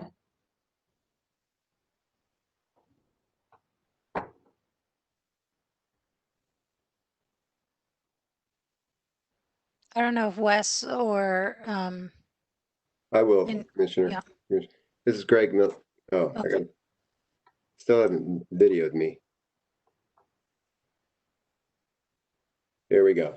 This is Greg Milliman from Cal Water, and really the challenges that we face right now with the process in the beginning, when I was around when we first started doing it, and there was a lot of issues in regard, and that was in 2011, and that was a lot of issues with confidentiality that we needed to work out with the energies in our contracts. And since then, the Consumer Privacy Act has come into play, and things will be even more challenging. But nonetheless, so working through that agreement was important and to get that locked in. And then it was really just the technical side of how to share the data. And that's out of my league, but the people in IT can deal with that and square it away pretty well. The ongoing challenge associated with it is we get I'll call it a data dump from the energies that give us all the care customers that they have in their system. And then we need to go through the process of matching that up with our own customer database.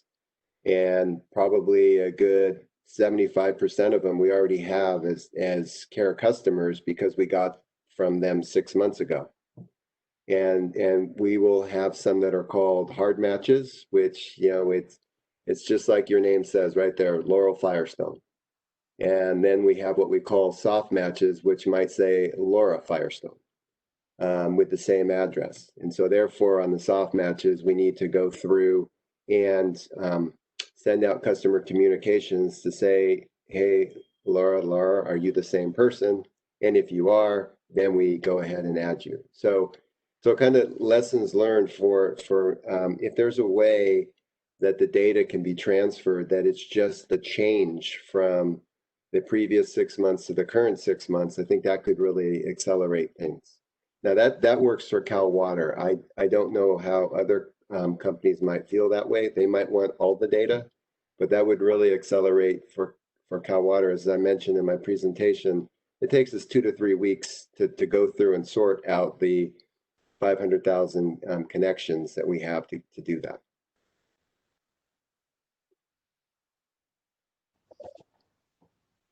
Thank you. That was really helpful.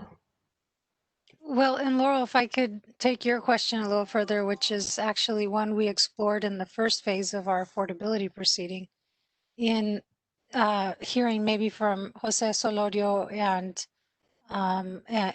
maybe even from CMUA, Danielle, if you have any thoughts on if there's a need, if there's great utility of having this information that could easily be transferred for your purposes as well. This is Erin Franks from San Francisco Public Utilities, and I'm not the people you just called on, but I would say we would love to have more availability of data. What we've seen as one of the big barriers to enrollment for customers is having to fill out yet another form and submit tax returns and prove their incomes. And we've seen a lot of improvements in saying, instead show us that you're enrolled in CalFresh, but it's very ad hoc. There's nothing automatic. We don't get data sources like the IOUs do. So I think that would help a lot of customers, and it would save a lot of utilities administrative time if it was done well, because it takes a long time for us to check people's incomes.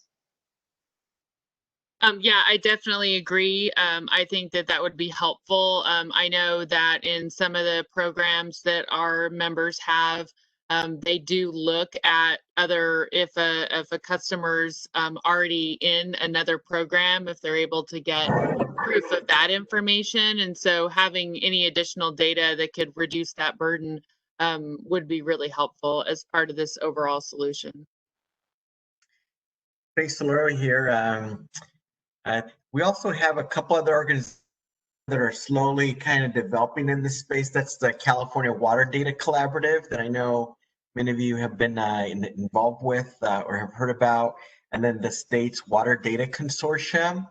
So I think we kind of have folks doing macro stuff. There now needs to be that communication back to the water agency cities. And I saw Dan Ortega was also listening on much of today's program, and he's also with organizations that represent a lot of the small water providers, including Mutual. So yeah, maybe some of us can do an offline session to figure out how to roll out this information and this data stuff to others, but good points. Really appreciate that, council member. I think there is a very strong connection there. I'm fortunate to be on the steering committee for the Water Data Consortium. So really think that we should bridge that. Like to use one of another headlines too that's really powerful too. He speaks about resilience, and he talks about when we think about that, let's also look at it from the perspective of the weakest link, because the weakest link in the system and what resiliency means for that, you know, household and beyond is another way to look at it too, because we sometimes just think of the averages or big entities, and thinking about the weakest links in our community are important. Excellent points. Okay, why don't we see if Robert, is anyone on the phone? Robert has been in touch with me and no one is on the phone. Okay, great. So Pilar, we'll go to you and see if you've been monitoring the questions in the chat. Commissioner, there are call-in users, but I don't know if they wanted to have a chance to speak. There was like this similar kind of distinction, or we could just go to Pilar. Yeah, why don't we go ahead and go to them first? So any call-in user, you can unmute yourself. As long as you're an attendee in the attendee list, I've unmuted you. Do we have any questions from the callers?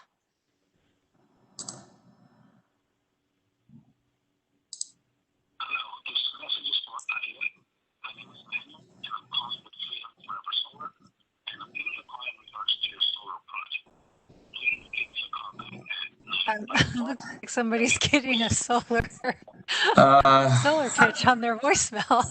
Okay, Yes. let's go ahead and go to Pilar. And Pilar, why don't you go ahead and tell us if there's some questions here you want to pose from the chat? Okay, yes, we have a few questions that came in. There's specific questions for Jose Solorio, and this question is coming from Julie Blue. In regards to your presentation, are the $500 grants that are provided by Santa Ana customers also based on financial need? What funding source is used to avoid Prop 218 non-compliance?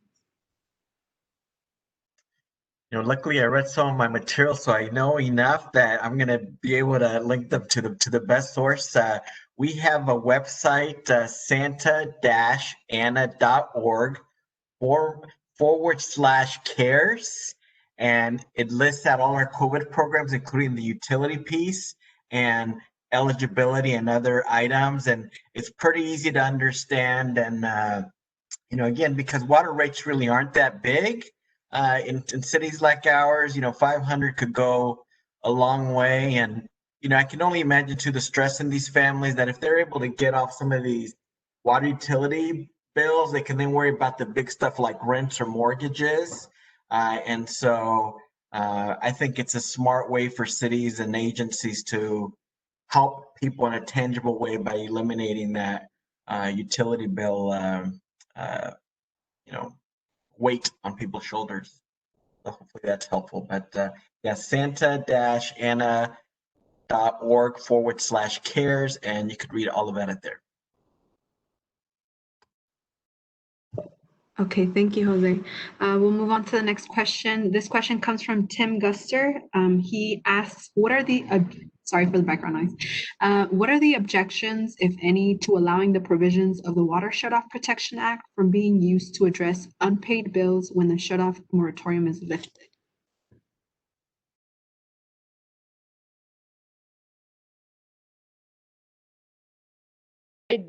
This is Danielle Blassett from CMUA. I don't think there are any objections. In fact, I think that that's one of the reasons why our members in CMUA think we need to allow the provisions of SB 998 to be fully implemented, because there are really robust policies that needed to be either refined or created by water systems to help with folks who are behind on their bills. This is Jonathan, also with Community Water Center. I would just say that from our perspective, while SB 998 was provided a good framework around protections for water shutoffs, that there's opportunity and need to look at improving some of the provisions of that bill, such as, for example, that bill doesn't provide protections for our very small water systems. And that there's also, I think, places where, as we think about this current crisis that we're in now, that we may need to revisit, such as making sure that all Californians have access to extended repayment plans, but of a certain duration, and having just some equality and access to those kinds of provisions. Thanks. Okay, thank you. We'll move forward with the next two questions. These are more discussion questions. The first one is from Lourdes Medina. In certain communities of California, cost of water is high, yet quality of water is contaminated. How can we influence legislature to pursue protection for customers to receive clean water without increasing water rates? And she also mentions to keep in mind communities that are still connected to wells and need further support paying water and energy costs.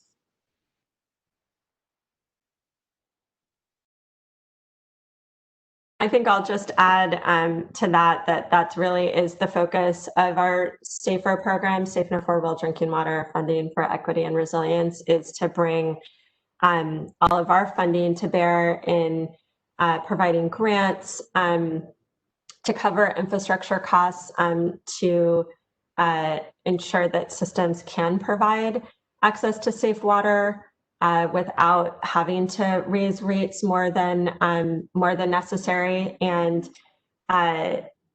more than affordable to the extent possible. And these two things are very linked, and really, I would say, are very much the focus of our program. And so I know we're going to hear more from small systems, and also just encourage everyone to work with us in making sure that program can be the most effective.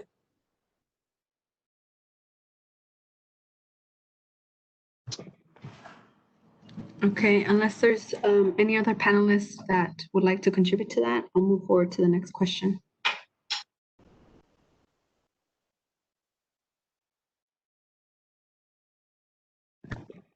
Okay.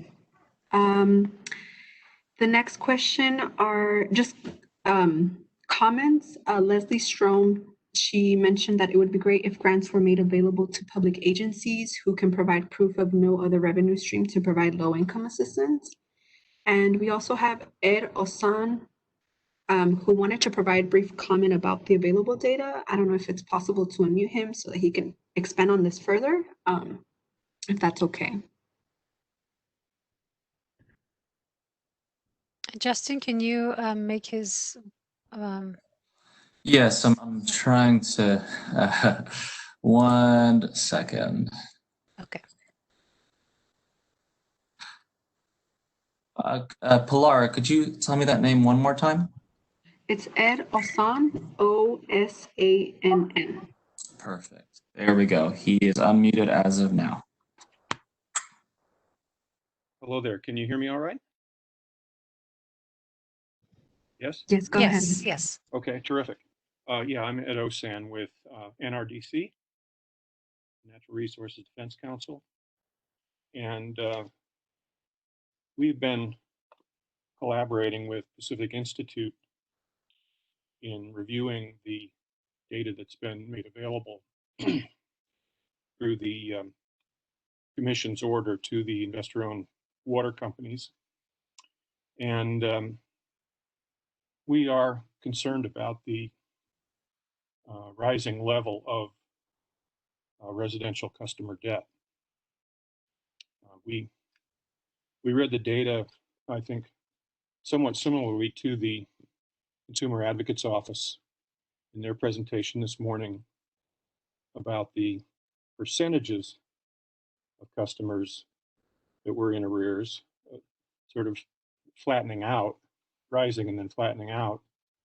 But the level of debt, the dollar amount of debt, seems to be going up at a fairly steep slope when these figures are graphed. So it is important that we begin to talk about and work on solutions, even as more data is being collected. And we do want to thank the Commission for directing that the arrearage data be entered into the public docket. Thank you. Okay. Did you have any more, Pilar? No, that is all. Thank you. Okay, well, it looks like we're right on time with that, but did want to give anyone else an opportunity if there were any other questions, final thoughts here. Commissioner, we will have another opportunity for people to ask questions after the next panel as well. Great, yes, okay. All right, so it looks like we don't have much time for a break, so hopefully maybe we take just a few minutes and start just at 3:30. So we'll take just a 2-minute break. Thank you everyone for this very thorough panel discussion. We won't have as many concurrent speakers on the next one.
Okay.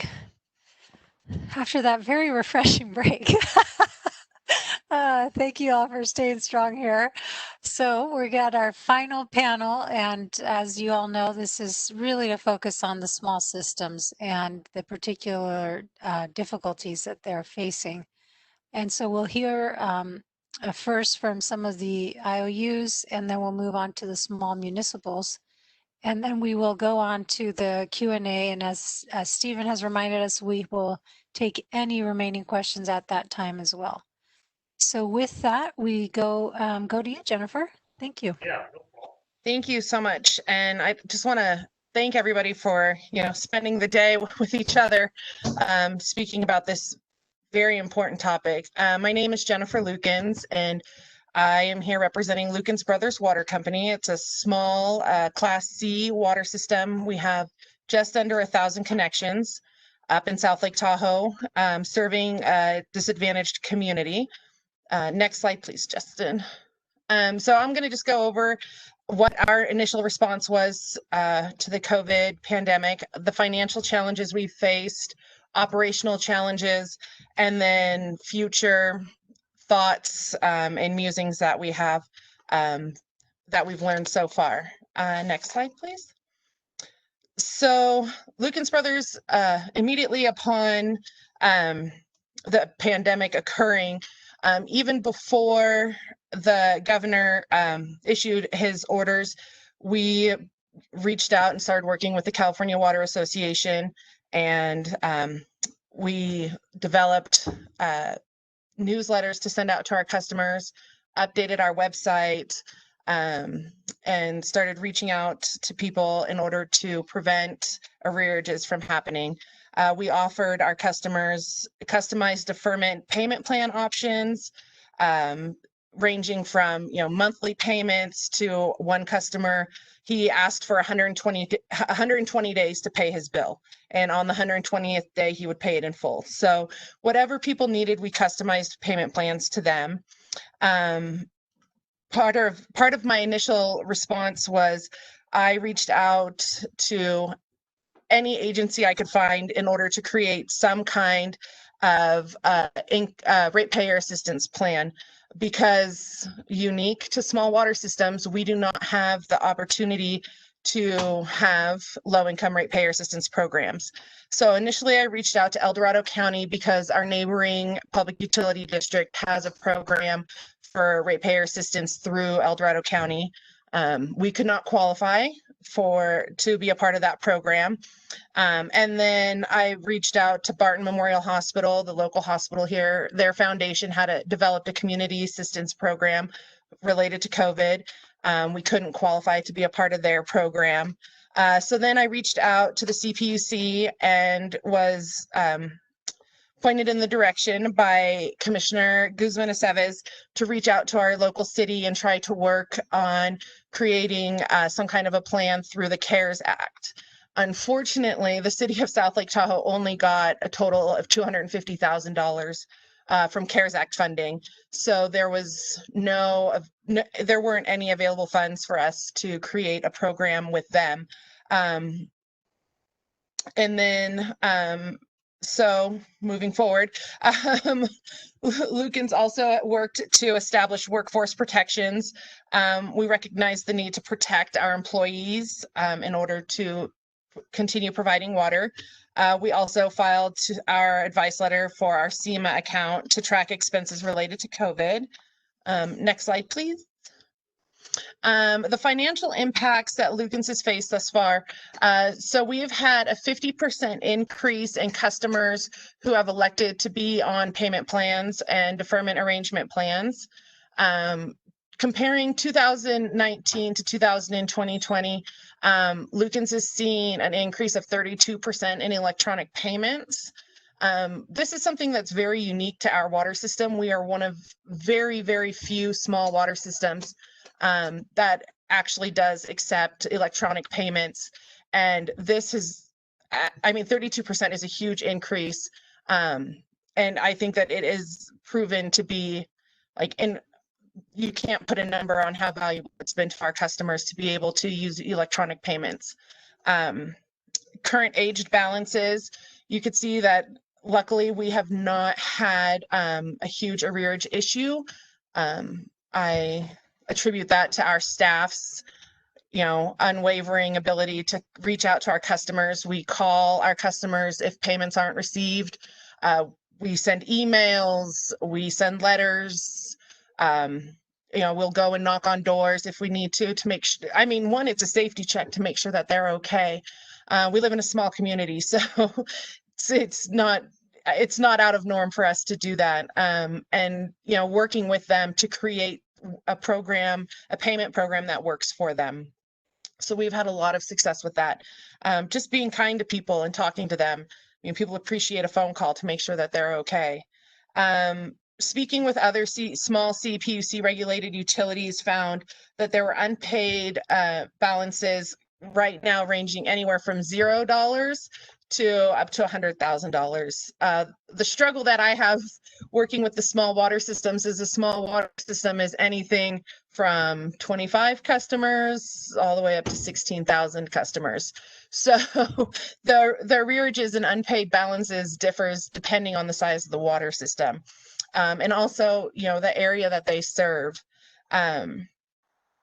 Looking forward to potential cash flow issues, I think is very important when considering, you know, where we are now. We're hoping that that it doesn't get worse than it currently is at now. Operationally, what we've done is, of course, our number one priority is always to continue to ensure that all of our customers receive clean, safe, and reliable drinking water. You know, our collection procedures, as I mentioned before, we're calling all of our customers, making sure everyone's safe, and seeing if anyone needs assistance. With a staff of less than 10, there's certain realities that you have to consider. And so what happens if one employee gets affected by COVID, has a family member that gets sick, or if someone contracts COVID? What happens if our entire workforce contracts COVID? These are the realities that we had to face. And we had to change our operations in order to accommodate those real concerns. So we closed our office to the public and made it open by appointment only. We staggered employee work schedules. We had a no customer contact policy with our employees. Of course, we provided adequate PPE as it was made available. Employee travel policies. This is a challenge where, you know, people still are traveling for various reasons, and when they come back, you have to determine whether or not they've been exposed to COVID. If they have, then they need to get tested. Unfortunately, in Tahoe, rapid testing and rapid processing of testing and testing priority was made only available to essential employees that worked in the medical field, not essential employees that worked in the utility field. I think that this is a huge challenge that we need to address. I wouldn't say it's just a state level issue, it's also a federal issue. So let's see.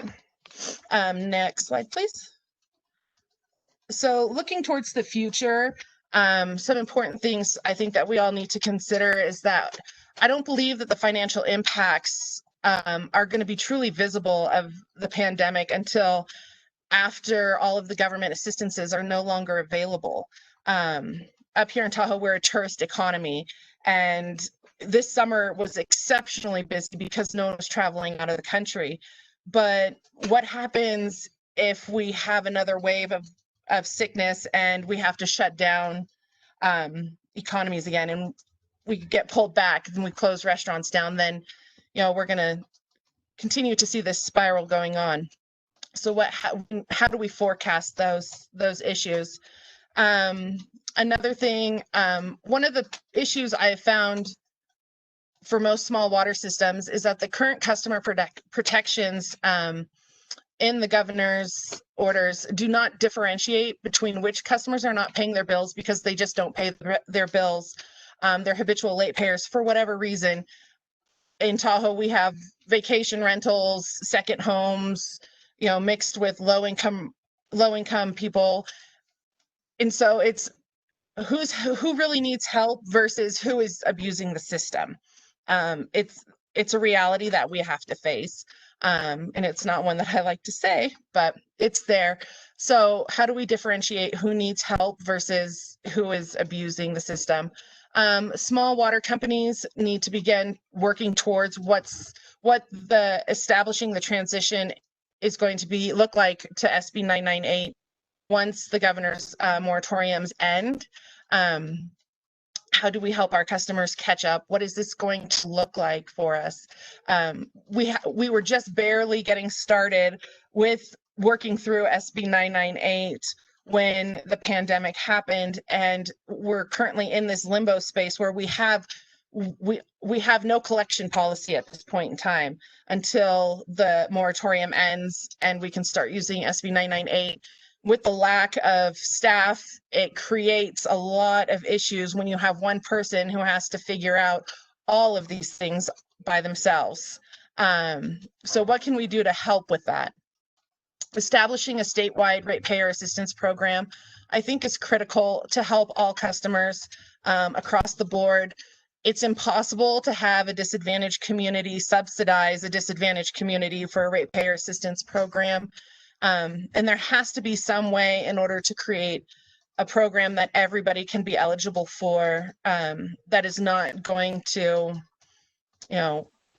detriment any other set of people. Am I running out of time? Yes, you are, ma'am. Perfect.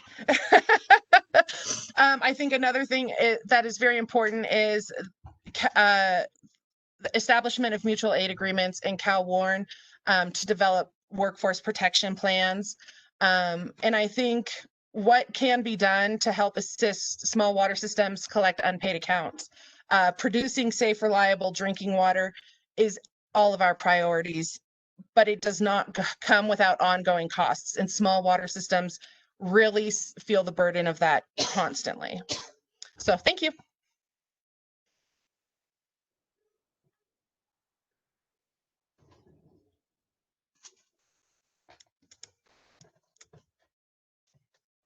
Kimmy, go ahead.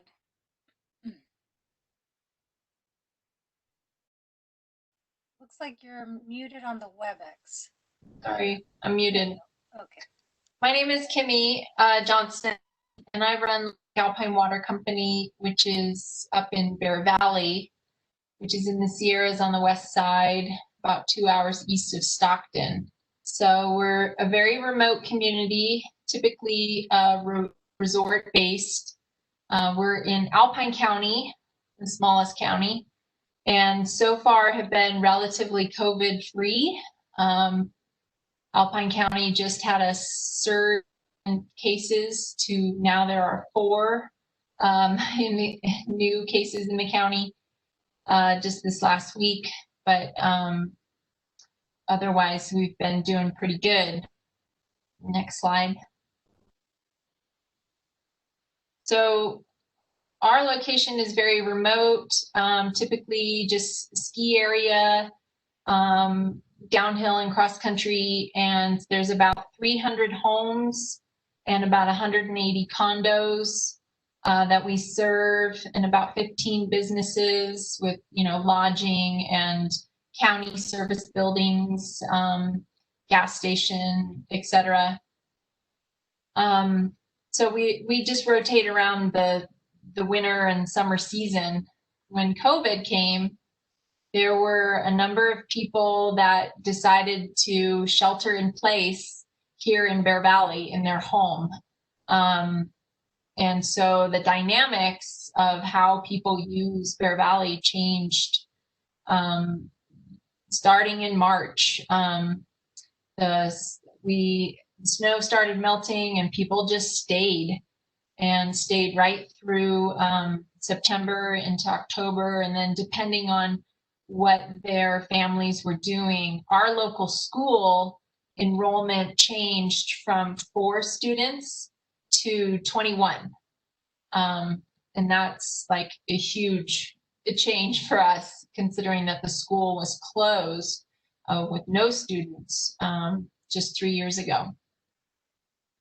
So that's how COVID changed our community. A bunch of people moved here because we're so remote and considered, kind of a very big place to shelter in place. Next slide. So we did not have an adverse effect on our accounts receivable. We didn't really have a negative effect on past due. As Jennifer was saying, we had our habitual, usual late payers.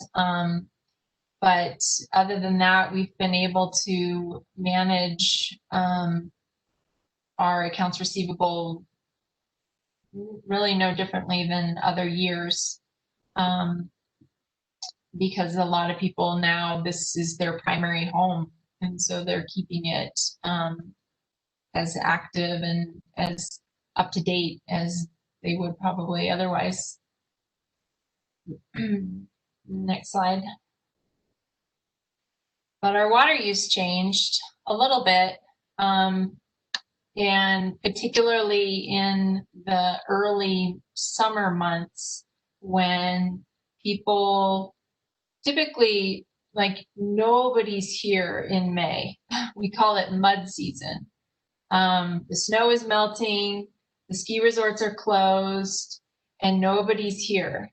And yet we had 140% increase in water use. And that was with the lodge closed, the cross-country center closed, the down, you know, all the businesses were shut down, but people stayed here. And that was just very different. And that lasted through June as well. And then with the smoke in the Bay Area and other places, once the fires hit, a lot of people continue to stay through July and August because we were not smoky up here, fortunately, until the Creek fire hit later in September. And then things got a little different. But with the up in water use, it just affected our operations. So we're small. It's myself and 2 operators, 1 full-time and 1 part-time. And so I hired a summer intern to make up the gap in the field. And our operators didn't get any days off this summer yet. Hopefully I can give them a break here in November. But we just had a big demand on time to produce a lot of water that we normally don't. And trying to do all that on top of our usual season of field repairs, which can only happen June through October, is the only time we can do repairs in the fields on hydrants and meter rebuilds and line replacements and all that kind of stuff.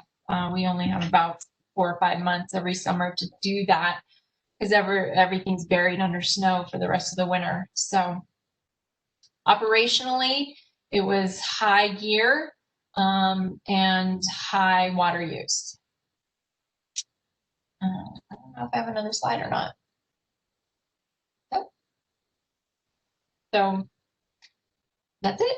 I don't know if anybody has any questions, but that was our effect from COVID. Thank you.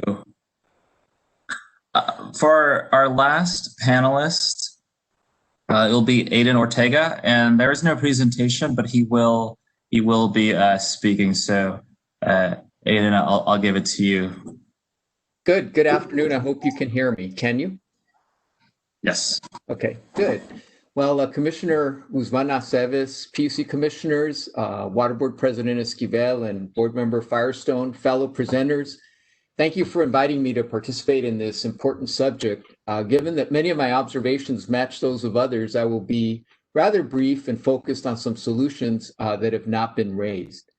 The California Association of Mutual Water Companies, CalMutuals, represents 300 mutual water companies. Most of our membership is driven through our insurance program, so we represent better run mutuals, but we have a wide range of levels of staff, management, and financial capacities. Our organizing principle is larger water systems helping smaller water systems. As my colleague Jose Solorio shared, any claims to resiliency are only as good as the strength of our weakest links. That's what we believe. Only 35 of our members have more than 500 connections, so CalMutuals provides some basic technical and managerial assistance for such small systems with only the basic $150 cost of membership. We've been keeping our members informed about developments related to COVID and encouraging them to participate in the state water board's related data surveys. We have also started to create mutual aid agreements to facilitate the sharing of operators to replace those impaired by COVID-19, the most significant being in Southeast Los Angeles. Mutuals, for the most part, for those of you that are not familiar, are community-owned water systems and operate like other types of co-ops. So our members report a variety of ways of coping with non-payments while not shutting off their shareholders, who are also their customers. And this includes things that have been discussed, like individualized extended payment plans and forbearance programs. For mutuals, there are limits to shareholders sharing the cost of non-payments due to state laws that require uniform charges among shareholders, just like Prop 218. And when we deviate from that, our income becomes subject to tax. One example is that receiving state or federal grants to cover lost revenue may result in tax liabilities. We need legislation. We've been pursuing legislation to have California recognize their 501c12 status, but have so far have been caught in the spokes of other tax credit type issues that haven't passed in the state assembly in particular. Using non-rate revenue on financial assistance can also expose us to state income tax. Any programs to help residents or struggling water utilities should be available, we believe, to everybody because we're all taxpayers, whether we're in private water systems, IOUs, mutuals, or not. As shared by previous speakers, universally, we find that people not paying their water bills under COVID are the same ones that are typically late in normal times. The total growth in arrearages from those that we have consulted stem from those who have stopped paying late or at all. The implication being that forbearance is beginning to look more like uncollectibles as debt grows through April, as expressed by Jonathan Nelson. The challenge in collecting data from small water systems with less than 200 connections is logistical and technical because many of these systems are operated by volunteers with day jobs. They use personal email and telephone accounts, so contact with these systems is hard to track down unless, for example, with us, they have insurance with us. And it requires persistent efforts to reach the operators before or after hours. For smaller water districts and small municipal utilities that we work with through a group called the Community Water Systems Alliance, this quarter of our constituency is beginning to feel more stress given worrisome trends of repeat non-payments and accumulating debt. The highest increase in non-payments reported to us is about 20% above the normal average, with concern being about repeat and accumulated balances. There's also confusion about the governor's executive order. You know, we've been repeating the State Water Board's message that the anti-shutoff order remains until the emergency declaration is over. We do have some solutions we'd like to recommend quickly. For greater data collection, we believe that creating a program under a reimbursement basis where larger water systems help smaller water systems with their billings could be a very useful tool in some regions around the state where there's large water systems willing to do that. And we have some in our membership that are exploring that option. In areas with multiple sources of water, for example, where there's pumping or imported water fees and rates, my colleague Jose Solorio from Santa Ana, who's on the MWD board with me, I represent the city of Fullerton. We pushed a program for credits to our member agencies who are struggling to collect payments from their customers. Another potential solution is that some large water systems can choose to defer their ad valorem property taxes so that the counties can use that money for a low-income rate assistance program. Another potential solution for real-time revenue shortfall relief that's attributed to non-payments for water bills is perhaps, and I know this is a tough one, a temporary credit for systems serving disadvantaged communities through their power bills to offset revenue losses. The cost of power is the main regular cost burden for many small systems and many of those serving disadvantaged communities. We know that this raises multiple issues, but it could be the basis for concrete coordination between the Water Board and PUC and the Office of Emergency Services in order to make sure that the power companies are somehow reimbursed.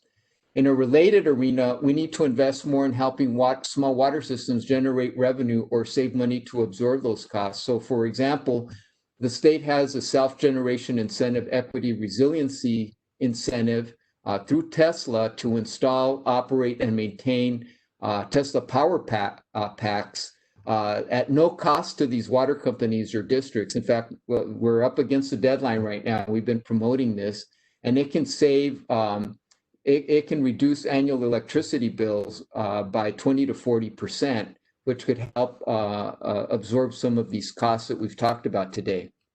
Another idea involves recognizing that the continuation of our normal regulatory activities are also creating stress on small water systems and those serving disadvantaged communities.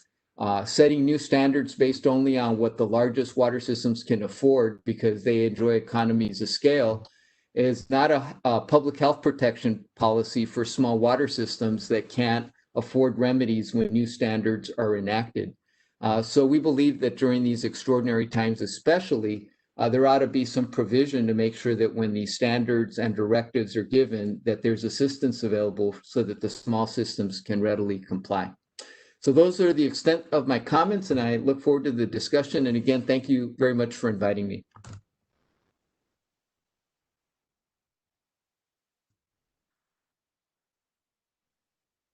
Thank you so much, Adan, and thank you, Kimmy and Jennifer as well. Okay, so that concludes all of our panelists, and I want to turn first to my fellow commissioners and board members for any questions for this panel. Okay, as we begin, this is Steve St. Marie speaking. I've been informed by the administrative law judge in this case that we may have a court reporter online, but I have not received confirmation that the court reporter actually is online. I would remind everyone that we are recording this meeting, and so you will be able to have access to this information afterwards. Okay. Thank you, Commissioner. Okay. Board Member Firestone.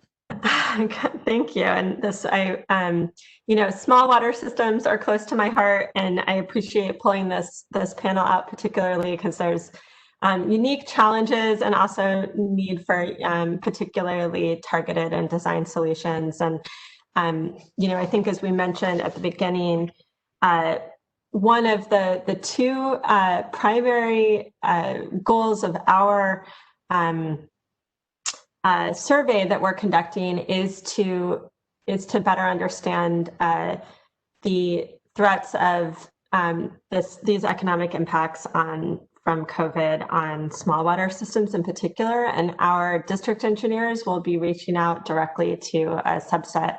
So I don't know that any of our panelists are on the list necessarily, but just encourage help in helping us be able to pull together a statewide picture of this. I thought it was great to hear the characterization of some of those challenges from the panelists.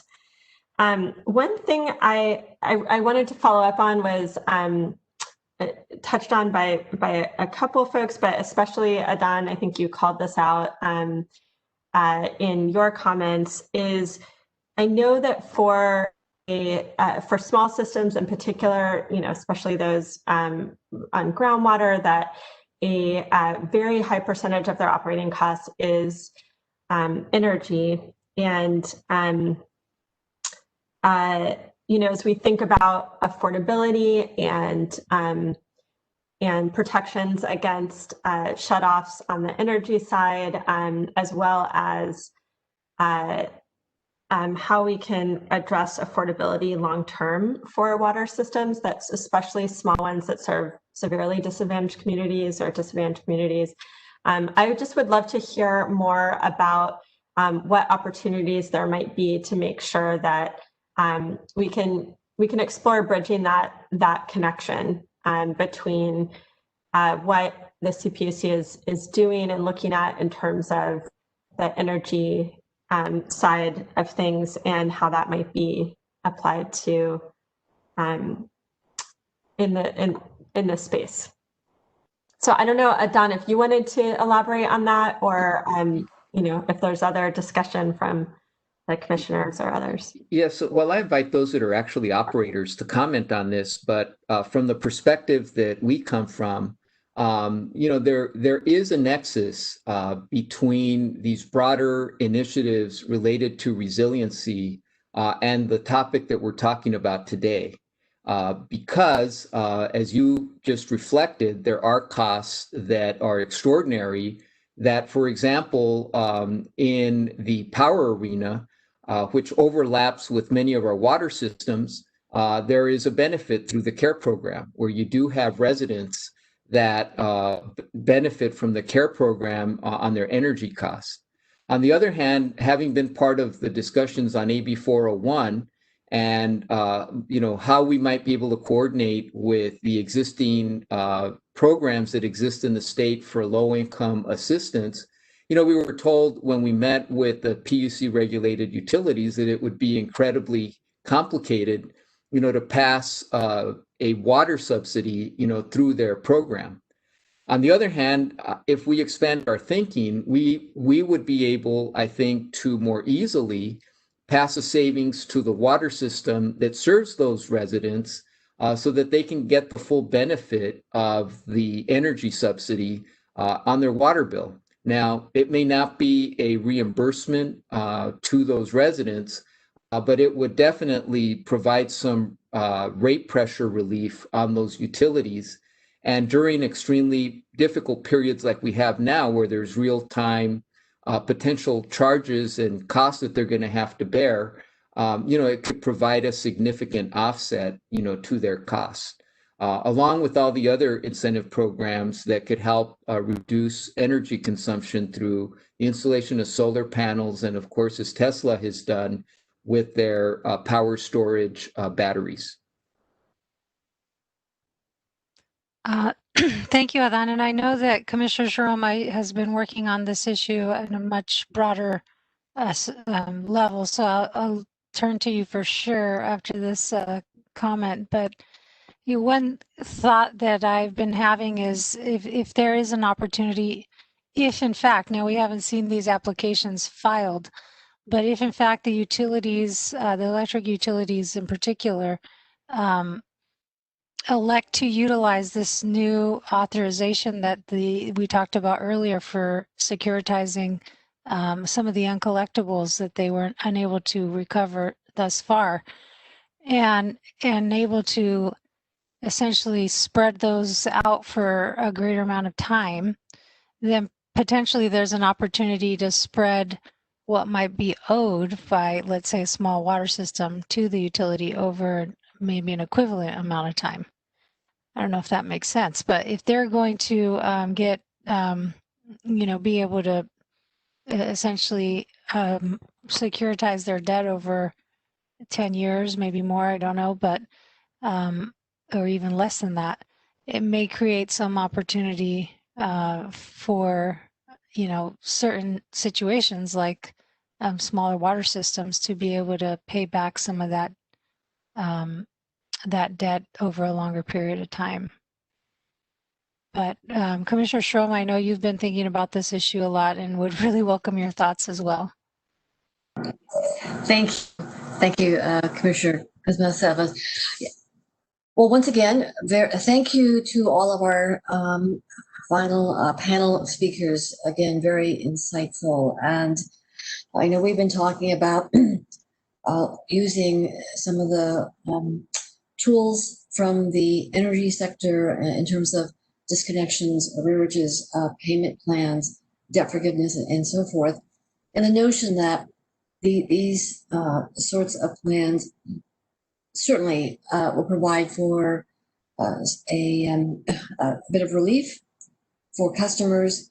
And in doing that, how do we keep the utilities whole? Now, for the small utilities, such as South Lake, the Lukens and Alpine, Adán, your membership, maybe I have a little different question, and that is, we're aware that there are small utilities, small regulated utilities, small municipal and special districts, what have you, that may be running into trouble in terms of paying their electricity bill, and maybe running into the situation that they are not able to pay, and are caught up in the moratorium, caught up in the arrearages,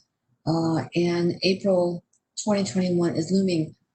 Are your membership utilities, water districts, are you hearing about that in terms of the water providers themselves heading into trouble in terms of paying their energy bills? No, ma'am, we have not heard that as an imminent kind of thing. I think what the mutual water companies are responding to is, I think what you've heard throughout this conversation today, that we have a wave of debt and non-payments looming.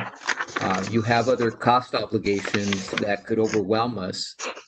Is it going to get to the point where we can't pay our power bills? I don't know, but I can tell you that if we got some relief on our power bills, it might help us cope with this looming wave that we've been talking about. And that's the approach or the angle that we were coming from. Thank you, Commissioner. I can speak on behalf of the CWA small regulated utilities, that this is a real concern for the small regulated utilities. If and when I don't have the numbers for how many are facing this imminent danger right now, but for small regulated utilities, a lot of the owners are the operators, right? And so what happens is the owner operator will not pay payroll. So you don't pay yourself. And you lay employees off, which causes the ripple effect of financial hardships that way. Power bills don't get paid. You prioritize what is the most important bills to get paid, right? What do we have to pay to keep the water pumping? But some of the concerns that I've listed here, I'll read off to you. If power bills don't get paid, water company powers will get shut off, making it impossible to pump water. Water companies with outstanding debt, loans, leases, those don't get paid, resulting in default, foreclosure, repossessions. Routine water quality monitoring does not get performed, resulting in degradation of water quality.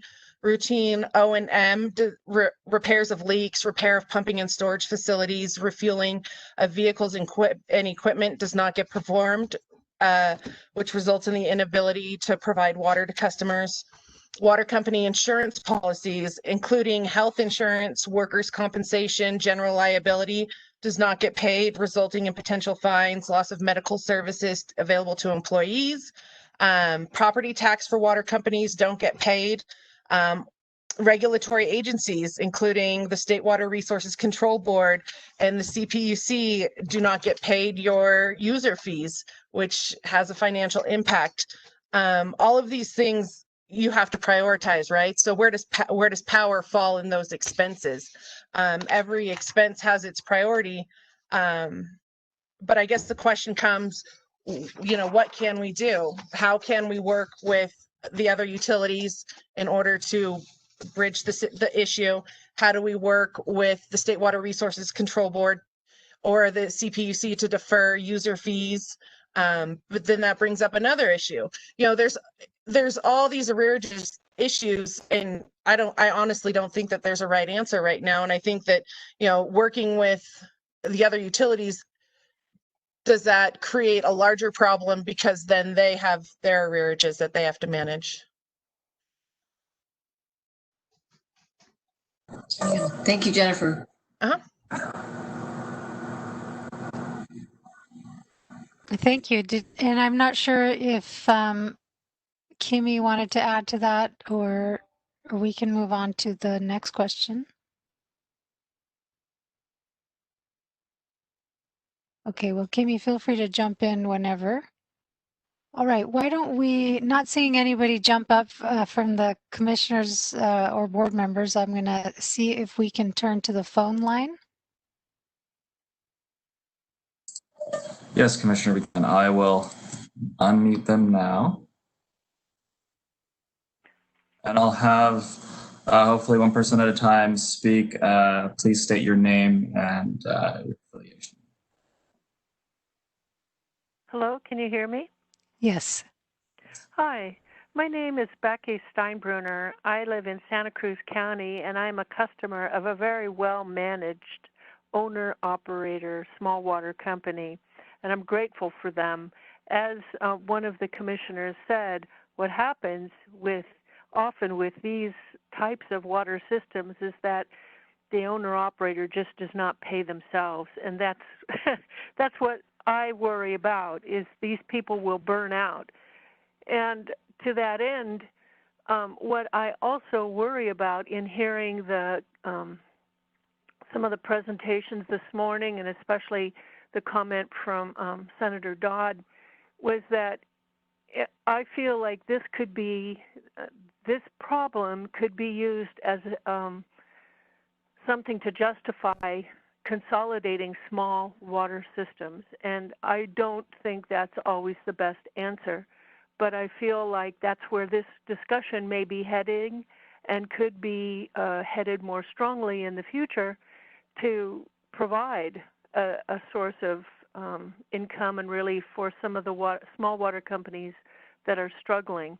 Just because a company is small, it does not mean that it is poorly managed. It is, in my view, quite the opposite. The larger companies around my area are poorly managed, and it would be a disservice to the customers of small water companies to be forced under their tutelage, for lack of a better word.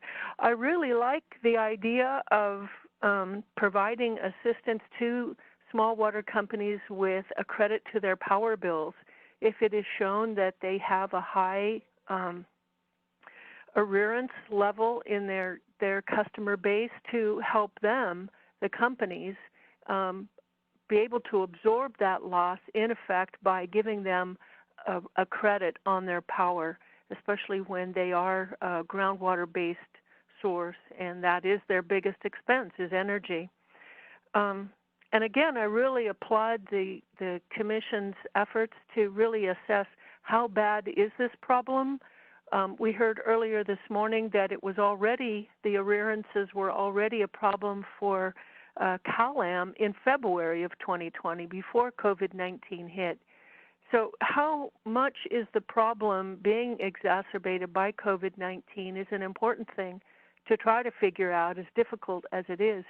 And I've heard many references to, it's kind of the same people using the system, and that's a tough thing to say, as the woman said, but it is a reality. So small water companies should not be made to absorb that, and allowing them to get a break on their power bill, I think, is a very reasonable way to give them the assistance that they could need. I'm very curious to find out more the status of AB 401 by Senator Dodd in 2015. I understand there was a report issued in February of this year, but I have not seen any action on it. And again, it was an existing problem before, the low-income arrearages by ratepayers, some ratepayers. So we really have to factor that into all of this. Thank you very much for allowing me to speak. Thank you, Becky. And I don't know if anyone from the Water Board wanted to give a brief response to the 401 question. Well, you know, to reiterate, we were able to get the report out, and you can find it on our website. But you know, it was really just recommendations to the legislature, and requires the legislature to act to be able to develop a statewide program. But we are very much looking for a partnership to dig into what approaches might be, and I think there is real interest from many members of the legislature to look at what can be done and pulled out from that report. I think it's an evolving topic. I know a lot of advocates on many sides are looking at that as we go forward into the next legislative session. Yeah, I'll say I think we're very fortunate to have the report as a really good basis for a lot of the options that could possibly be out there. And it includes, again, this bubbling discussion on the federal side for a potential low-income rate assistance program where there, I think the better option is a pass-through to the state to better implement. I think because, different states are in different places to implement. Having HHS develop a whole program and then administer it, we're probably a little more longer away. And other than, again, really kind of maybe just getting a pilot and a tranche of money to implement, because that's the big issue. I will acknowledge that Senator Dodd, incredible leader in all of this, and first directing us to come up with AB 401, and thankful that he did make acknowledgement of his desire to try to pursue something here. Okay, thank you. Justin, any other callers? Are there any other callers on the line? It's really hard to tell. It's kind of like if it's silent for like a couple of seconds, then I think we're good. And I apologize, I should have identified myself. It's Joaquin over at the State Water Board. Thank you. Okay, are there any other callers? Go ahead and speak up if you're calling in.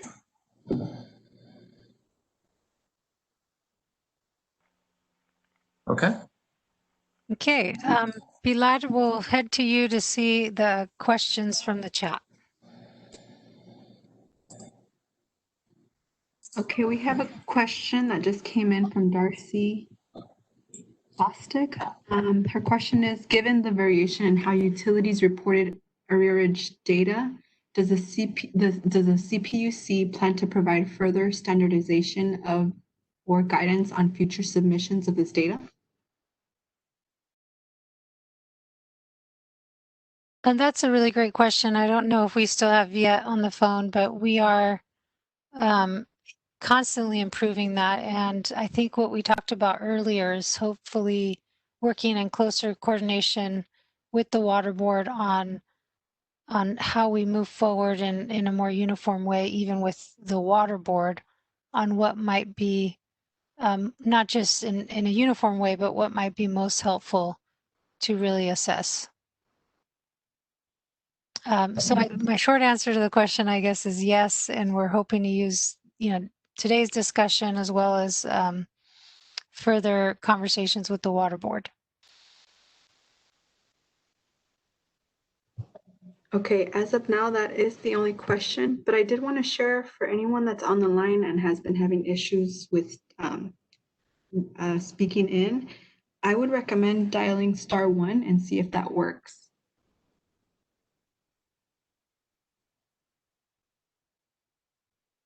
Okay, so that's for the actual call-in number that was also provided. And Robert, if at any point we do have folks calling in, you're welcome to interrupt us and let us know.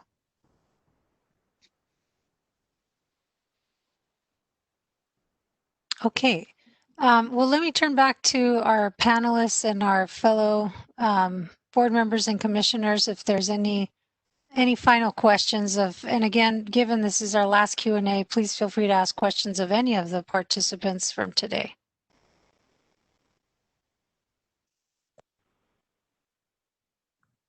This is Commissioner Rechtschaffen at the PUC. I don't have any additional questions. I want to thank everyone for their time and extremely informative presentations and compelling presentations of the need to do more here.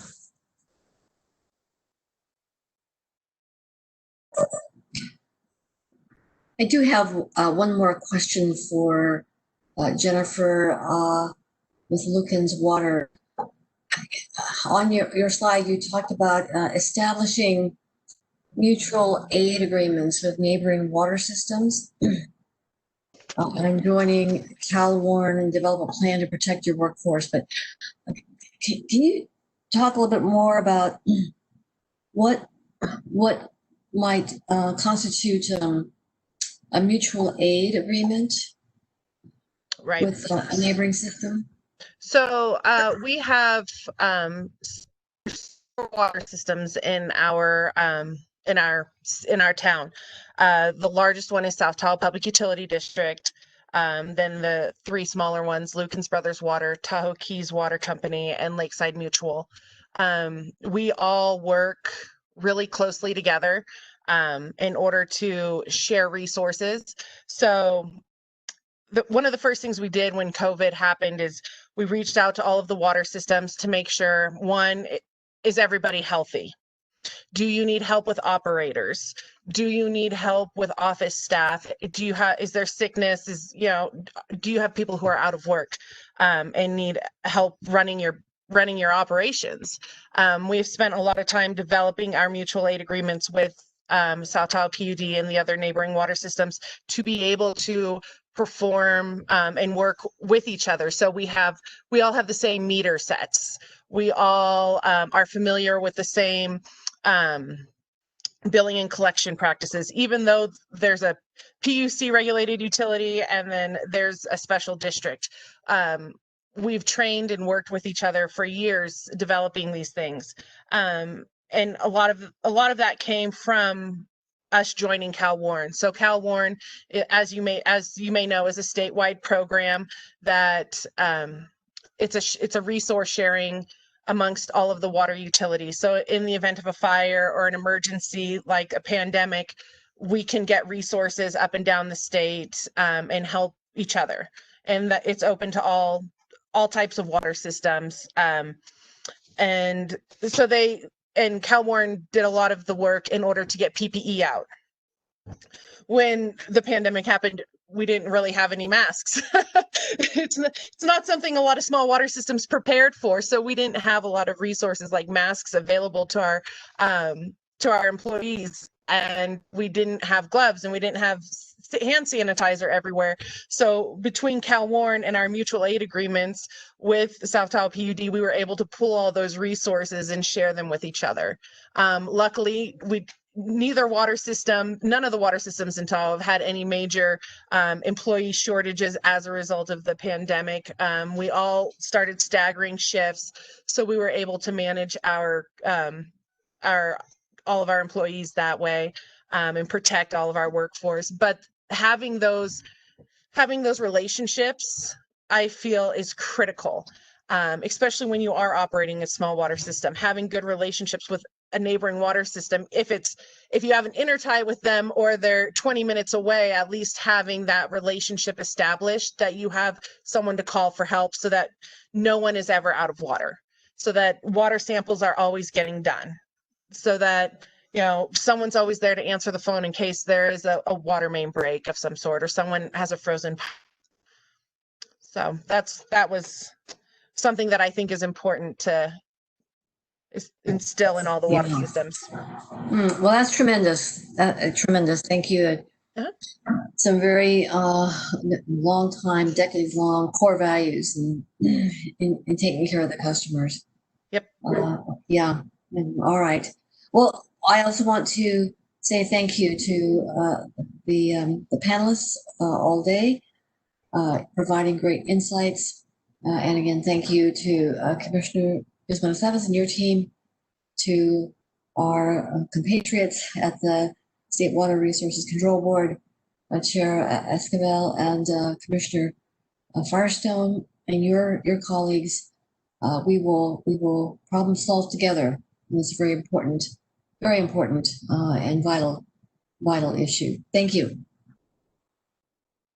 Thank you, Commissioner Sharoma. And I just am chatting a bit with the assigned judge on our end, that I want to just let the public know that we will be summarizing this workshop into a staff report so that parties will be able to comment. And of course, there was many ideas and recommendations given today that hopefully everyone will have time to digest and then give some real thoughtful comments for us to both agencies really to further consider. And also in our process, if you would like to become a party, please do include that in your comments, that you request and make a motion to become a party, and feel free to follow up with any of us on any of those logistics.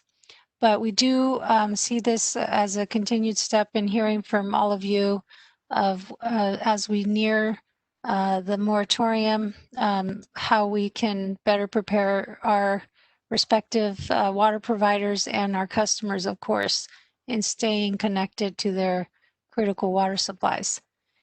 And I just really want to thank everyone for the dedication of your day today, and to the continued collaboration that we will have on this.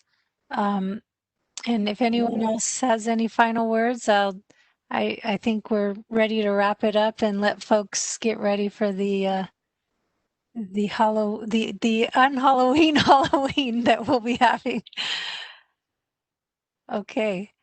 All right. Well, thank you very much for all the staff and logistics support. Viet, Stephen, everyone from the Water Board, Max, Justin on my staff, and of course, Robert and Joseph Haga on all the logistics. And I'm sure I've missed someone, but thank you all very much and have a great weekend. Thank you. Thank you.